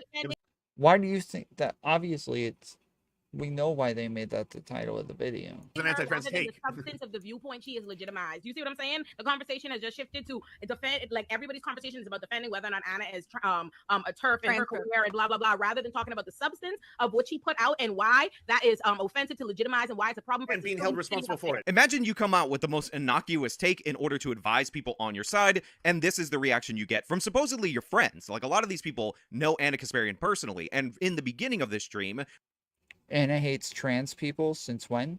We went over this last week. She hates trans people ever since she said she doesn't like being called a birthing person.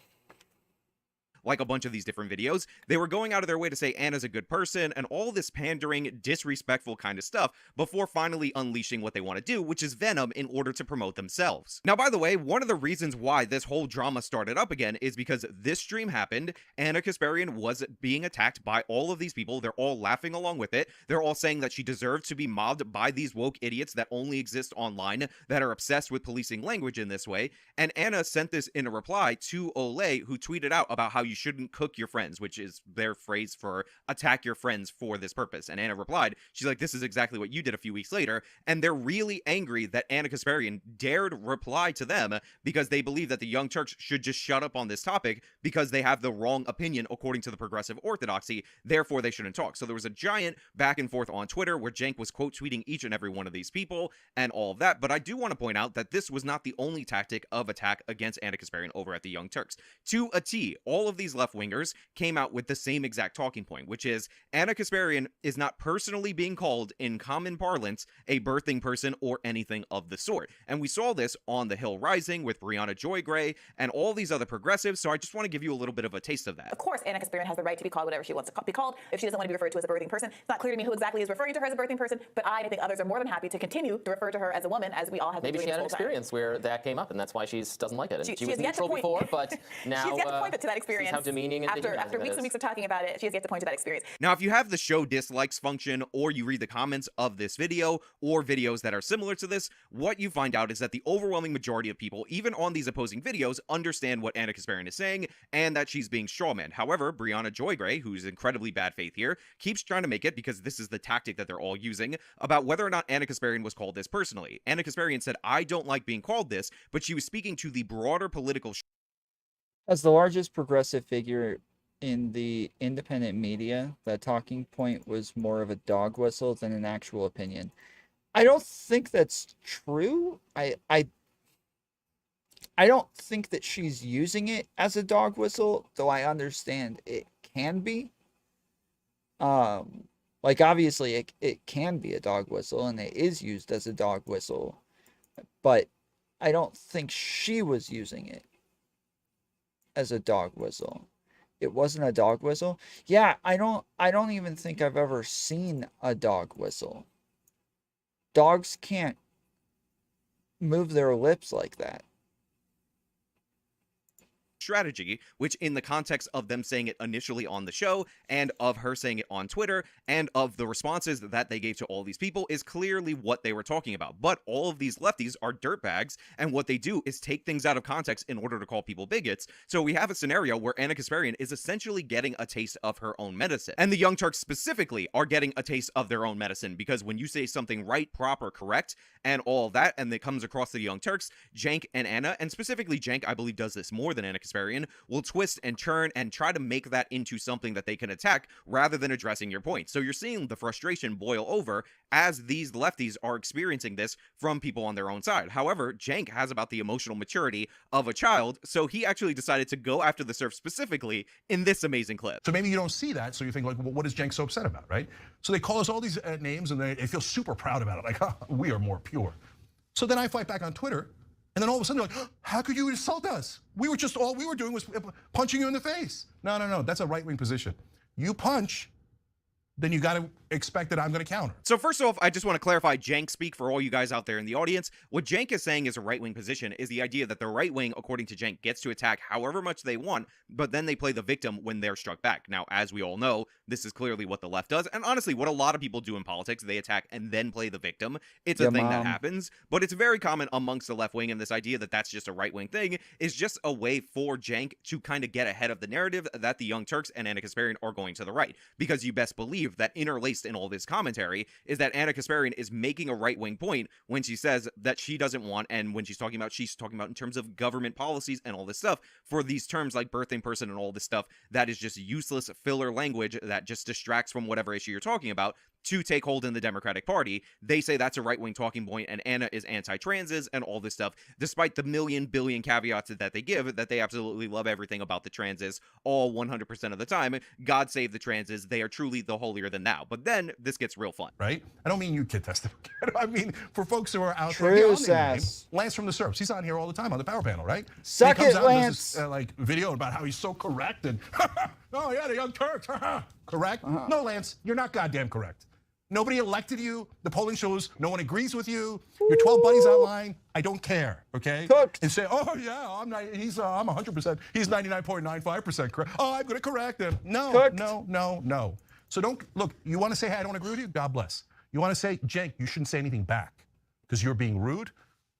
Come on, brother or sister. I don't know what your agenda is. So I love that. First and foremost, Jank realizing that Lance is complete and utter scum and he just backstabs people when it's convenient for him is obvious. It's something that Destiny's talked about and a bunch of other people who have been affiliated with Lance have talked about over the years. This guy is spineless. He's an absolute weasel, and that's what he does. And again, calling Lance out for saying that you shouldn't talk about things that you disagree with because the right ring, whatever, is not an argument, 100% true. Also, the Jankisms, where he's like strawmanning Lance's position because that's what Jank does, also on full display. I love it. Pump it directly into my veins. But this clip, when it went viral on the internet, kind of missed out this later part that I went out and found because I'm a TYT member. By the way, best $50 a year I ever spend. And this is where Ana chimes in, and I think this is absolutely crucial. I just don't really care to like collaborate with Later, any other Sarah. leftist ever again at this point. Yeah, no, that's where I'm at, because they come on the show, they build a name. Is Ana a Turk? I think she's Armenian. I'm almost positive.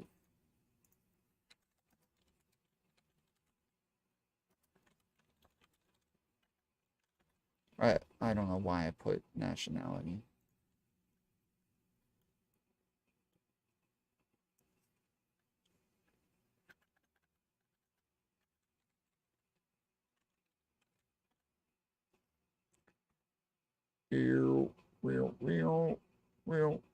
Here I am performing a traditional Armenian dance at my wedding. No one gets to tell me how Armenian I am. No one gets to decide for me whether or not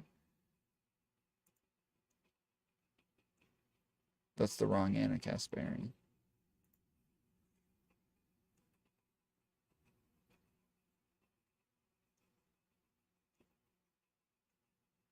The Young Turks led the Armenian genocide. In a Twitter exchange, one of the show's hosts, Ana Kasparian, who is also Armenian, condemned the critiques. Okay. What ethnicity is Ana Kasparian? Kasparian was born in Los Angeles, California. Her parents were Armenian immigrants. There you go. Name for themselves, and then they build a bigger name for themselves, trashing us as if they don't know who we are, as if they haven't worked with us, they don't know what our actual political values are. So I don't, Jake, I never want to talk about them again. I never want to address them again. It's a waste of time. There's important stuff going on in the country. Our personal drama with a bunch of leftists on Twitter doesn't matter. Yeah, if you guys don't know, like, the history, like, Cenk used to be an Armenian genocide denier. Very famously so. And the people who did the Armenian genocide, I believe, were the Young Turks.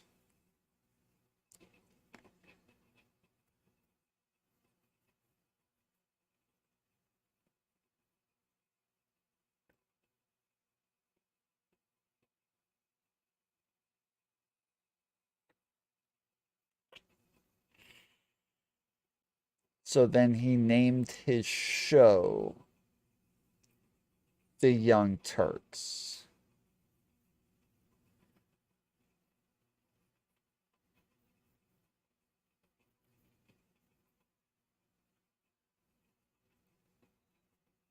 Now, supposedly, he changed his mind on being an Armenian genocide denier.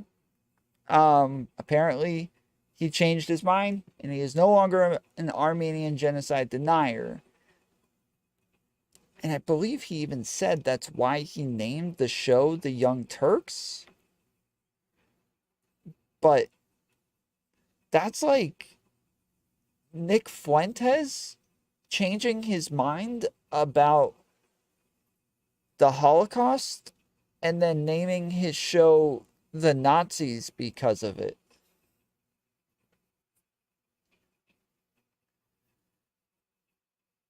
Or like, you know, the nationalist socialists.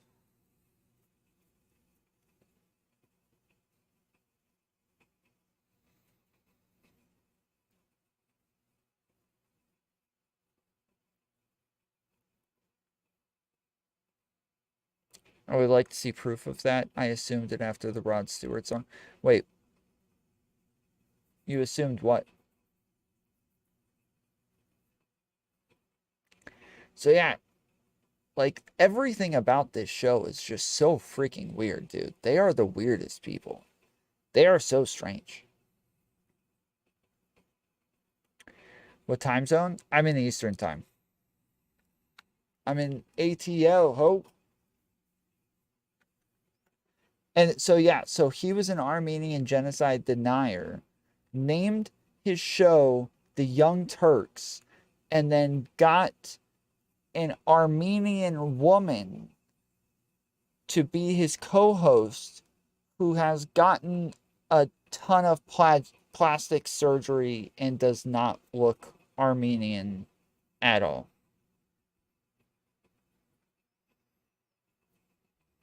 All right, last thing I'm going to say on it, because you brought it up, is that I'm not the kind of guy to back down. And just constantly saying that you are correct and I am incorrect is not 1% persuasive, not 1%.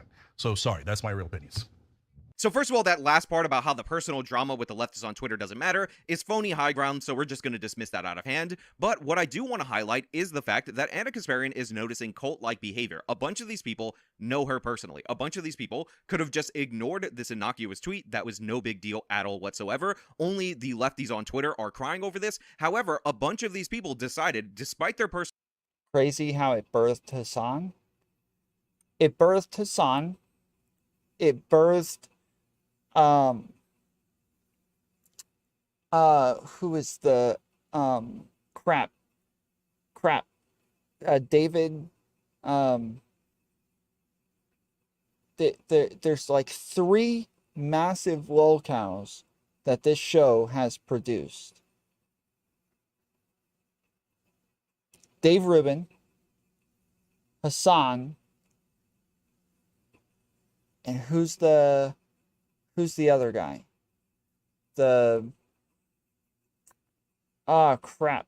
The guy that they just had drama with. Remember, he was telling stories about how when he worked at the Young Turks, she would wear like Jimmy Dore. Yes, he said that she would wear like overly like short skirts where you could literally see her butt hanging out, and like she would bend over and you could see up her skirt, and it was always like very inappropriate, the stuff that she would wear. And yeah, so anyways, so she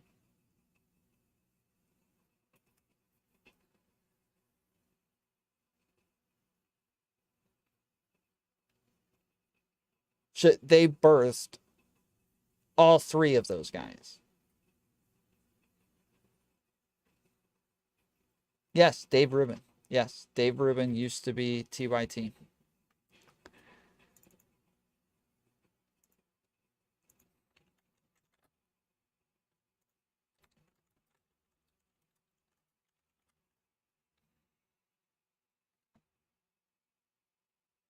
And then he had like a massive falling out with them afterwards where he was like talking a bunch of crap about them. And so that now they take shots at him every chance they get.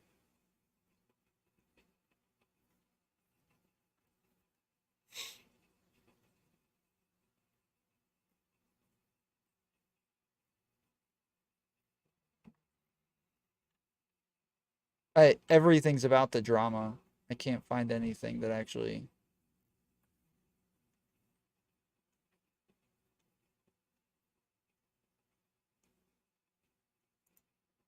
Hey guys, I wanted to take a second and let you guys know that the Young Turks is moving studios. You know, the Rubin Report is part of the Young Turks network. We are the largest online network in the world. The Young Turks show that Cenk started is a huge resource for telling the truth, fighting the power, trying to get money out of politics, all things that I absolutely believe in. Nothing that we do around here are we ever barked orders at. I don't have anything in my ear right now telling me what to say like they do on mainstream news. And I think we're truly doing something that's important and relevant. He still sounds like the same. He still sounds like the same person, still saying the same stupid stuff. Yeah, I don't even have an earpiece in that's telling me what I have to say. In here. So we're moving new studios, and we're trying to raise a little money to make that happen, because did you know that they want money when you're moving studios? There's equipment and things, and people like to get paid. So we're hoping that you guys will help us do this. If you dig what we do, we can get bigger, we can get better, but we need your help. So we've got a link for an Indiegogo campaign that we're doing. It's right down below in the description, and I hope you guys will give what you can. If you are entertained by anything I do, or if you feel like you've learned a little something and you have a couple bucks you can spare, it will be appreciated, and we can. Tom, didn't you say Rubin isn't a grifter? Yeah. Truly, as Cenk always says, I mean, we can change the world by telling the truth, by fighting the power, and hopefully entertaining you along the way. So again, there's an Indiegogo link down there, and we appreciate whatever you can give. And if you can't give, well then just, how about you click like? You click like, and then we'll go from there. All right, thanks.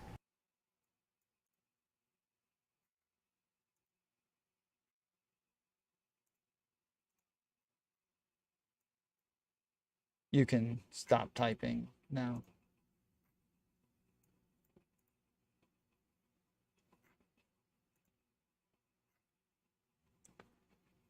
Mr. Maker?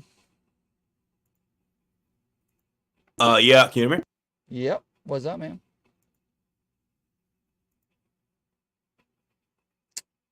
Well, I can't hear you anymore if you're talking. Okay, how about now? Yep. Is this better? Yep. Oh, okay. Hey, what's up? What's up, man? What are you up to? Talking about Armenian genocide, of course. Yeah, I noticed you were talking about like the Destiny. Destiny called you out, huh? Yeah. Um, Not really. What he literally said was, "I don't want to call him out." Oh. But Well, Tom that's sort of Ford, calling you out. Yeah. Yeah. So yeah, it's a Nice. joke. Yeah. Oh, okay. So I see what it is. I thought like there was some beef going on. I just wanted to No. get the tea, like they It's a say. meme. Oh, okay. So, okay, I guess that's out of the way then. What about the Ali? I heard a lot about that. What are your thoughts on that so far? It looks pretty bad. I don't know much about it. We looked into it for like 10 minutes the other day. But yeah, it does not look good for him. Yeah, so I read a little about that, and it's like, yeah, it looks kind of bad for him. It seems like he's just like well-connected political guy, and well, that's sort of like from based on what I've read of him. He's this well-connected person. He worked on like the Bush administration or something, or like the McCain or something. He's also, yeah, he's got a lot of connections. He was part of like the Trump Stop the Steal thing. Yeah, so for chat, Alexander Ali, the guy who started the Stop the Steal stuff, he was recently accused of like sexting children, and like I think he even told them to suck his dick. I don't know. Yeah, he was requesting, was sort of soliciting for that kind of stuff from like teenagers. They're like having to actually be underage. By He's the way, been on what's your stream problem with me They like don't seem to twice. like me very much. You said what? Say that again. Your chat doesn't seem to like me very much. Yeah, like well, someone said like, yeah, this guy again. It's like, oh shit, okay. So it's like, I guess I've gotten my reputation at this point. Yeah, Ali Alexander. Yeah. Yeah. So so from what I hear, he's like requesting like dick pictures from like this teenage boys, which is, I don't know, like what is your take on that? Like, do you? I mean, that's just like that. I don't know what else to say. Like, it looks really bad. Like, it doesn't. He So, like, seems to be pedophilia, downplaying or- it too. I don't know. Like, he's downplaying it super hardcore, bro. He's like, yeah, I said some inappropriate messages to people. Probably shouldn't have done that, and then immediately started attacking other people. Well, it's not just people; it's like minors. So there's that. Yeah, I mean, so like Smiley DeFed said police report has been filed, evidence submitted, kids have been warned, Ali is out, Nick has disassociated, mission accomplished. I am grateful for everyone's support, and you've helped me through this, but I have nothing left to ask from you. Nick has always supported me over the years. Now it's time for me to return the favor and defend him against this vicious smear campaign by Jews, Marjorie Taylor Guerrilla, fake news journalists, and perpetual haters with Fuentes derangement syndrome. What happened to me was horrible, but I've had time to heal. These attacks against Nick are fresh, and he's clearly hurt that he's being smeared as a pedo enabler. Nothing could be further from the truth. I'm disgusted that I'm being used as ammunition against my friend who had nothing to do with a brown pervert manipulating people. Jeez. Nick forced Ali out of public life. Nick wants justice as much as I do.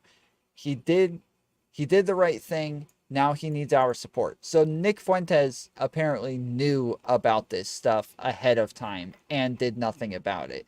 So it's yeah, it's all like that's one of the victims, right? Smiley. Yes, this Smiley is one of the victims. Yeah, this is sort of like what I'm hearing, like that he knew about it. I don't know if I have any evidence to back this up or whatnot, but it seems like even this guy doesn't even deny that. They're not even saying that he didn't know. That's like I would assume that's like the first thing that they would say here is that Nick didn't know, he knew nothing about this, but no, instead they're like, he did nothing wrong, he forced Ali out, he's disassociated, so it's okay. Like, yeah, that Smiley guy, I think he made a statement too early, if I'm not mistaken. He's made like plenty of statements about this so far. I think he mentioned like he didn't go to Nick or something because like he was ashamed or like he didn't talk about it. I don't know. He's like released plenty of like I only read like the first 2 that he released, and he's sort of like just like making sure that I think he's like friends with Nick or something. He's just like making sure that Nick's not implicated in this at all. So whether or not he knew, I don't know. I cannot substantiate that. I mean, as far as denying that he didn't know, that's like proving a negative. I don't know if that's. I mean, I don't know how you can prove that someone didn't know something or they didn't. It's hard to. Yeah, I guess Yeah, so- he went to Milo with all of this information, and now Milo's trying to use it to take down America First. Yeah, so. it's so weird because like it's like this thing where like this person has like sexually abused or something, or like a victim of this sort of sexual deviancy that I'm seeing in it, and or pedophilia. Well, I don't want to call it pedophilia. It's like 15 or 16, so that would not be exactly pedophilia, but it's Yeah, I like, think Stardust is having him on. I think Stardust is having Alexander on. When's that? I don't know. I'm not sure. Let's see. Because I watched like one of her streams, I think it was today, and she was talking to this like Groiber guy. Oh, she's having Milo on? Oh, I shit. thought she said she was having Milo and maybe Milo. Now that's a big one. I'm That'd be a huge stream. I mean, she's like a smaller streamer, and that's like, yeah, that'd be huge.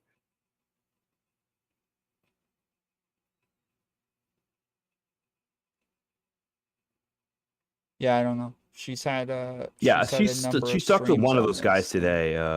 He's a Groiper. She spoke with one of them today. He was like getting his side of the story because I think she spoke with this BPF guy too. So yeah. Well, yeah, BPFs.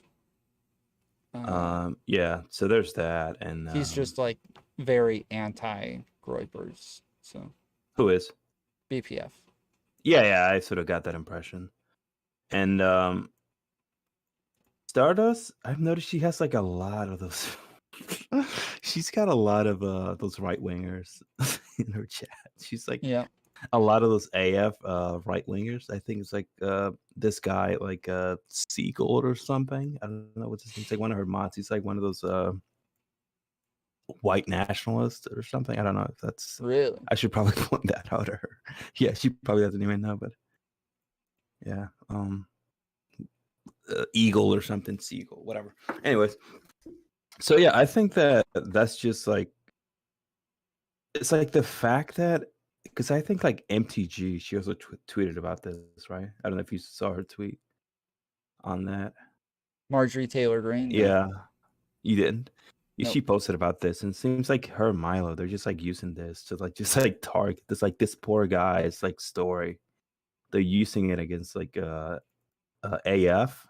America I don't know First. if Nick knew. Like, yeah, this is bad. There's the America First movement is mostly young kids. It is like, well, that's if it can be substantiated that he knew. But like, sure, even if that's like the case, it seems like it's just so targeted towards him. Sure, like, but again, this kid doesn't even seem to be denying that. Like that, I don't know. Have you looked to see if there is evidence about it, or? I don't know, but it seems like you're putting like a very extreme focus onto that. It's like, what do you mean if he's not denying that? Who knew? Nick Fuentes? Yeah, like in his tweets where he's defending Nick, saying Nick did nothing wrong. He's not saying Nick didn't know about this. He's just saying Nick. I think I read him talk about that earlier on, like when he first released that statement. I don't know if that's. I can't recall. It's like his first. So right here, he releases like text message saying Nick proved that he not only protected Groipers by keeping Ali away from AFPAC, but he's also been taking down gay pedos. So it sounds like Nick knew about it and was trying to keep Ali away. But I've met Ali twice on Politically Provoked. Like and he and he had a yellow name in chat anywhere that he went. Like he was like a VIP on I Cozy. think that he is one of the organizers, because I've watched Nick's take on this too, because like there was this Starter was reacting to it, and I think that the take is that he's like one of those people that are like politically aligned with them, but he's not exactly part of AF, something like that. As far as him knowing, again, I don't have anything to substantiate that. I mean, not denying that he didn't know. It's like proving a negative. So I can't comment on that. It probably has to be proven that. I think the affirmative claim would be that proving that he actually knew, as opposed to him proving that he didn't know, which is I don't know how that's going to be addressed. But yeah, I feel like that's. But again, it's like even in these messages, I'm reading them right now, and he's saying that like Ali didn't support them in the Groiper Wars, so he can't come. Like it has nothing. I think yeah, I think Starter was reading this too or something. Yeah, It so seems like I think those messages are from Nick, right? Yeah, so what I'm saying is like when they're showing these messages, like look, Nick is protecting us from Ali Alexander. It's not him saying like this guy's a pedo, like everybody stay away from him, like he's gonna sexually abuse children or anything like that. It's him saying like, yeah, he wasn't on our side, so I don't want him around, like stuff like that. And again, wait, he's a I think freaking I'm a little VIP on confused. Coast. Is your take that Nick all along knew about this? Is that what were you citing with this? Or? Yeah, isn't that the Milo take? It's that. Well, that's Milo's take, but of course, I think Milo has like a clear motivation. So I don't. But if you're going with that, I mean, I don't have anything. I'm saying substantiate these that are he the actually allegations, and the kid here doesn't even seem to be like. You would think that that's like what he's putting all over the place if he's defending Nick, that he's saying over and over, like Nick didn't know, like he didn't know anything about this. Stop acting like he knew about it. Like that's all I would say. But instead, he keeps saying things like, "Oh, he's disassociated with him. He's not even friends with him anymore. He If didn't I'm let not him come to mistaken, AFPAC." Like I think that because I've watched, of course, like all different parties. I've been reading Milo's. Milo's been posting a lot of shit. It's hard to keep up with. I also saw Nick's like a video response or something on the show. I think Stardust played this during her stream today. It seems like what he said is sort of like that. Milo like warned them about Ali or something. He was like a pedophile. He liked to like have sex with boys and things like that, or like underage teenage boys or something.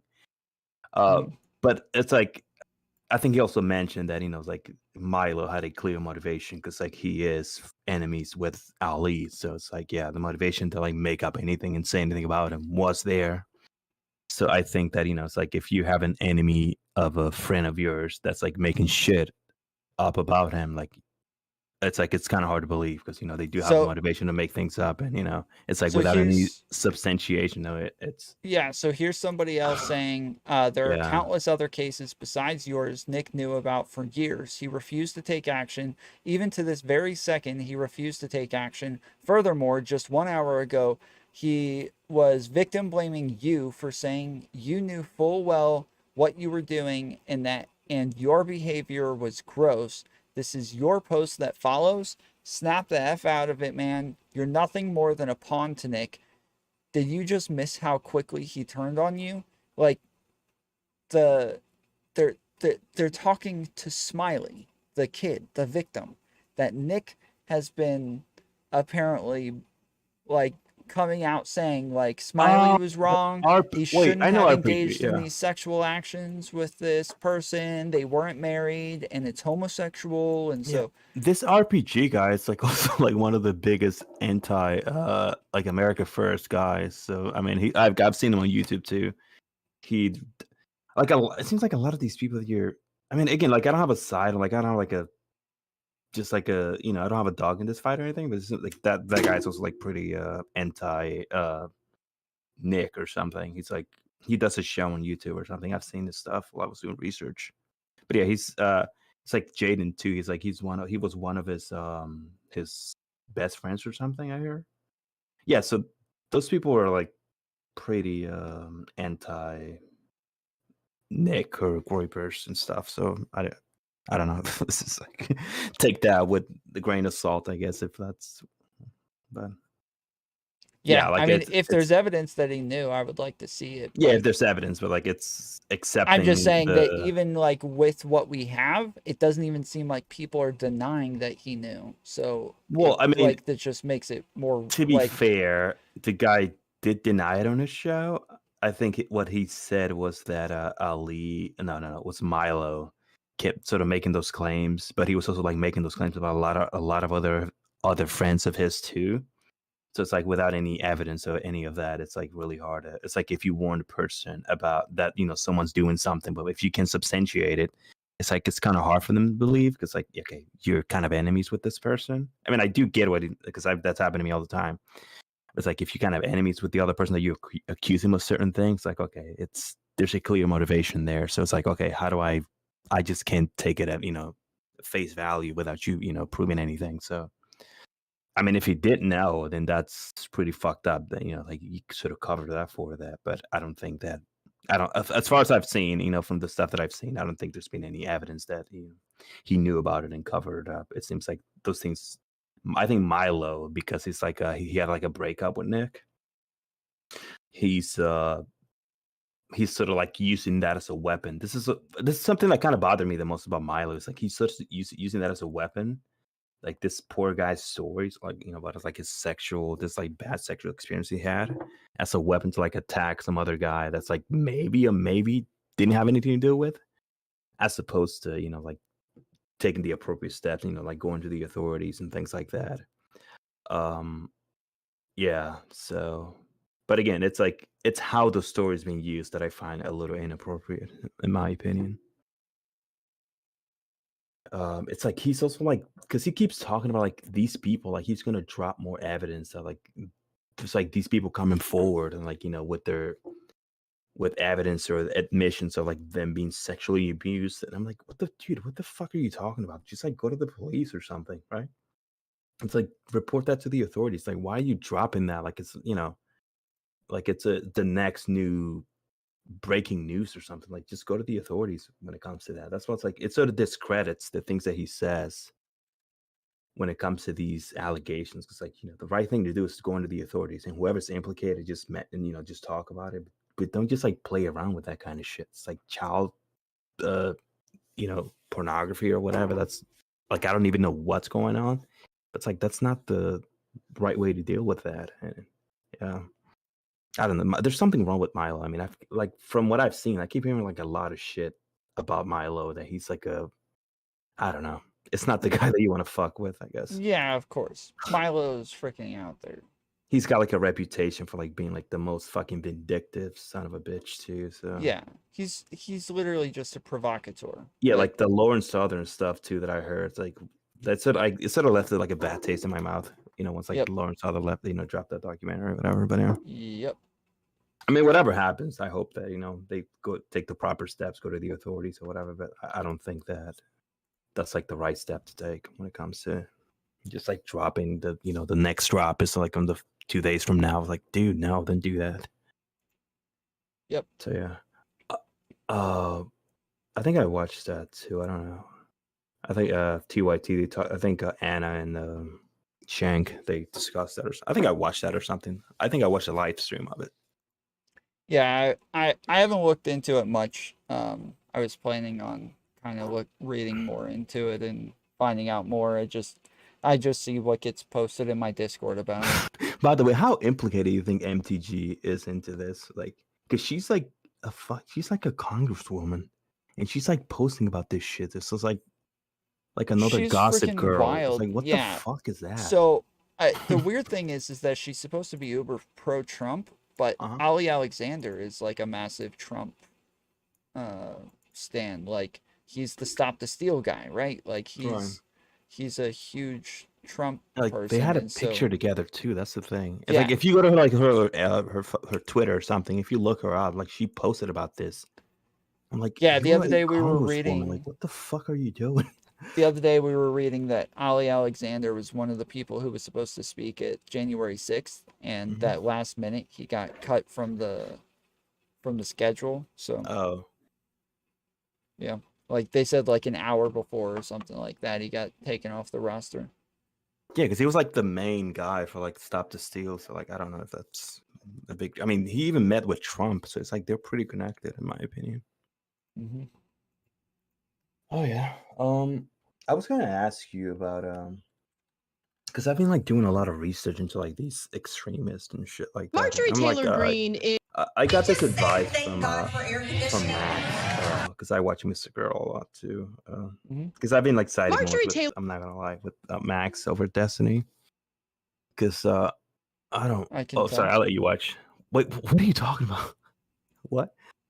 The last conversation we Oh, had yeah. was you over and over acting like I was standing Destiny super hard and then being super I was going harder on Max and Lav, so No, I yeah. think that there's just like this notion or this like perspective that Destiny is like the status quo. Like he's the guy that it's like you're whose side you're supposed to take. Like he's the guy who like you don't talk shit about. Like he's like the Yeah, the but that's the model thing for is like the point is that like I've had tons of disagreements with him. Like and you acting like, oh, everybody's calling him out for that stuff. Like that it's just not true. Like that his community isn't calling him out for all the same stuff. And then even if you go watch like the all of the clips of like my interview with him, Destiny's channel,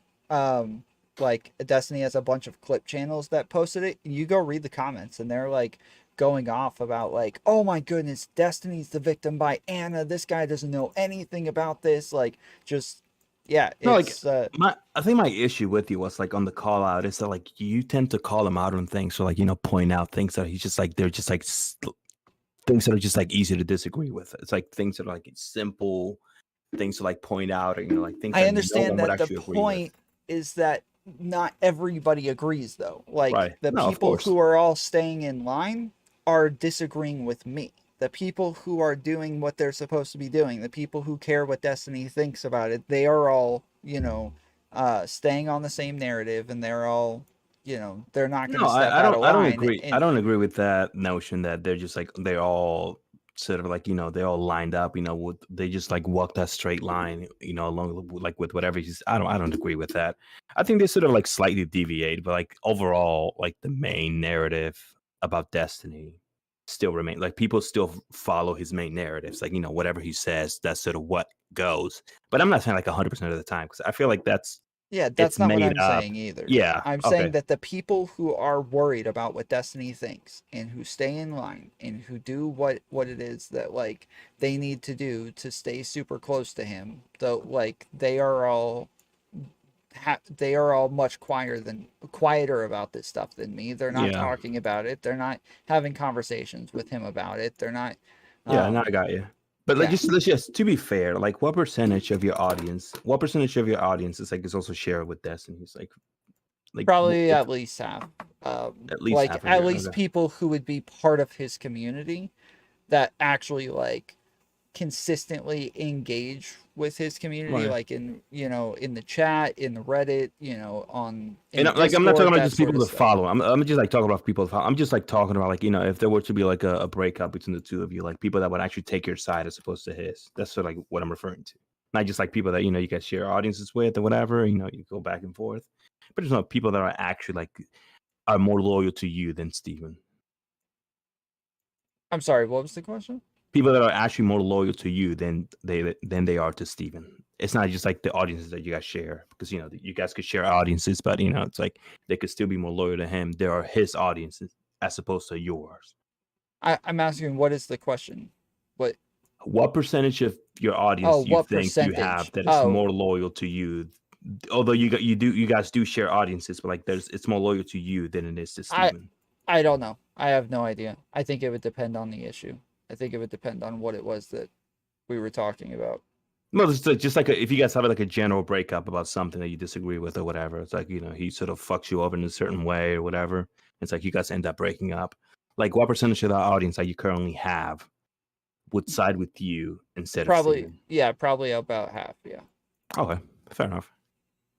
But that is a substantial amount, right? You would agree. Yes. Okay. That's all.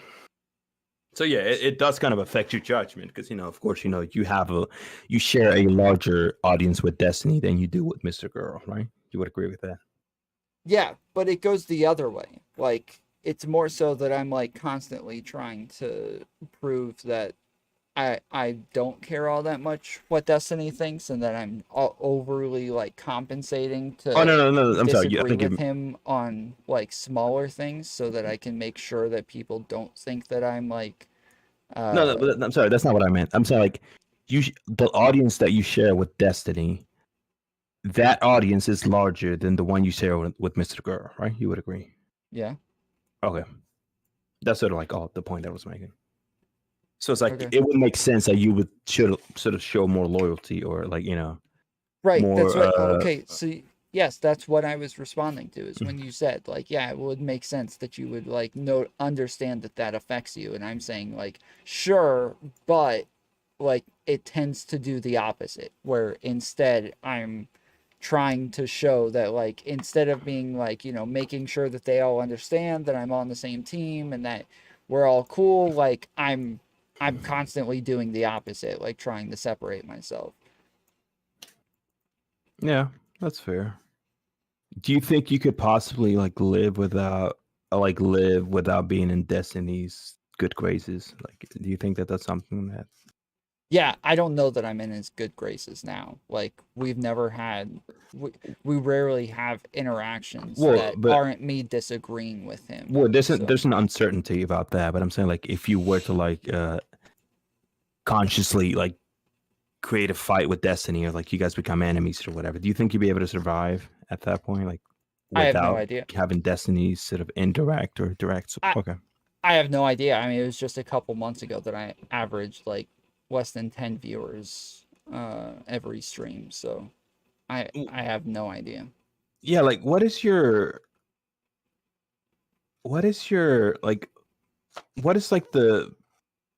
the structure of your show? Like what's the plan? Like what are you trying to I'm seeing like this look that you have when I'm asking that question.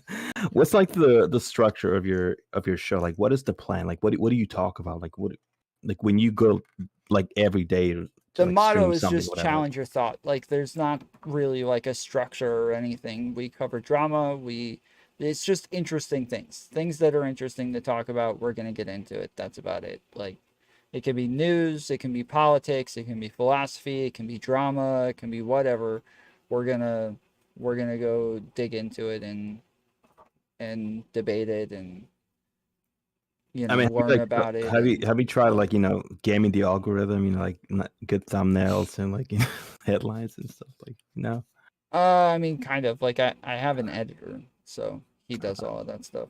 But I'm saying like as you stream, like like maybe giving like a fancy headline or like a I mean we do that streamer. Generally all the time. Like the title right now says Destiny called me out. Like that's not true. Well, calls you out. Like Destiny calls a lot of people out. I mean, that's like, to be fair, that's like, yeah, it's like we said Destiny bridge burning with Destiny. That's like a little. I'm not like more enticing. Yeah, sure, but that's not that wouldn't be anywhere close to true, right? So true, it's better to just like you have to sort of like dance around, the truth. I get it, something that some way that I can make it like look spicy while plausible also deniability, being yes, exactly, yes. I got you. Something that I could explain in some plausible way. So but like obviously Destiny literally says I'm not calling Tom out. So the whole point is like, oh yeah, it's just a meme. Like he says he's not calling me out. So, but like, do you have any what are your hot takes? Do you have any anything that's like out there that's like, it's like what are your hot takes? Is there anything? Yeah, probably the main one is that I think rape is bad and I think pedophilia is bad. Those are the two main ones. That's a hot take? Yeah. Well, you being sarcastic? Like what? I don't get it. Yes. Yes. I'm like, what's like your hot a hot take out there that you just like drop like like Mr. Girl thinks that it's like the girls in cuties was hot, like that's a hot take, right? This is like what I'm talking like the rape is bad. I mean, this is like it's a joke, dude. But, okay. I mean, I guess I don't know. So like controversial opinions that I hold is like I'm especially in this space is I'm pro-life. I have I've had tons of like debates and things on like pedophilia that people feel or make them uncomfortable. There's yeah, like I don't know. I don't know. Generally, there's. Do you think that a girl that texts a guy, let's say she just like this 15, you think that a 15-year-old girl that seduces her teacher, her high school teacher, do you think that she holds any responsibility for her actions? Yeah, of course. As far as what exactly? Like, as far as you, like the choices that she made. Oh, yeah, of course you would criticize the teacher, right? Of course he's the adult or whatever, he should know better. But like, if you were to tell the 15-year-old girl, like, what would you tell them? Like, okay, but you, on the other hand, like, what would? Yeah, like that's a, yeah, like they are still making the choice, like to do these things. So yeah, they're still like getting the teacher in trouble. They're still. Will you call her out for getting the teacher in trouble? I don't know that I would call them out for getting the teacher in trouble, but I'm saying like as an individual, yeah, I would hope that their parents like sit them down and are like, hey, you should not be doing this. Like you should not be approaching adults. You shouldn't be trying to have sex with adults. Like you need to like be with kids your own age. Like, yeah, of course. That So would be a like woman- an expectation of any parent who has a kid who does that. So you would victim shame her. A woman that actually, a little girl, a 15-year-old that gets probably raped. What do they call that? What kind of rape is that? When it's like it's like consensual, but at the same time, it's fuck, I forgot the name of the. It's like some sort of rape, whatever. It's like, of course, it's illegal to have sex with like an underage person, especially like you being the teacher. But if this were to happen, you would assume that the 15-year-old girl, would be the victim, right? Yeah, of course. Okay, there goes some statutory rape. That's right. So you're telling me that this girl that gets statutorily raped, you would still victim blame her. You would still have That's not what her victim mom. blaming is. Well, I mean, I would sort of agree that, calling her out and saying like, look, you're No. kind of No, also to blame for victim this blaming is action. saying that it's your fault that the other person did this to you. But That's what victim blaming is. That's what you're doing, though. You're sort of blaming her for flirting with the teacher. When I literally, yes, that's not that's not Well, blaming she is a her for victim, the but by nature, other you're blaming person's- her. Listen, when we're talking about victim blaming is blaming the person for the other person's actions. That is what victim blaming is. Not always. No, yes, always. That is what victim blaming I would is. So it's disagree- like I would disagree saying, with that. "Oh, you got raped because you wore such a short skirt." That is victim blaming. No, Because you're saying it's not like you giving are her responsible the for absolute the other fault. person's. That's not true. It's not victim blaming is not just giving her the absolute fault. It's also like sharing the fault with the other person too. Well, that's This dumb. is why they say like a person that gets raped or whatever, a person that gets robbed, like even if like they have nothing to do with it, it's not their fault. It's still like people calling them out like you should have known better, like you should have like not done this or that. You're still blaming this person for part of those actions. You're No, still you're blaming. not. That is Hold on. the act Stop of victim saying blaming. blaming. Stop saying blaming. You are not blaming them. You are saying that what they would you have call it? responsibility for their own actions. That is not blaming And them that by for what nature happened. is a blame. Yes. No, it you is have not. You should not have done this or that. You are in a way blaming this person. You're attributing a level of responsibility for what happened to them. That's literally blaming. No, what do it you think is that happened to not. the? Wait. That is not what I'm saying. I'm not. Wait, I'm no, not but saying when- that when they the have rapist- responsibility in what Dude, happened to when them. the That is rapist no. rapes a- Stop! You keep changing my words. my God. Stop talking over me while I'm freaking talking, dude. You keep asking me questions, and as soon as I start talking, you're like, enough. yeah, that's victim blaming. You don't even know that you're victim blaming. That's what that is. Like, come on, dude, chill. Okay, like blaming means that you are saying it is their fault that a thing is happening. Okay. Or that they share a fault. Or whatever, them having responsibility in their own actions.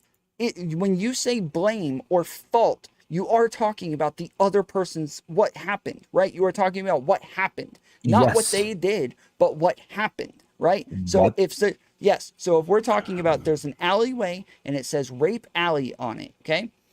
And the girl sees it. She sees it says Rape Alley on it. There's a ton of dudes standing down the alley, and she walks down that alley anyways. She has responsibility for her own actions for choosing to walk down the alley. I'm saying you're but she reframing what I does said now. not. Hold on. But she does not have responsibility for the other person's actions and what they did to her. So she is not responsible for getting raped. You're but she is reframing responsible. what I said. No, I'm not. I am telling Yes, you. you are. No, I didn't say that you said We're anything. talking I'm not about two talking about what you individuals. said. I am talking about the difference between responsibility and victim blaming. We're talking about two individuals consenting to an action. Now you're talking about someone like a woman randomly walking down the street and getting raped. Like those two are not. They're not analogous. What I'm talking about, it's an interaction with a 15-year-old girl and It is a one teacher. to one. It is one to And they're one both analogous. the 15-year-old girl seduces the teacher, right? The teacher goes along with it, although he's mostly responsible for it, of course, because he's the adult. He has the ultimate responsibility. But my point is, this is why I asked you: do you think the girl bears the level of responsibility for seducing the teacher? Yes, they are responsible for seducing the teacher. Okay, Yes, and the of course. seduction led to sex, right? Yes. She was not raped. She was not forced to remove her clothes, right? She voluntarily did those things, right? Well, no, I would say at that point, like if the teacher, yeah. You're cocking out so hard, dude. Holy Do shit. you really not understand the differences here? This is Okay. the example I'm that I talking gave about you the with Rape contribution Alley that's leading to the is, sex. dude, bro, No, you're no, no. doing it You're again. bringing up you like a just finished. clear-cut Stop example. talking. You just finished. Stop talking, and as soon as I start talking, you start rambling off on something else again. Okay? Because you're inserting some You are BS example that's nothing to do with what I'm misunderstanding. talking about. You are misunderstanding, and you just keep rambling because you're Nope. not actually listening to what I'm Disagree saying. with you. The Rape Alley example is a 1-to-1 example of responsibility of what you choose to do, but you are not responsibility for what happens to you. No, that's Those are not what I'm two talking different about. things. The reason why that's not what I'm talking about is because the woman walking down the alley and just like getting raped, even though it's like a rape alley, she's not deciding to like voluntarily participate in the sexual interaction. When the teacher and the student, that is the completely different. They're both voluntarily doing those things. And the rape at the alley is not rape. I'm talking about statutory rape versus like a literal violent Yes. rape. The Okay. two are Yes. not And when synonymous. I'm yes, talking about and the when one we're that's talking statutory. about yes, and when we're talking about a child, we do not think that the child has the ability to consent to those But that's actions. not what I'm They- asking you. I'm It asking you. is. I'm going beyond that. We both agree that they do not have the ability to consent. Right. That's we get that You they're just minors. asked me. My You question. just said. Let me ask you. No, How no, did no, you no. say, let me You ask you the just question. said. You just said that they're responsible for. You're Why not wouldn't they allowing me be to rephrase the responsible? question. You just said. Oh, okay, if you want to rephrase it, that's fine. Okay. But the like, I just want to point out, changing it from they are responsible for the teacher Okay. taking off their clothes is like Right. that's where Did the difference is no, going to be. Did the minor? Okay, so let's say that they're both, let's say their 15-year-old student seduces the teacher, right? And that's fine. They go along with it. Of course, the teacher's, the adult. So we all get that part. They both take their clothes off, right? Like the student was not forced to remove her clothes. She did it voluntarily, right? You could agree with that. If that happens, right? What they're doing this voluntarily. Like if the student decides to like remove their clothes, they're not being forced. You would agree with that, right? This is like a voluntary action by the student. I would say they're Can being we go along with coerced. that? They're not being coerced. The student's literally the one seducing the teacher. How's that? Oh, you're saying okay, so you're saying the teacher has not chosen to touch them or do anything with them.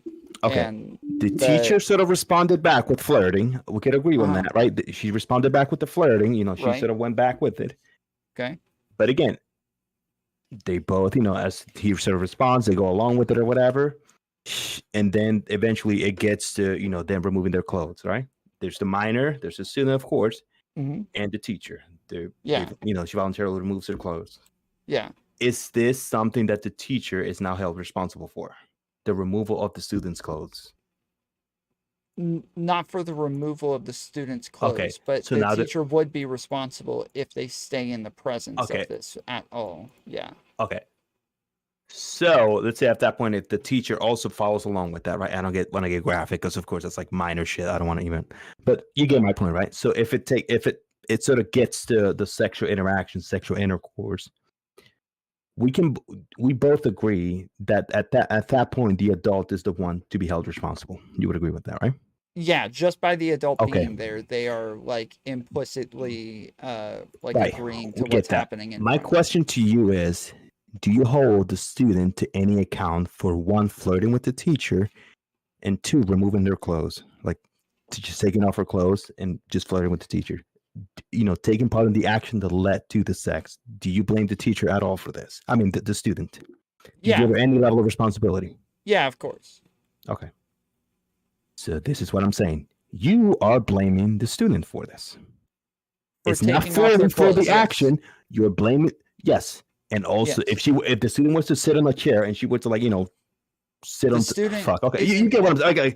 I do, but the student okay. isn't a victim for taking off their clothes. If she literally fucking sits on top of it and starts riding, like I don't want to get graphic here, but you get my point, right? She is the one taking part in that interaction. I do. Right. So, do you, at that point, would you hold the student accountable for the sexual interaction at that point, even though she's a Yes. minor? Okay. Yes. So you are holding the student accountable for the sexual interaction, right?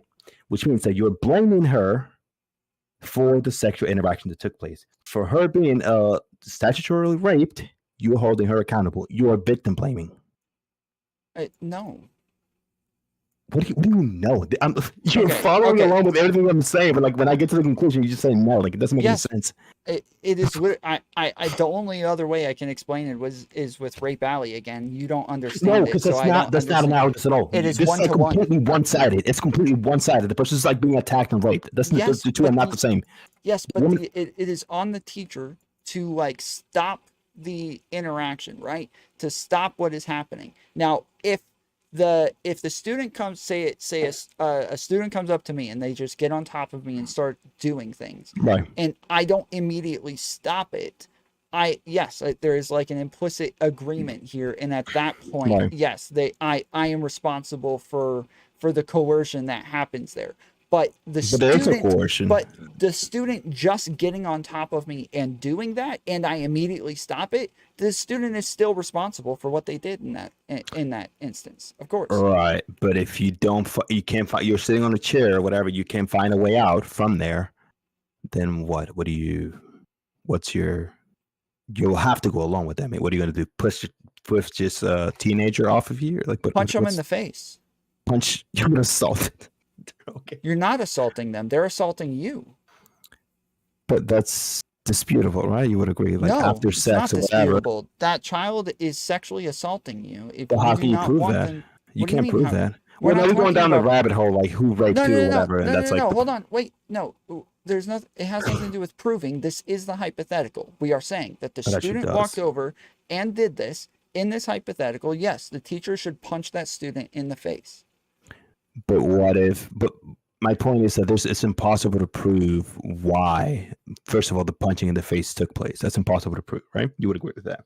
Yeah. That's one. The other one is that the sex or whatever happened, like you I think whatever claim you could make, like to defend yourself, I'm sure the student's going to make another one, and probably hers is going to be more believable than yours. You would agree, right? Yeah, sure. Okay. So my point is, but you're actually going like outside of the hypothetical. Let's say that you both actually do have sex, but there's nothing that you did that led to her being coerced into like taking off her clothes and like having sex with you, right? Mm-hmm. You are saying that there's a level of responsibility that the student holds, even though she's underage, for having sex with you. You would agree with that, right? For having sex. No. Sure. Removing her clothes, seducing you into doing all those things. Yeah, removing Yeah, her sure. clothes. Like, yes. Having Yes. Up until having sex, yes. I would say that they hold a level of responsibility. What do you think sex is? If she just like hops on top of you and starts fucking riding you, like what's your what then? Well, are What are you you talking already about? naked? Well, yeah. If you let's say if So you you're follow along naked with in that, front of the yes. Again, that is the part where it no longer. That's the part where it becomes coercive. This is the thing. It's like as soon as you start going along with it, Yes, I would say it is now coercive because you are an authority figure in this child's life. If you are implicitly allowing this to happen whatsoever, then yes, you are being coercive. Okay, but would you hold the student to any account for any of the interaction that took place? Yes, the same thing. Literally, What would you hold the her same thing. account for? Up until the teacher is Up until, but what's up until? Like, just tell me what it is. literally the same thing. Up until the teacher is doing anything to imply that this is an okay interaction whatsoever. You will hold her to account for seducing the teacher, right? Yes. Do you think that a student can get in trouble for doing those things? Yes, 100%. There's nothing against the law that says that you can't. That's in the law that says you cannot seduce your teacher if you're a minor. Did you know that? Well, if it's unwanted, this is sexual harassment. How do you prove that's unwanted? What do you mean prove? Like, why do you keep saying that? You keep changing it. You from, say if like, it's unwanted, No. these are things that are like impossible to prove. It doesn't matter. These are hypotheticals. We don't need freaking proof. We're not talking about real Yes, people. you We're do. talking about a No, you But are hypothet- asking. for a Stop hypothetical asking me to about work. proof. I don't care about proof. I don't care about the law. I don't care about any of these things. We are talking about what is moral here. Stop changing I think the the problem subject. that you're finding yourself is that you're sort of like in this I sort of don't like have a flip flop here. No, there's You're no in this like flip-flop. flip flop here, where you want to admit that the student holds a level of account, but I feel like you're so. There's no like flip-flop. the I am being optics of it is so. insanely Yeah, I am This is being like- perfectly consistent. I don't think you are. I am 'Cause you literally just, 100% being admitted consistent. earlier that the students held to account for like doing the things you did or whatever, but then you Yes. sort of backpedal and say, yeah, well, not for the sex, because of course it's like, of course, student you like agree a that- minor is still capable of having sex. Like you don't have to participate in sex. You could just like literally hop on top of you or whatever and just like do things. Or If you're already naked, yes. But if you're already naked, I would say that's already coercive. Okay. Let's say if you find yourself cornered, they remove your clothes, they remove your pants or whatever. She's still like blowing you or whatever. This Yes, is like a if the hypothetical. student rapes you, then yes, the student is responsible for their actions. Yes. But again, if this happens and you go along with it, If you go like along what with were it, you now it's supposed to not do? rape. Like, please stop. Okay, the distinctions there are impossible to make. You're just like making shit up. Like those things are just like easy to go with. That's not how that works. I don't know what you're Like, talking what do you mean if you go along with it? Like, how would you make the distinction whether or not you went along with it or like you didn't? What are you just like gonna fucking the person's like holding onto your dick and you're just like gonna run away? Like, I'm not- what are you what do you talking mean? about? I'm not. What are you talking about?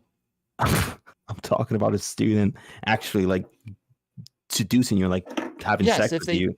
yes, if they and had sex you're- with you without your consent, without you wanting to have sex, yes, this is rape. If they did it with your consent, now this is coercive on the student, and now it is Okay, your. let's- Now it is.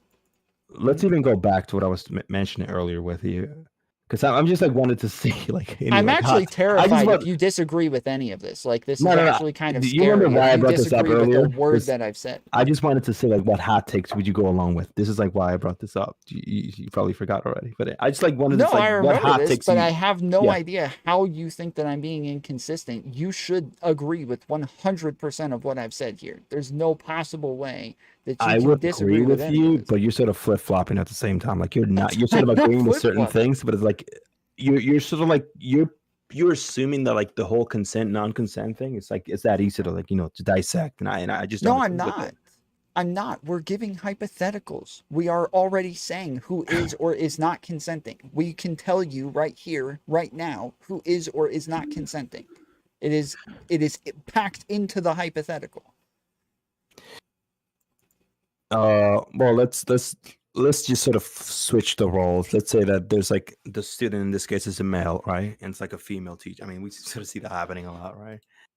Where you have like a teenage boy, whatever, seducing the teacher. She sort of, I don't know, for whatever reason, she goes along with it, right? Mhm. And like what then? He seduces her to do things. She sort of goes along with it. I mean, usually she'll probably go with that. I didn't want to resist, or I didn't want to do something that would get this person to react violently towards me, right? what would then be your and she did sort of go along with it. But she went along with it because of that fear that the students would probably retaliate or whatnot, right? In that case, what would be your response? For what exactly? Is this something that would you hold the teacher at that point to account? If she were to like give you that story, like I felt cornered, I didn't know what, I didn't want to like get upset or whatever, hurt me or whatnot. Yeah. You would still hold her to account for the sexual interaction. Yeah. Okay. Unless like there's actually like real evidence or like a real reason for her to have this fear. What do you mean have this fear? Do you know like a 15-year-old boy can literally like beat up an adult woman? What are you Literally talking about? all men can beat up almost all women, but that doesn't mean that any time a man hits on a woman, they just have to go along with it because they're afraid they're going to get raped. Well, a lot That of is things. insane. I mean, we could sort of say that generally women are like pretty agreeable. There's some that are like more agreeable than they should be.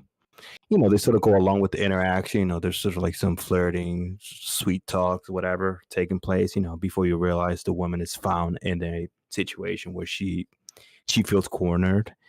She may have gone along with more than she should have, and things happen. But the fact of the matter is that she ended up in that position where she didn't have any other option. What was she going to do? Is she going to like say no? This person's like really going deep for it, so it's like what's she felt afraid, if she to Yeah, say again, no she would because have to like it would reaction have to like be like an actual reasonable degree that like it would make sense for her to be afraid. There would have to be like but to actual. what degree would you have to prove this? I don't understand.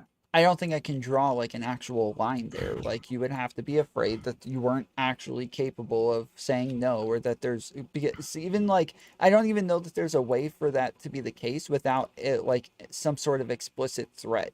Yeah, so you're If you setting up a just standard. It's like impossible to meet. To me, it seems like that's yeah, right. You would have to have like almost like an explicit threat in order for that to be the case. Outside of that, like there's few cases that that might be the case where like I don't know. Yeah, it's hard to there's like the only problem things, is that would be like, even if this was a lie and like she actually went along with it, she did like this and whatever, like she went along with it, I'm sure she's gonna like try to come up, and I'm like I'm not saying that this is always true, but I'm sure she's probably gonna try to come up with something to save her career. Like I'm sure she's gonna try to pull something up her sleeve, or whatever. The problem is that that's indisputable. Like you cannot. There's very little you can say. How is she supposed to prove that she was afraid of what could have happened? Like you can never prove these things. right. So like that's what I'm asking. Like, what are you talking about then? Like how would she not be I believed? don't know. You keep changing the story. I'm not changing anything. I'm just saying that just like you're asking for this evidence for her to prove that's impossible to meet. Oh my goodness! Literally every freaking time, bro. What do you mean, Chill. what? Every time I start to respond, you start talking sorry. over me. You're asking me a hypothetical question where we're talking about like who's responsible for what, and then you start saying things about like, well, you can't even prove it. If we're talking about legality and how we would write up laws for these things, this is very, very different than who we would hold responsible for what and who is morally culpable for which action. Like these are all very different questions. Okay, so let's go for starters. She, of course, it's a statutory rape because that's. She had sex with a minor, an underage student. Mm-hmm. She's now has two problems. One's legal and the other one's probably professional. Let's deal with the professional one. Okay. She finds herself, her explanation is she found herself to be cornered. She could not say no because, I'm afraid of this or that or whatever. Like whatever. Yeah, again, that's almost never good enough. Like there would have to be like okay.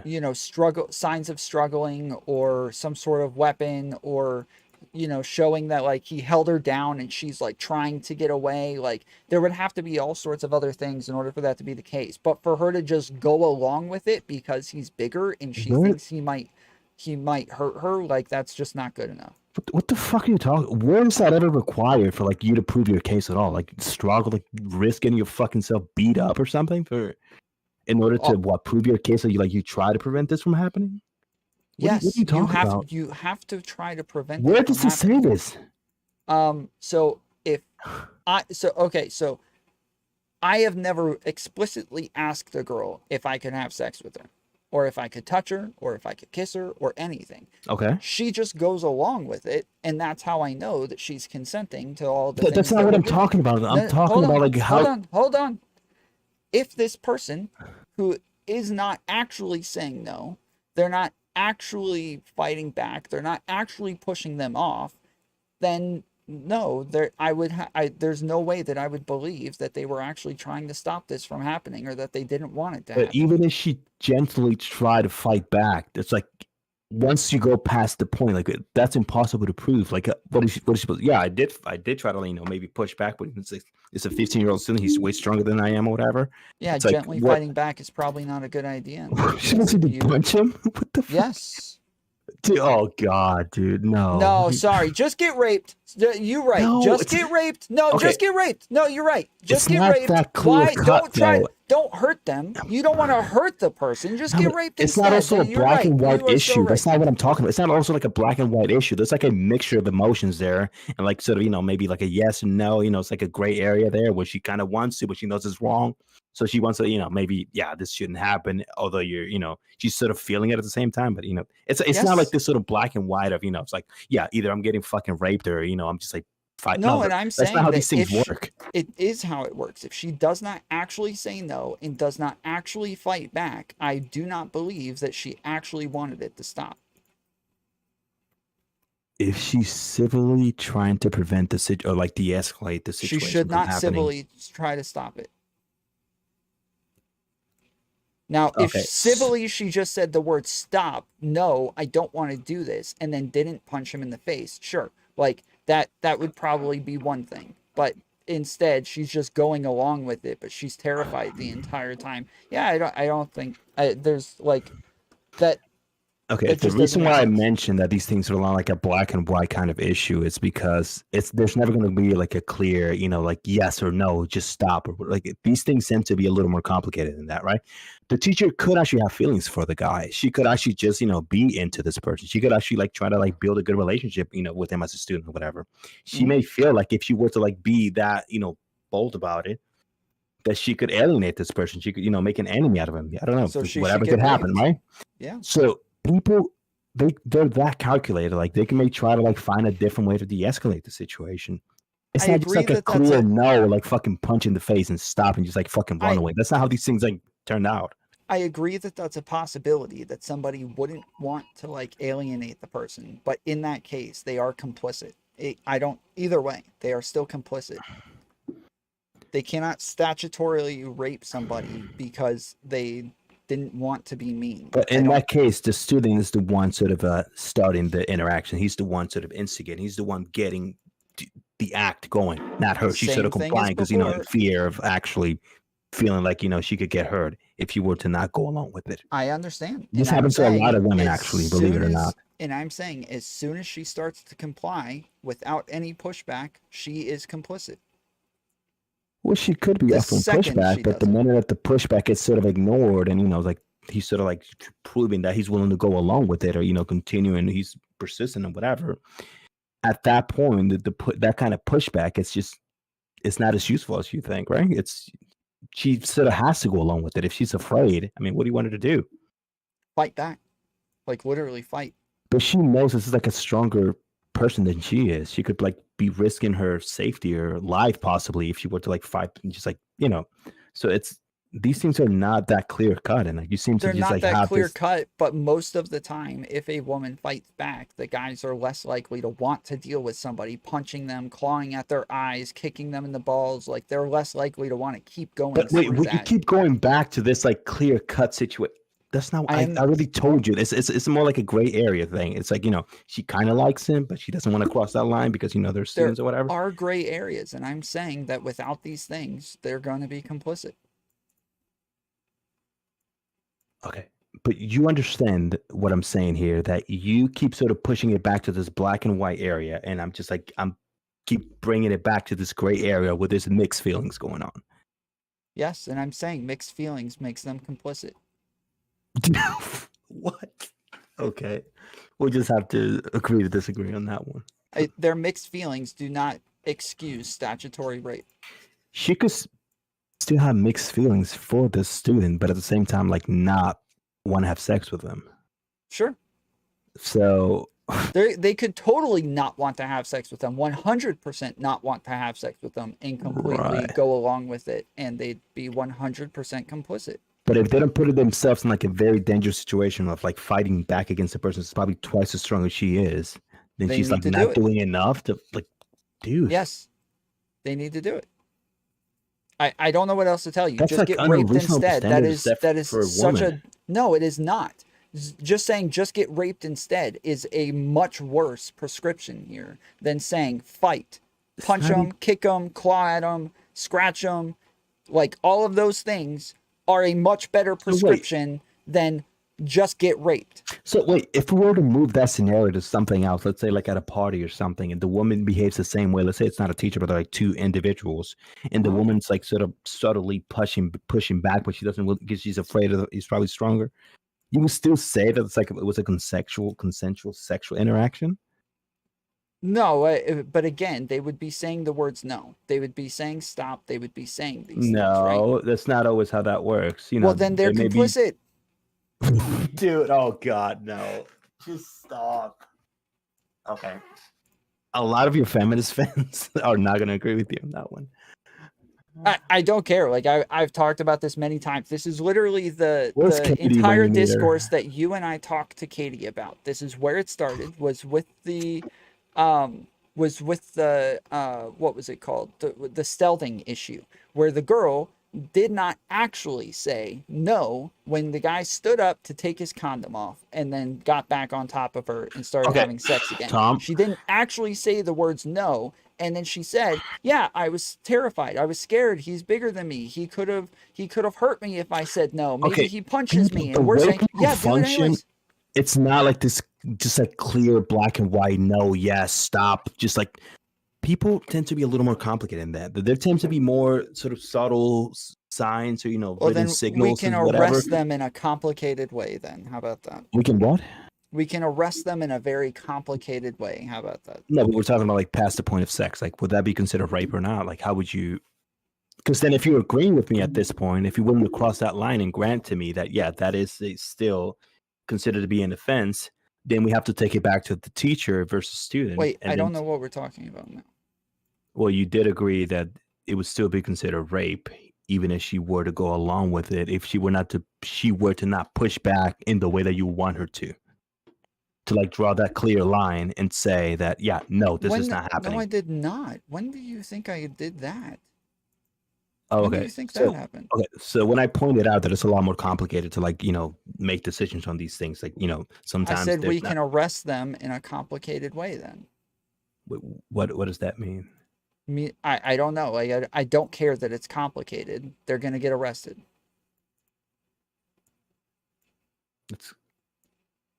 I don't. That's like I don't understand that answer. What do you mean? It's complicated. How would they get arrested? How would they be able to prove their case? That this is something that. Okay, I think we should probably just drop this conversation. This is not going anywhere. I feel like everything I'm saying is like obvious, you're copying on a and lot. I'm blown away that you disagree with a word of what I'm saying. I am actually like, I think that this is nuts. I can't tell. I don't if you're think that trolling. boundaries are able to be set up that like people are not able to set their boundaries as clearly as you want them to. I'm not. It's whether or not they have the boundaries; those can be gray areas. But how they protect those boundaries is not much of a gray area. They're like, you say no, you fight back, you make it clear that you don't want this to happen. Yeah, like that is. What if that's not part of their personality? They want. That's not part of who they are. Then they're going to jail. Then who's going to jail? If it's a teacher, then they are going to jail. So either you're like a fucking ferocious person, or like a fucking just be that kind of person who just say no, whatever, like go outside of your comfort zone, or just go to jail. Go outside your comfort zone or get raped. Which one do you think's more uncomfortable? Which one? Well, rape, it's outside of the, if you're talking about like the student versus teacher, that's sort of outside of the options there, because one is the teacher is not wanting to have sex with the student, but it would, if it also were to go, if she also were to go along with it, it would actually not be considered rape, in my opinion. Well, it would be statutory that's rape exactly in the what case I'm of the saying. student. That's exactly what I'm saying, is that if they go along with it, they are complicit, and now they are raping the child. No, you Whereas said it was complicit because the teacher would then be getting in trouble. Yeah, But the that's what point is that for statutory her, rape in is. her defense, how would she be able to defend herself if she actually did not want to go along with it, but she did not have a way to push back in the way that you would want her to, basically? How would she? I have yet to hear of an example where I think that that's actually the case. Me not being able to come up with one, I don't think it's like a valid argument, huh? It's like, It is what do a you mean, like, valid come up with like a argument. real So- life example, or like me just coming up with one? All of your examples are like, oh, but what if that's not part of their personality? What if they have a relationship with them and they don't want to hurt the relationship? Like those things, those are the worst arguments ever. I'm blown away that you think that But would it's ever change realistic. my mind on, they are realistic, and those people should go to prison. They are very realistic, and those people should go to a very realistic prison, and they do. And they should. I don't. Oh God. Okay, you're not sort of going along with what I'm saying. What are you talking about? Going to a realistic prison? Like, what are you talking about? I'm saying a that teacher you are. that wait. Well, okay. Well, that seems like you're playing around right now. A teacher that does not push back hard enough against her student because she does not have that kind of, this is not like the way that she interacts. This is not the way, she maybe have like more subtle ways of pushing back or whatever, more like gentle ways of behaving or fighting back. A person that does this, you're saying that she should go to jail because she's not able to prove her case that she didn't push hard enough. You keep saying prove her case. Like we're talking about whether or not Prove they that actually she did not these statutorily things. rape the student.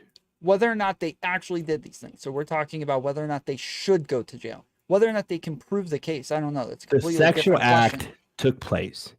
How does a teacher prove that she did not statutorily rape the student, that she did not want this to happen, but it actually ended up happening anyways? I don't know. It's hard to tell without the whole entire scenario. What was where? Who did what? Exactly. Each and every move. Let's just paint this classroom. The after school, whatever the students say. Again, it for doesn't some extra matter. help. The point is that we have laws, and we set up the laws in a certain way, and we say what it is that we're looking for and what we would hope for in these scenarios, and that if they do not meet these thresholds, then they're going to jail. What thresholds do you want her to meet? That she would make it clear that she is not okay with the scenario, that she wants them to stop, that she would actually do things to make sure that the other person is fully aware that they are What not if her going ways- along with the scenario. If her ways of making that clear are not good enough for your own standards, let's say like you're the director or like the principal or whatever, like you're the administrator of the school. How would she make that clear to you if your standards are that you have to like clearly and boldly say, no, this is not happening. Get the fuck away from you. Punch him in the face, whatever. If those are your standards for her to make that clear and she does not have that, she just doesn't have that in her to do those things. Yeah. How would you make it clear? How would she be able to prove her case to you that she did not rape this person? She just could not push back as hard as you wanted her to. You keep saying that, and I keep telling Can you just answer you- the question? Yes, and I've answered it a million times. Okay, what's the If answer? There isn't one. They should go to Okay. prison. Who should go to prison? The teacher. So you should just like send her to prison, whatever. It just doesn't matter. I'm there's no- blown away that you she's not disagree with meeting this, bro. She's not meeting your standards for like proving herself that she like pushed hard enough. Therefore, Yes. just whatever. Go to fuck. No, I just Yes. This is what I disagree with you on. This is insane, bro. This is actually insane. I can't tell if you're trolling me or not. This I is am not nuts. trolling you because I think you're expecting something from people that some people just may not have in them. Some people And they have should go to different ways prison of pushing then. back. if you don't have certain personality, there's like different ways of being. You can just like go to You prison. keep saying this. These are yes, 100% yes. Okay, I'm that's- blown away that you that's not think that that's a reasonable at good all. enough reason for statutory rape. It's not in his personality, so they statutorily rape the person.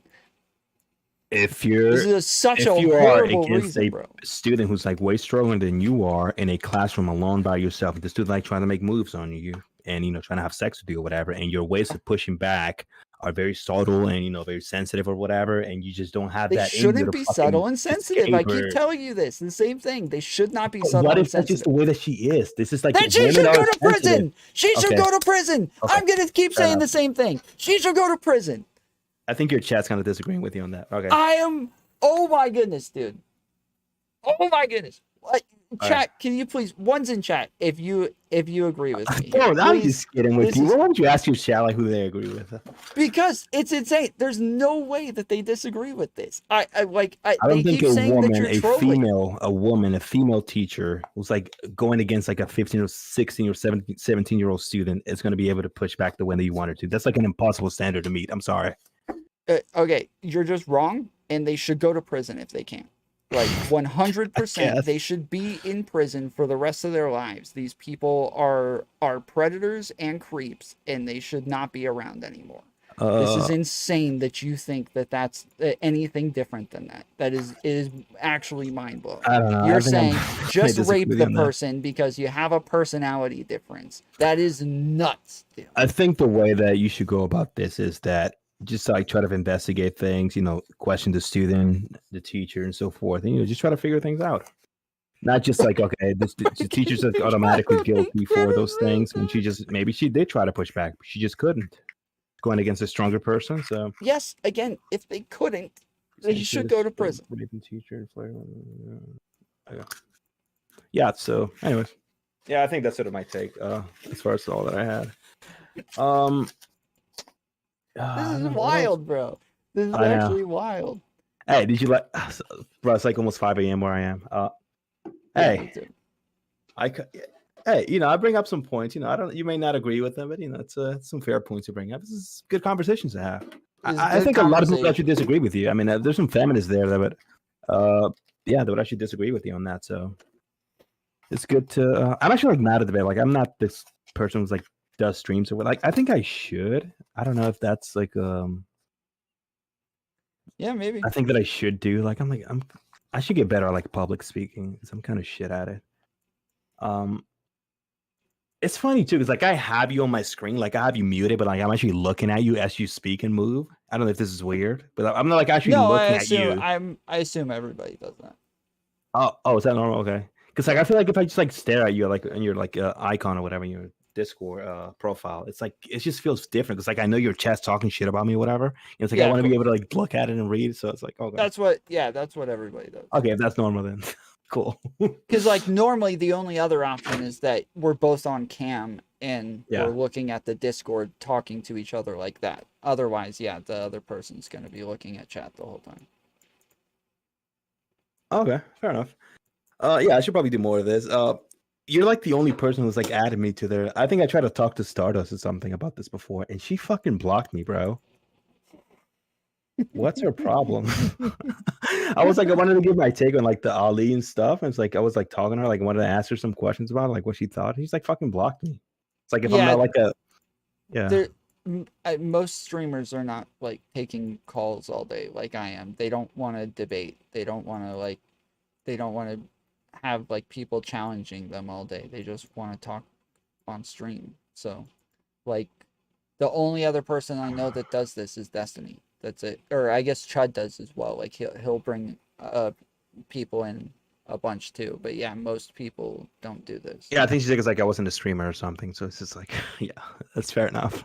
Well, no, even that, like I think twice, 3 times now, I've just jumped in Stardust chat just to stay and listen, and I'll just say hey, and all of a sudden the chat starts spamming like bring Tom in, and she's like, guys, like I'm in the middle of talking. Why do you keep saying bring Tom in? Like what the hell? Like again, like she's not sitting around talking and debating people all day. Yeah, that's fair. Yeah. I am, so.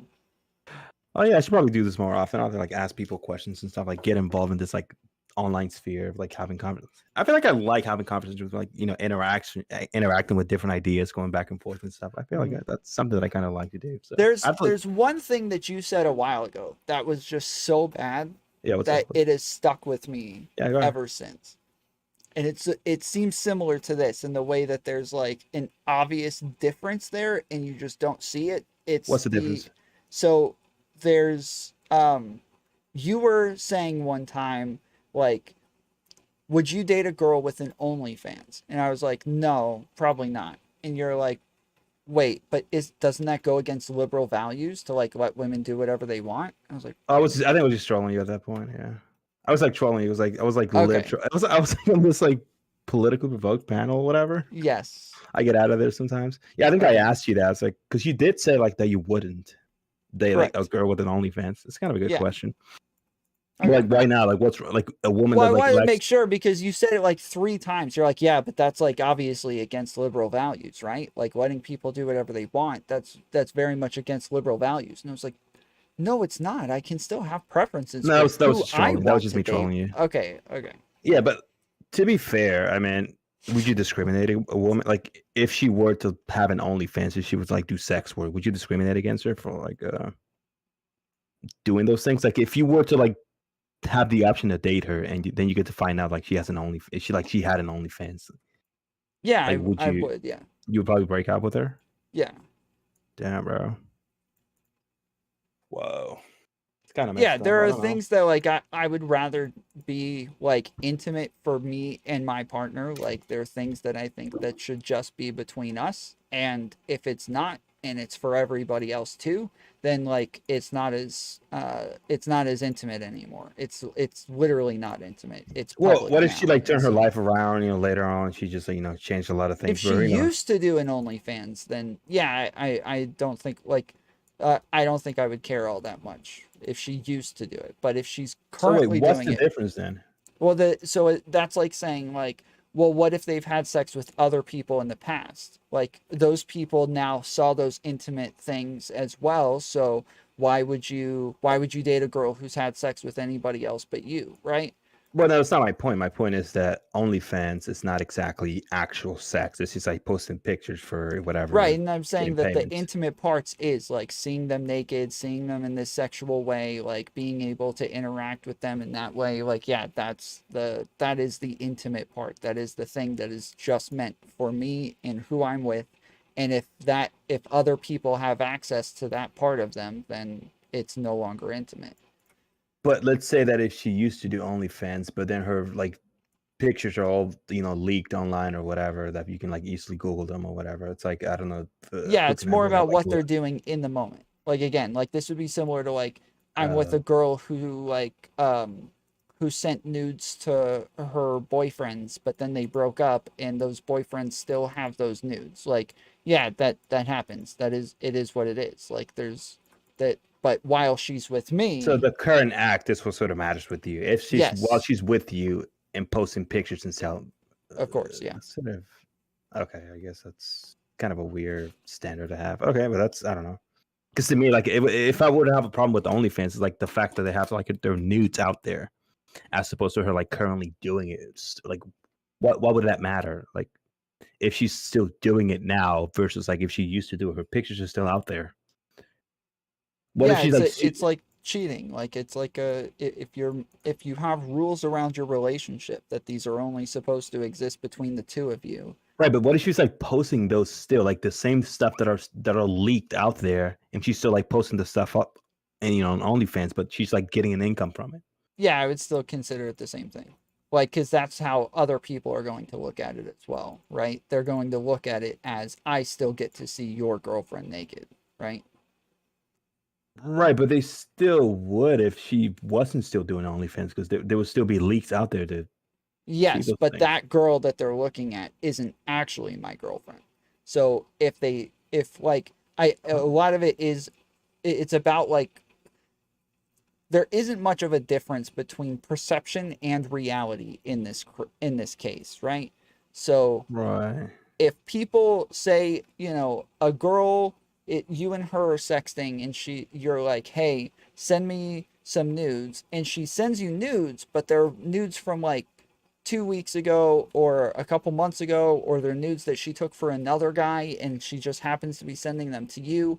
But to you, when she sends them to you, like the idea is that she's giving them to you. So She how just took recent this the for you. nudes are is what matters. No, I'm saying it doesn't matter, because to you, she just took these pictures to send them to you just now. Like, that was the purpose in that picture that she just sent to you. So And how recent the nudes are? No, I'm saying the perception is reality. The perception that she just took these nudes and sent them to you, that is your reality. The What if reality she was is posting like old nudes that were leaked on the internet or whatever, but she still had an OnlyFans? But they're not like nudes. They're like things that she's currently taking. They're like they're leaked Yeah, it's on the the same internet or thing. whatever. But she's just like posting them. She's like reposting old stuff, basically. yeah, it's the same thing. It's just the perception that she's just taking That photos she's still posting nudes. Yeah. of herself. And okay, I guess that's Yeah. okay. That's I don't know, that's kind of an interesting way to go about it. But okay. Yeah, well, that's sort of all I have for now. Do you All right, man. interact with a lot of right wingers? This is my last point. Yeah. Who do you like happen to talk to? Like, because like I've been watching a lot of these sort of drama streams and stuff. Do you think that do you think Milo is like a racist or something? I You have think no Milo's idea. racist? I have no idea. Because I heard he's Jewish too. So that sort of the anti-Semitism sort of goes out of the window there. Do you Yeah, I think have no Jews can still be anti-Semites? Yeah, of course. Okay, but do you think Milo is one? I have no idea. What I about don't know Nick? enough What about about Nick Fuentes? Do you think he's an anti-Semite? Yeah, of course. Okay. How if you were so? What are your standards to like decide whether or not a person's like anti-Semitic? If they do things that would be harmful to Jewish people, like pushing like negative stereotypes about them or negative tropes or Like what? conspiracy theories, like saying that the Holocaust never happened, saying that they are in a Jewish cabal running the world, saying that they're all working together to control media, to I think Milo has admitted those things. say that again. Milo, I think he's talked about how Jews are, like control a large portion of the media. I think Milo's Yeah, if talked he's about saying this. those things, then yeah, sure. Wait, so if those things were to be true, then would they still be anti-Semitic? I mean, what makes it anti-Semitic? course. The fact that they're not true, or the fact that they're just saying it? The fact that they're untrue things that are going to have like a negative outcome for Jewish people. Okay, so like, what bothers is that they're pushing lies about Jewish people that are just that could probably scapegoat them, or it's like yeah, so like black people actually do commit a disproportionate amount of crime, right? Whoa, okay. But if you actually start walking around just saying black people commit a disproportionate amount of crime, even though that's true, there's like this negative outcome from you continuously pushing this, like there's nothing else behind it, right? If all you're saying over and over and over is black people commit crime at a disproportionate rate, or black people commit 50% of all violent crimes, and that's all you're saying, and there's nothing else after that, I don't think then people yeah, ever that's just do these obviously gonna things be just negative. like that. I don't think people just like talk about black crime just like that. I'm just like people. You don't have like people just going out there with the fucking sign on, it's like slogan and saying that 100% just black people commit a lot of crimes. It's like what is? They definitely do. So they'll Okay, I post don't- it on Twitter, they'll post it on Facebook, they'll put it in memes. Right, but they'll there's post it in context to my those chats. things, right? People No, aren't there's just like, not. No, they literally just. Do you know what 1350 is? yeah, that's like the stat for. That's like the percentage of Yes, but African it's American. called 1350 because we all see them just saying 1350 all over the place. That's all they say. Just 1350. That's why it's a saying. okay. It's like the crime rate, yeah. But Yes. if this were to be in response to, let's say, a person's like a video, because I see a lot of videos and stuff like on Twitter, let's say, and like in response to like a video of let's say a black person committing a crime or something, or like robbing a bank, or like whatever crime, right? If a person were to respond to that, like just 1350 right under it, would you consider this to be racist? Yes. So in that case, it would not just be because they're posting it in response to something. It's just the fact that they're posting it. Because you did add earlier that it have to include, just like some sort of useful absence context. Of context that they would just post it out there. But in this case, it does have context. It's Well, sort of no, it pointing out doesn't. that The context though is still racist. So like most of racism is taking like some sort of generality and applying it to an individual. So black people commit a disproportionate amount of crime. Now I see a black person and I say, oh, like you're more likely to commit. No, but that's not what I'm talking about. I'm talking about if there's a video. Let's say this is like a hypothetical video on Wait, Twitter. but yes, the video is an individual. It has Of a nothing to crime. do with the stat. Well, the individual is committing a crime, so Right. by sort of definition, they would be part of that stat. Maybe They in the are future or part- not. Yes, they are part of the stat, but what value, what is getting across with you posting that in there? What is the Well, message with that? I don't know. What's the message that like? What are they trying to say? That this is like a normal thing, I guess. No, that black people are bad. That black people are criminals. That black people do this. Like that's what. Well, they're- it seems like that's I don't know. It's like, that sounds like a straw man, but I feel like that could just be they could just want to say that. Well, that seems to be like a very normal act. It's like a, it seems pretty normal to me. I mean, look at this. They commit 50%. They're only 14. Is it? 13% of the population. They commit 50% of the crime. So yeah, that seems pretty normal to me. If a person were to comment this under like one of those videos of like a black person committing a crime, you still be considering that racist, right? No, not necessarily. Like them saying Okay. like black, because yeah, that obviously is like generally normal. This is something that like people who talk about systemic racism would say something like that, right? Like, that they're because they're black, like they're more likely to commit crimes now because of the environment that they live in and because of all the issues with systems. Like, yeah, they could say the same thing. So not necessarily. No. But like, in what way would you have? Because like, I'm still like looking for this racist instance that you're bringing up. But like, I don't see that playing out. Like the stuff that I've seen, it's like it's never like that. It's just like a random black person who's just like commenting, "Oh, 1350." It's almost always like that. If I never hear people seen talking anything about like this. 1350, it like almost every time I'm talking to Groypers, they bring up 1350. Like it is. But is it this like in reference to something, in response to something? Like, is it when you're talking about like black crime or like? No, what yeah, exactly is it? not black In what crime. context? A black person committing a crime. A black person committing a crime is not black crime. It is a black person committing a crime. But then they say 1350. What do you think they're trying to get across there? Well, I mean, I think that either if it's like white crime, Hispanic, or whatever. I think a Hispanic person I feel like a Hispanic person committing a crime that will sort of fall inside of the pool of Hispanic crime. This is like the way that I see it. I don't know. Are you Black Hispanic? crime. I am actually Hispanic. I as far as I'm I actually know, mixed. I'm Hispanic and well, I wouldn't say white Ukrainian, but that's like it does count as white, but I don't know. I don't look that white. Whatever, but yeah, no. So it wouldn't be Hispanic. Well, I do identify as Hispanic, so I guess I can make that argument. But yeah, it would sort of go as Hispanic crime. It would sort of fall within that pool of Hispanic crime. Mhm. Yeah, from what I understand, I don't think Hispanics commit I feel like they commit less crime than white people. Yeah, but at the least- number doesn't really matter. It doesn't really matter. The numbers just it doesn't really. My point is that if a black person commits a crime, and a person just points out, well, black crime seems to be pretty rampant, around the area or whatever, and like they just post like what's that 1350. Mhm. I don't think that's racist, in my opinion. It's like posting facts. It's just not.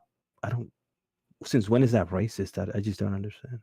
The fact in and of itself doesn't mean anything. It's the context surrounding it. Like somebody just saying Jewish people are disproportionately in positions of power. That's true. But the context that comes with that statement is literally all that matters. That's it. That's all that matters. Right, but let's sort of like break down the context.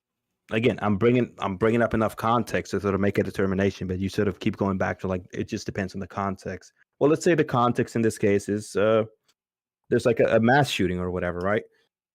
School shooting, for instance, and Well, hold on. The thing that you just said a second ago. So I agree with you that, like, you are bringing up the context, and each time I'm answering. But then you say, well, since when is just stating a fact racist? Just stating the fact isn't the thing. It's the context that's the thing. okay, so let's say that. Okay, so let me bring up this context for you. So let's say that in the middle of let's say a conversation, because I'm going to talk about crimes because that's like the most common thing we're talking about. In the middle of a conversation about let's say it's like a group of black people, whatever, on Twitter. They're talking about reparations or whatever. They're talking about and I think I've actually seen this happen. And this white guy jumps in and say, well, I think you guys have had enough reparations. There's a lot of crime going on. Blacks are committing 50% of the crime, and a lot of you are not getting arrested and so forth. So, there's sort of your reparation for you. You've been, released from jail or prison or whatever. That should be good enough of reparation. Is this something that you consider to be racist? Reparations? Reparations, yeah. Not necessarily, no. Well, no, the response to the demand for reparations, saying that, okay, you guys already commit 50% of the 50% of the crime, therefore, and a lot of you aren't getting arrested for it or something like that. That should be good enough of a reparation. Like there's your reparation for you. What?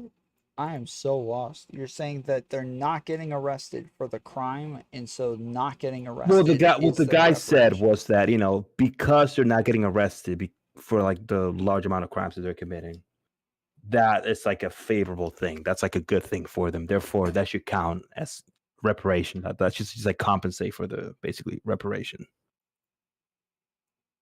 You see what I'm saying? Yeah, I guess. No, But I wouldn't. would that be considered to be a racist? Like, would you consider that to be racist? Like, as Probably a racist not. statement? Okay. So, in what context would you call that? Like pointing out black crime, or any other type of crime, or whatever that applies to a group as a whole? Like I said, racism? like some negative outcomes, pushing negative tropes or negative stereotypes, those sorts of things. Give me an instance. Like like you said earlier, somebody commits a crime, black guy commits a crime, people start commenting 1350. But people don't just comment 1350. It's not just like a blank, it's like a blank, just like a simple sort of comment of 1350 right on like the crime that's been committed. Well, that could also imply that, yeah. Well, let me rephrase it. They do. If they were to instead of saying 1350, they would just say, well, I mean, I get it. I mean, they are 13% of the population. They do commit 50% of the crime. So would that be considered to be a racist statement? Probably not. Just commenting 1350, what would be the difference between those two? Because they sort of entail the same explanation in a way. They don't. 1350 is like meant to be like a racist thing. Like it's meant to be like, black people are bad because they commit 50% of the crime. It is a statement about. So because of the black connotation people. that it has, because of the connotation that 1350 has, you would just automatically consider that to be just racist. It doesn't matter. There's a lot of you effing, what's are committing a lot of crime, and I get that. I have to like fucking run away from you. You would not consider that to be racist because it has context within it. What is the example? If the person, instead of just saying 1350, like without any context, if they were just to simply say, well, a lot of you efforts, whatever, N-words, commit a lot of the crime, so I need to like fucking get away from you, like some type of comment like that, would you consider that to be racist? Yeah, of course. Why would it be racist at that point? What would make that comment racist? Saying that you need to get away from black people because they commit a disproportionate amount of crime? Well, that would be the rational conclusion, wouldn't you agree? I mean, if a group is committing a large percentage of the crimes, I mean, you would want to. The logical conclusion would be to want to get away from that group, right? So getting away from a group isn't a thing.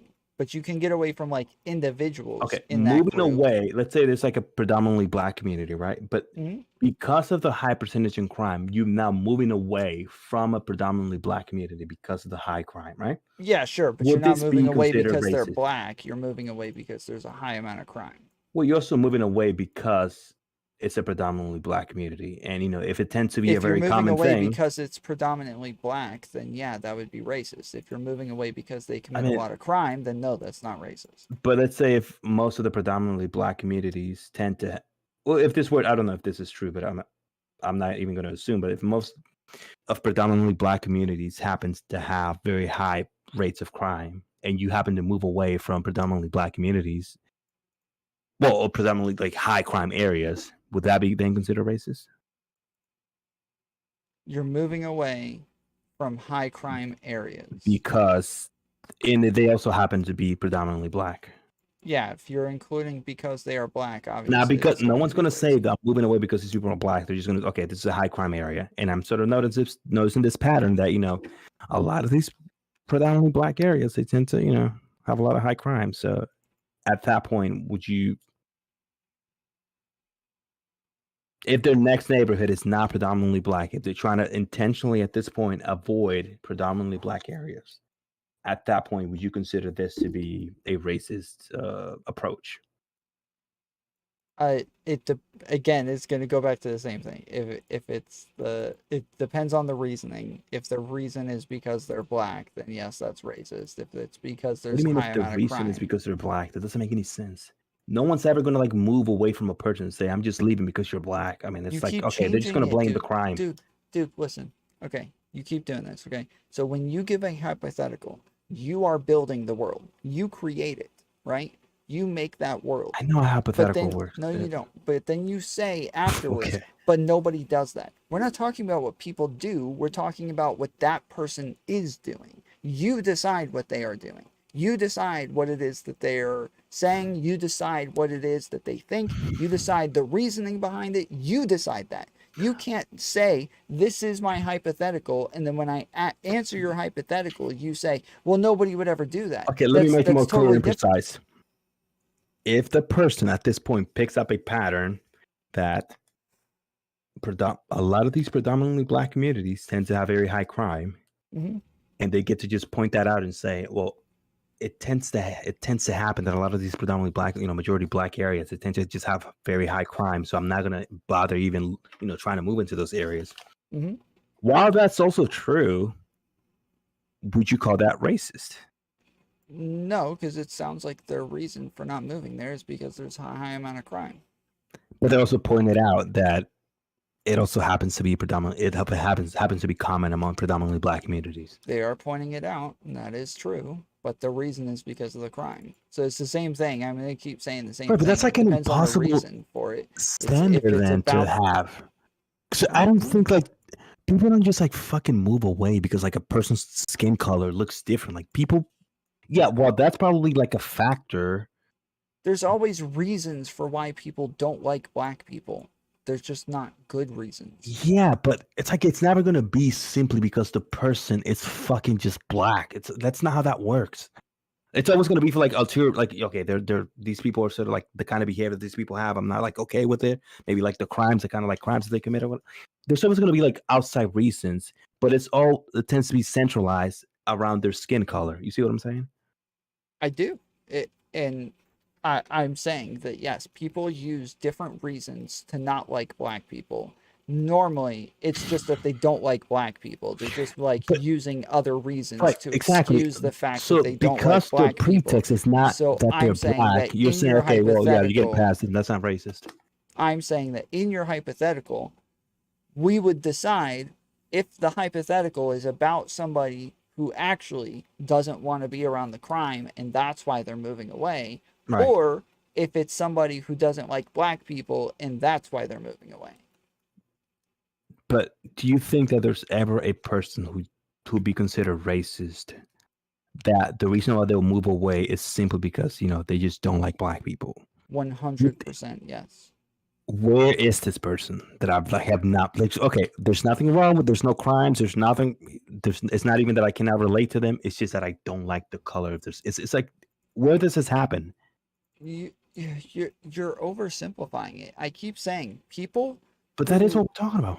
No, it's not. Like people use other reasons for their racism, but it's still the racism that is the problem. What have you never heard of white flight? Like white flight.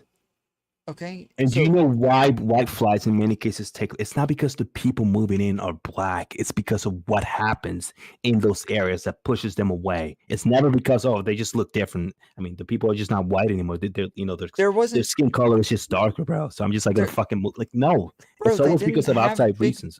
No, there weren't big problems with crime rates back in like the 60s and 70s with black people. It wasn't until like the 80s and 90s that started happening. It's also because there was very little in common with those that they have with them. But you're also justifying that if you don't get along, if it's this very little in common with as far as culture, whatever goes, that you have with those people, those are not reasons that include their actual race. You can there are other white people that a lot of white people, whatever, they move away from others because there's certain white people, for instance, like Ukrainian or Russians or whatever.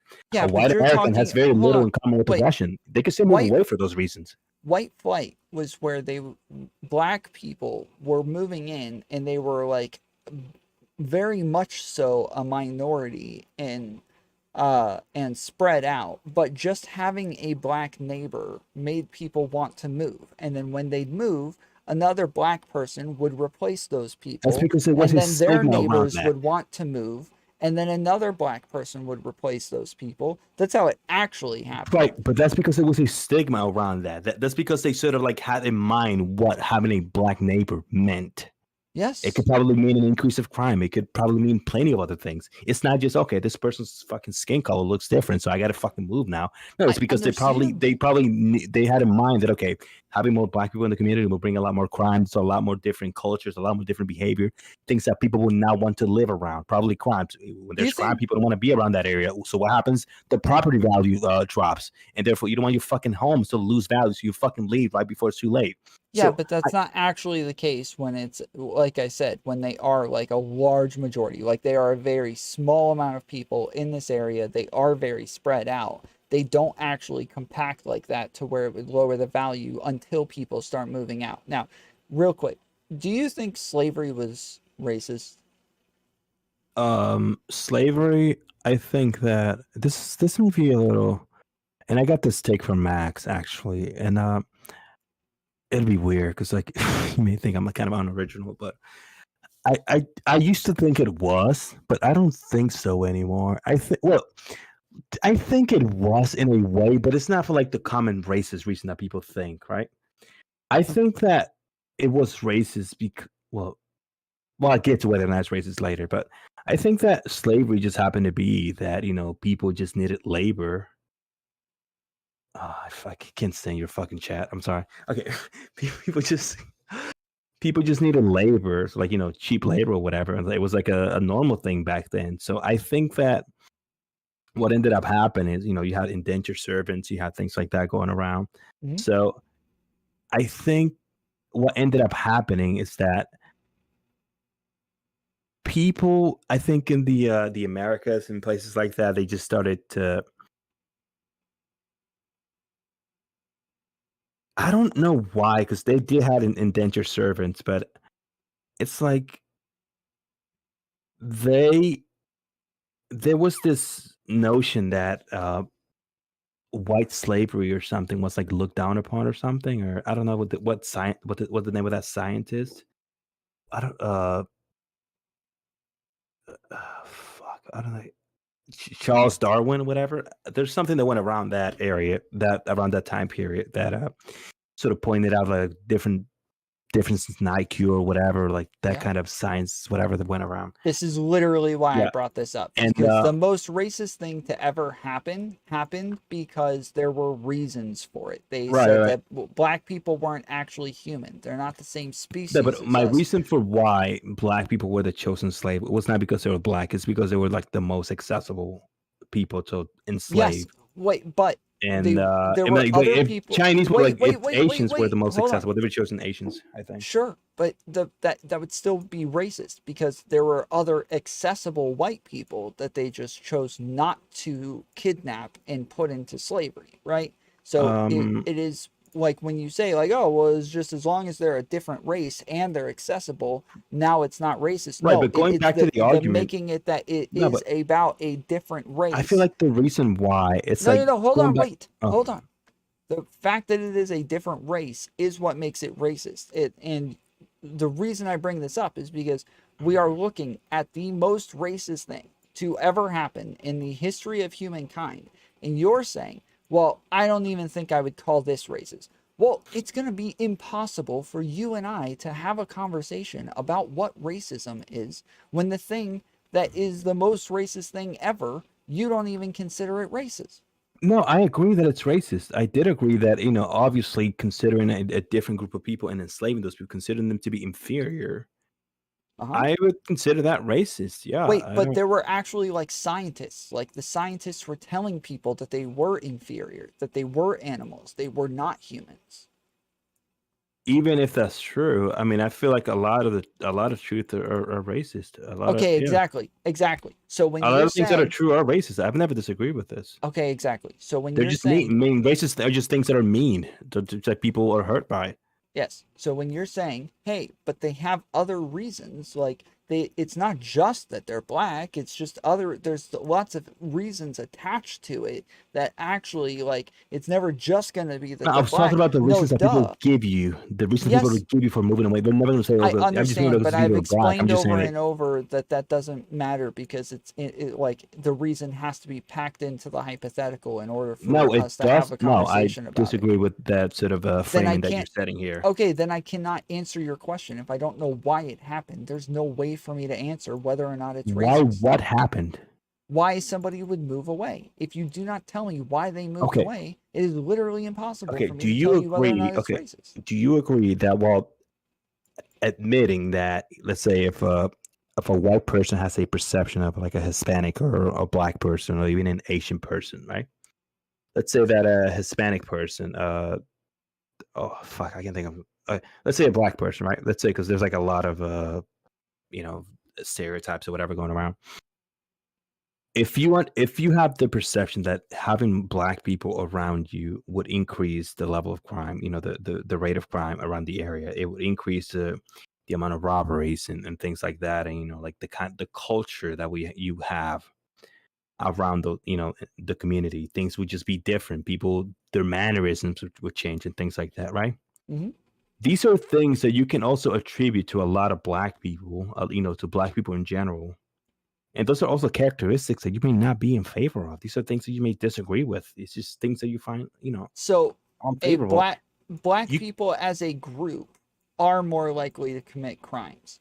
But black people, like a But that's not what I'm arguing. Let me finish. That's not hold what I'm on, arguing. stop. No, because the way you're saying it, a black individual is not more likely to commit crimes.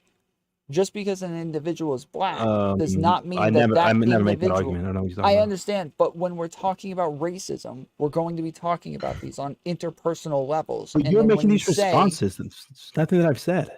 yeah, hold on, chill.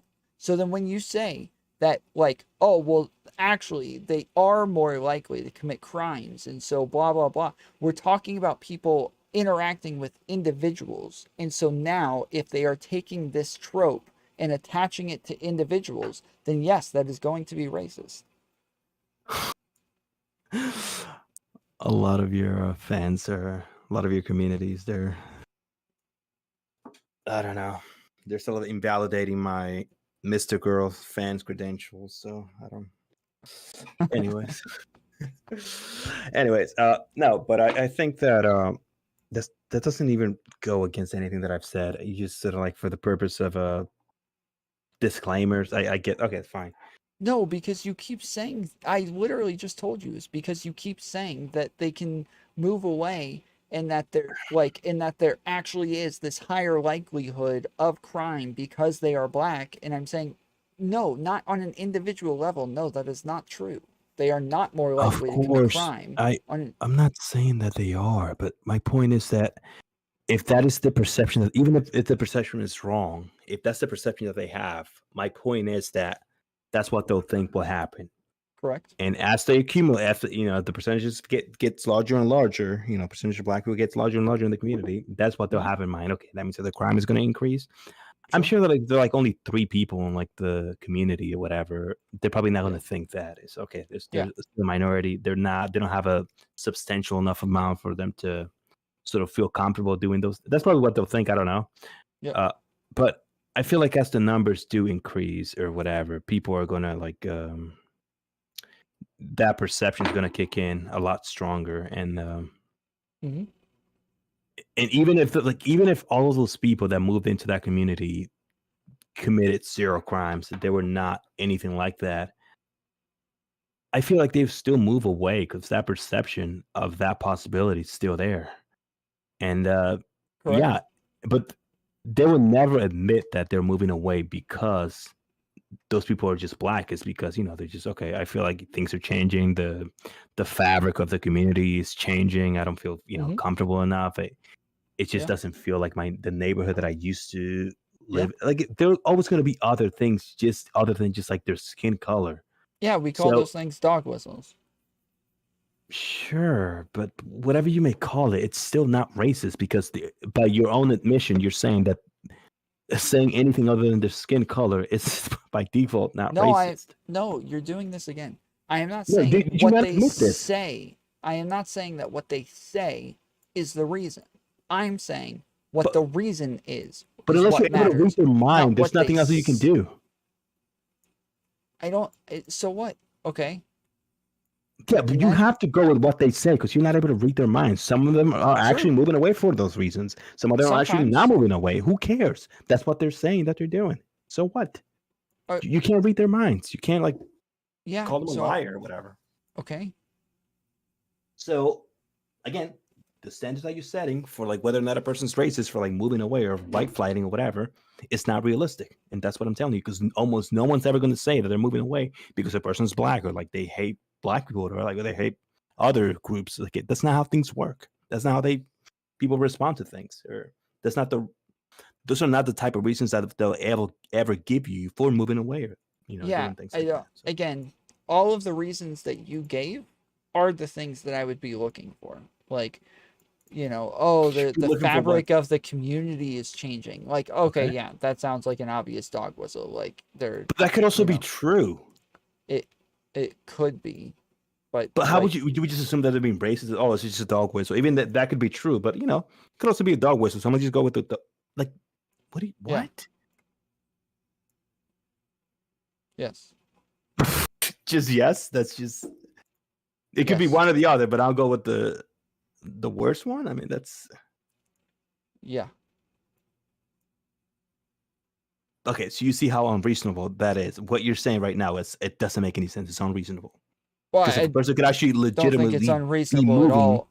For those reasons, but you're just saying, yeah, okay, whatever. I just think it's a dog whistle, whatever. You're racist. It's not unreasonable at all. If you're saying the fabric of the community is changing, what could you mean besides race? Like, what else are you talking about now? That people aren't. I don't know. It could be plenty of other things.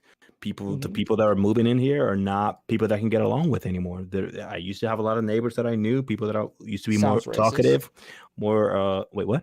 Sounds racist. What the fuck are you talking about?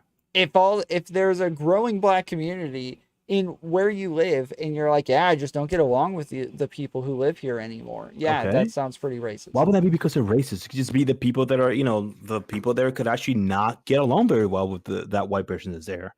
Yeah, probably because they're freaking racist. The black people are racist? No, probably because the guy is racist.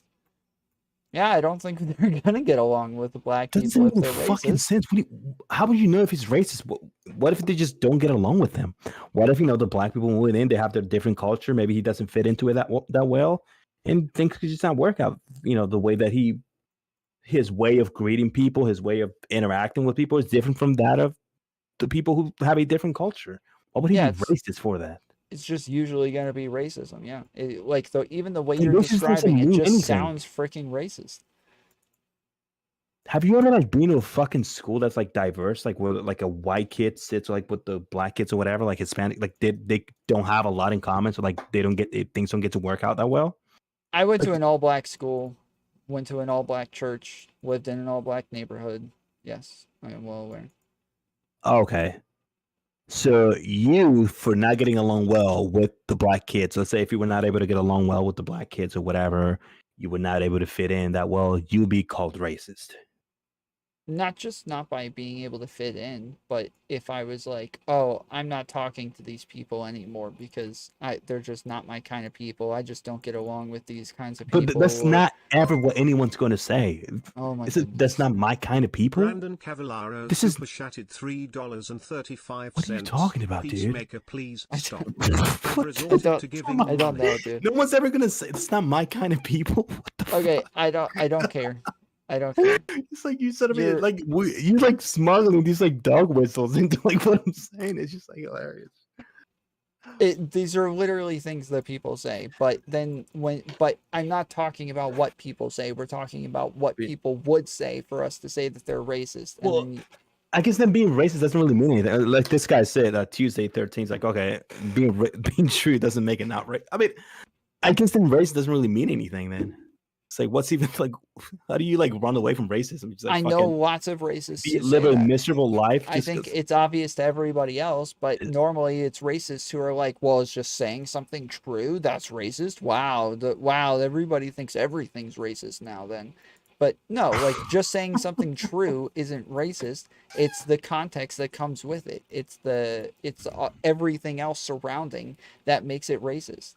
So some just like innocent white person, just like in his neighborhood, just doesn't look the way that it used to anymore.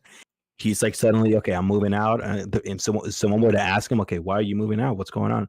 It's like, oh well, I just don't get along as well with the neighbors. They're not really that talkative. They don't really that open to talk to. I don't really get invited to activities or anything anymore, cookouts or whatever, like things like that. He's moving away because like there's not very much he can do. He doesn't get along well with anyone. Doesn't have very much in common with the community. You're saying to this person, I'm sorry, I gotta stop reading your chat. No, that sounds different. No, so he's like dropped 30 fucking point of IQs. Okay. No, that sounds different. That's a lot more context. You that would would make tell it this sound like person- it's not racist anymore. Because the problem is that no one's gonna like explain these things in a way that's like gonna sound racist. People, Bro, that you a lot gotta of these things stop could doing simply this. You be because keep they're doing black. this. But the point is that you're like the context around it's always going to be because they have very little in common. The place has become unlivable, or plenty of other things. It's not like simply okay, I'm moving out because these I don't really like these people. They're just they're black. And it's like that's not how people don't ever communicate those reasons to anyone. Like what are Okay. you talking about? You're just wrong, but that's fine. It doesn't matter. The point is that you're saying what is it that would make these things racist? I'm like explaining it very clearly. And I do know people who say these things. I've heard these things a million times, especially from groypers. They say these things in my chat all the time. They think they're super slick, but they're not. Like it is always obvious. Give me an instance like what these people say that like it sounds racist or whatever. So like 1350, or like, oh, what, a black person committed a crime? No way. Like obviously, What a yeah, okay, shocker. like it's not all that crazy. Like they're not wrong, but obviously the way that they're interacting with it, it makes it blatantly obvious that they're being racist. Like, Oh, yeah, I it's see. just- So the way around it, if it's said like in a very sort of demeaning way, that's what you call it. Like in a very sort of mean and insensitive way, that's what you call it racist. The Yeah, statement but- itself is not racist, just how you say it.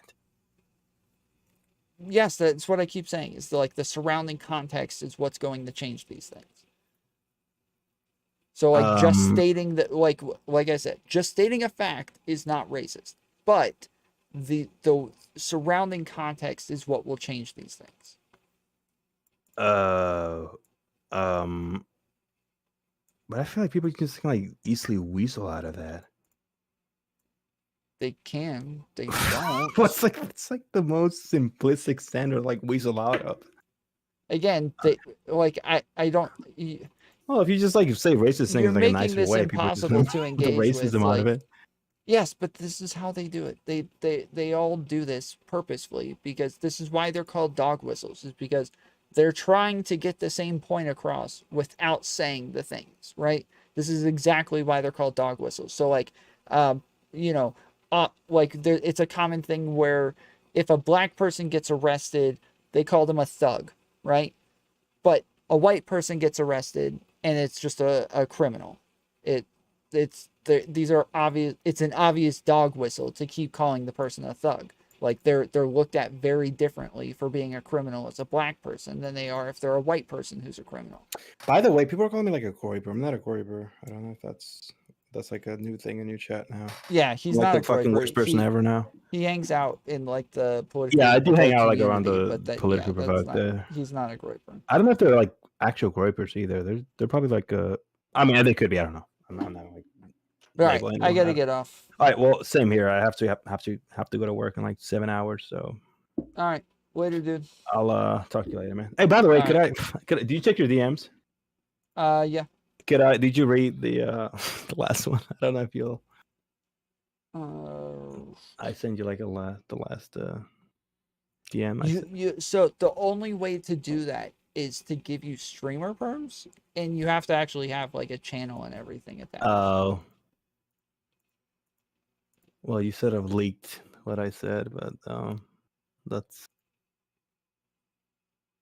Okay, sorry. Anyways, yeah, that's all right, man. Thanks All for right. thanks for the Later. talk. I appreciate it. Yes, sir. All right, bye. Yo. Oh, hello. Yo. Hey. Tom Ciparillo. Like How's Lord it of the Rings. going? Yeah. Your mic's like very it's cutting in and out pretty hardcore. Oh, okay. I have a special thing going on.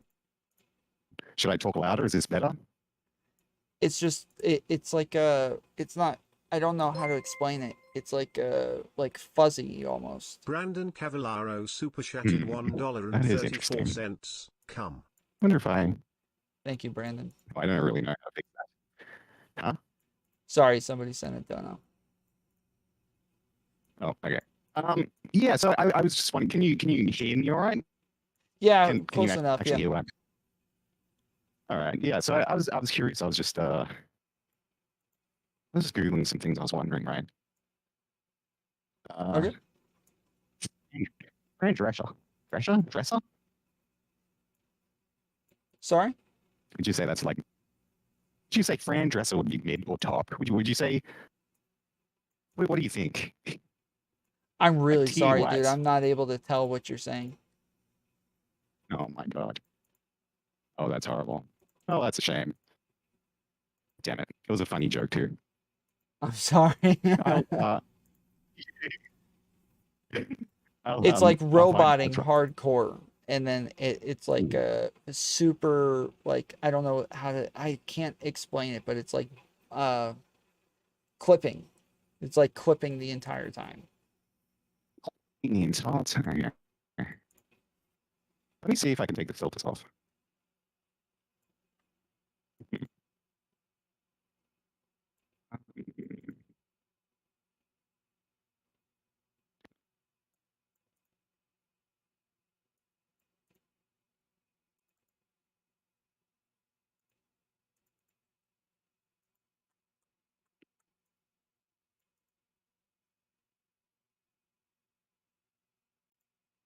All right, how's this? That's better. Okay, that's good. Yeah, so yeah, I was just wondering something. So Fran Dresser, is it Dresser or Drescher? Do you know? I don't know who that is. Fran Drescher. You don't know who Fran Drescher is? How do you not know from the show, from the nanny? Oh, Fran. Okay, yeah. Yeah. Is that would you classify that as mid or top tier? What do you think? Fran? Oof. I don't remember. I want to say, like, she was cute. She was definitely cute. feel like she was like super skinny though. Like she didn't have any sort of like curves to her at all or anything, right? I get true. It's interesting. If you look up Jewish actresses, like there's a lot of nice ones. Like yeah, it's hard to find bad ones, you know. Like Natalie Portman, Mila Kunis, Oh even yeah. Goldie Hawn, Gal Gadot. I mean, Winona Ryder. generally, looking up any actresses, you're gonna see a lot of babes. True. Well, I guess that's true, actually. Damn it. Well, I was gonna say, like, you know, like mid-Jew pussy is like that's pretty mild. Like mid-Jew pussy is could actually be pretty good. Yeah, mid-Jew You know. pussy could still be like an 8. Yeah, absolutely. So I just wanted to shout out all beautiful would you call them Jewesses? Is that a rude word? I don't know. She calls herself Jewess, so I guess that's fine, I suppose. Okay. All right. So I just wanted to shout out our lovely Jewesses everywhere. Let's go. I dated a All couple of Israeli chicks. They were fire. They're very exotic and straight up. Like they're hardly any. Really? True. Yeah. I guess they're not the cabal hasn't stretched that far yet. Quite possibly. But yeah, I just want to say hello, and I like the work that you do, and Well, keep on keeping on, and yeah, and I'm kind of your patience is kind of remarkable. Sometimes I have to say. I think I appreciate it. I do. I start to wonder if I'm too patient because my view counts drop a lot when I'm being very patient. So I noticed. Yeah, I would say yes. I would agree with that. But I mean, it's your show. You do you, buddy. yeah, I don't know. I've said this a bunch of times. I think that I might be like too self-aware. Like I'm like too much of a normal person to where I'm gonna keep acting like I would with people like in the real world and in the streets. And I think, yeah, if I like normal people, like when they debate or they have arguments or things like that, this is how we would interact. But everybody else is like overly performative and overly sensitive and, you know, too quick to get angry and crap like that. So, yeah. Yeah, I mean, even in my personal life, I think I can sometimes be quick to anger. But yeah, so seeing you do that is pretty impressive. But yeah, I just wanted to say hi and yeah, thank you. Well, I appreciate the support, man. Thanks for always No, being around. being the great name. Yeah. With my Gilgamesh-saur, right? Yeah, Gilgamechosaurus, the emperor at the beginning and end of time. That's me. Oh, it's Mecha. Yeah. Gilgamechosaurus. Okay. Yep. Hmm. You can just call me Gil. Gil. Yeah. That works. That works. Catch you, buddy. Nice meeting you. Later.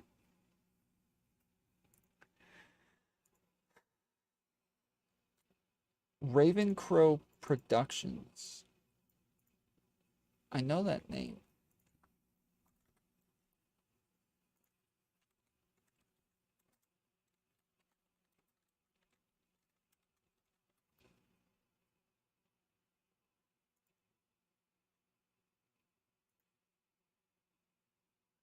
Yeah.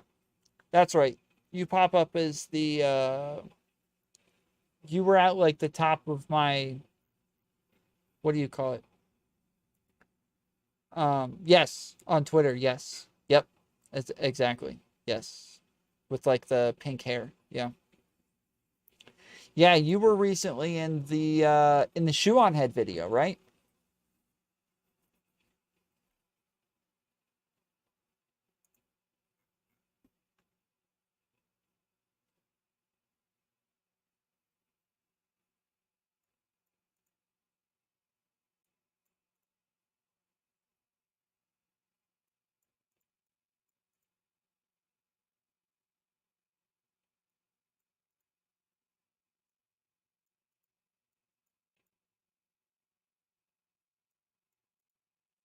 The filters were from OBS. They were meant to work on Discord.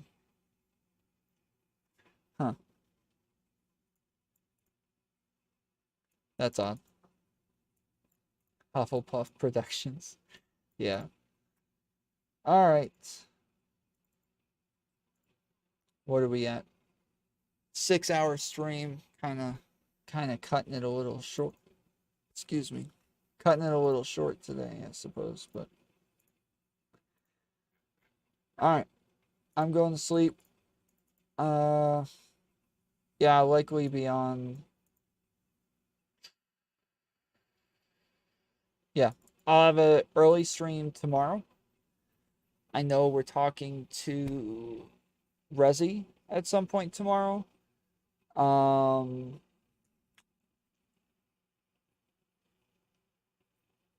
you have to cover Stardust Milo Talk. Is that tomorrow?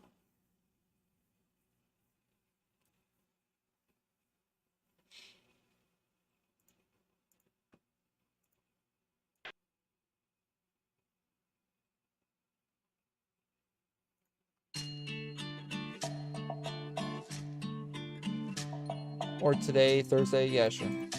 Okay. I'm just getting used to those things. The patience is more than appreciated. Clancy.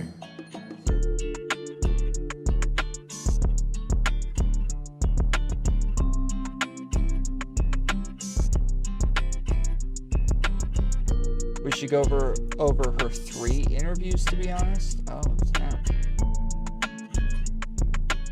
No, Clancy.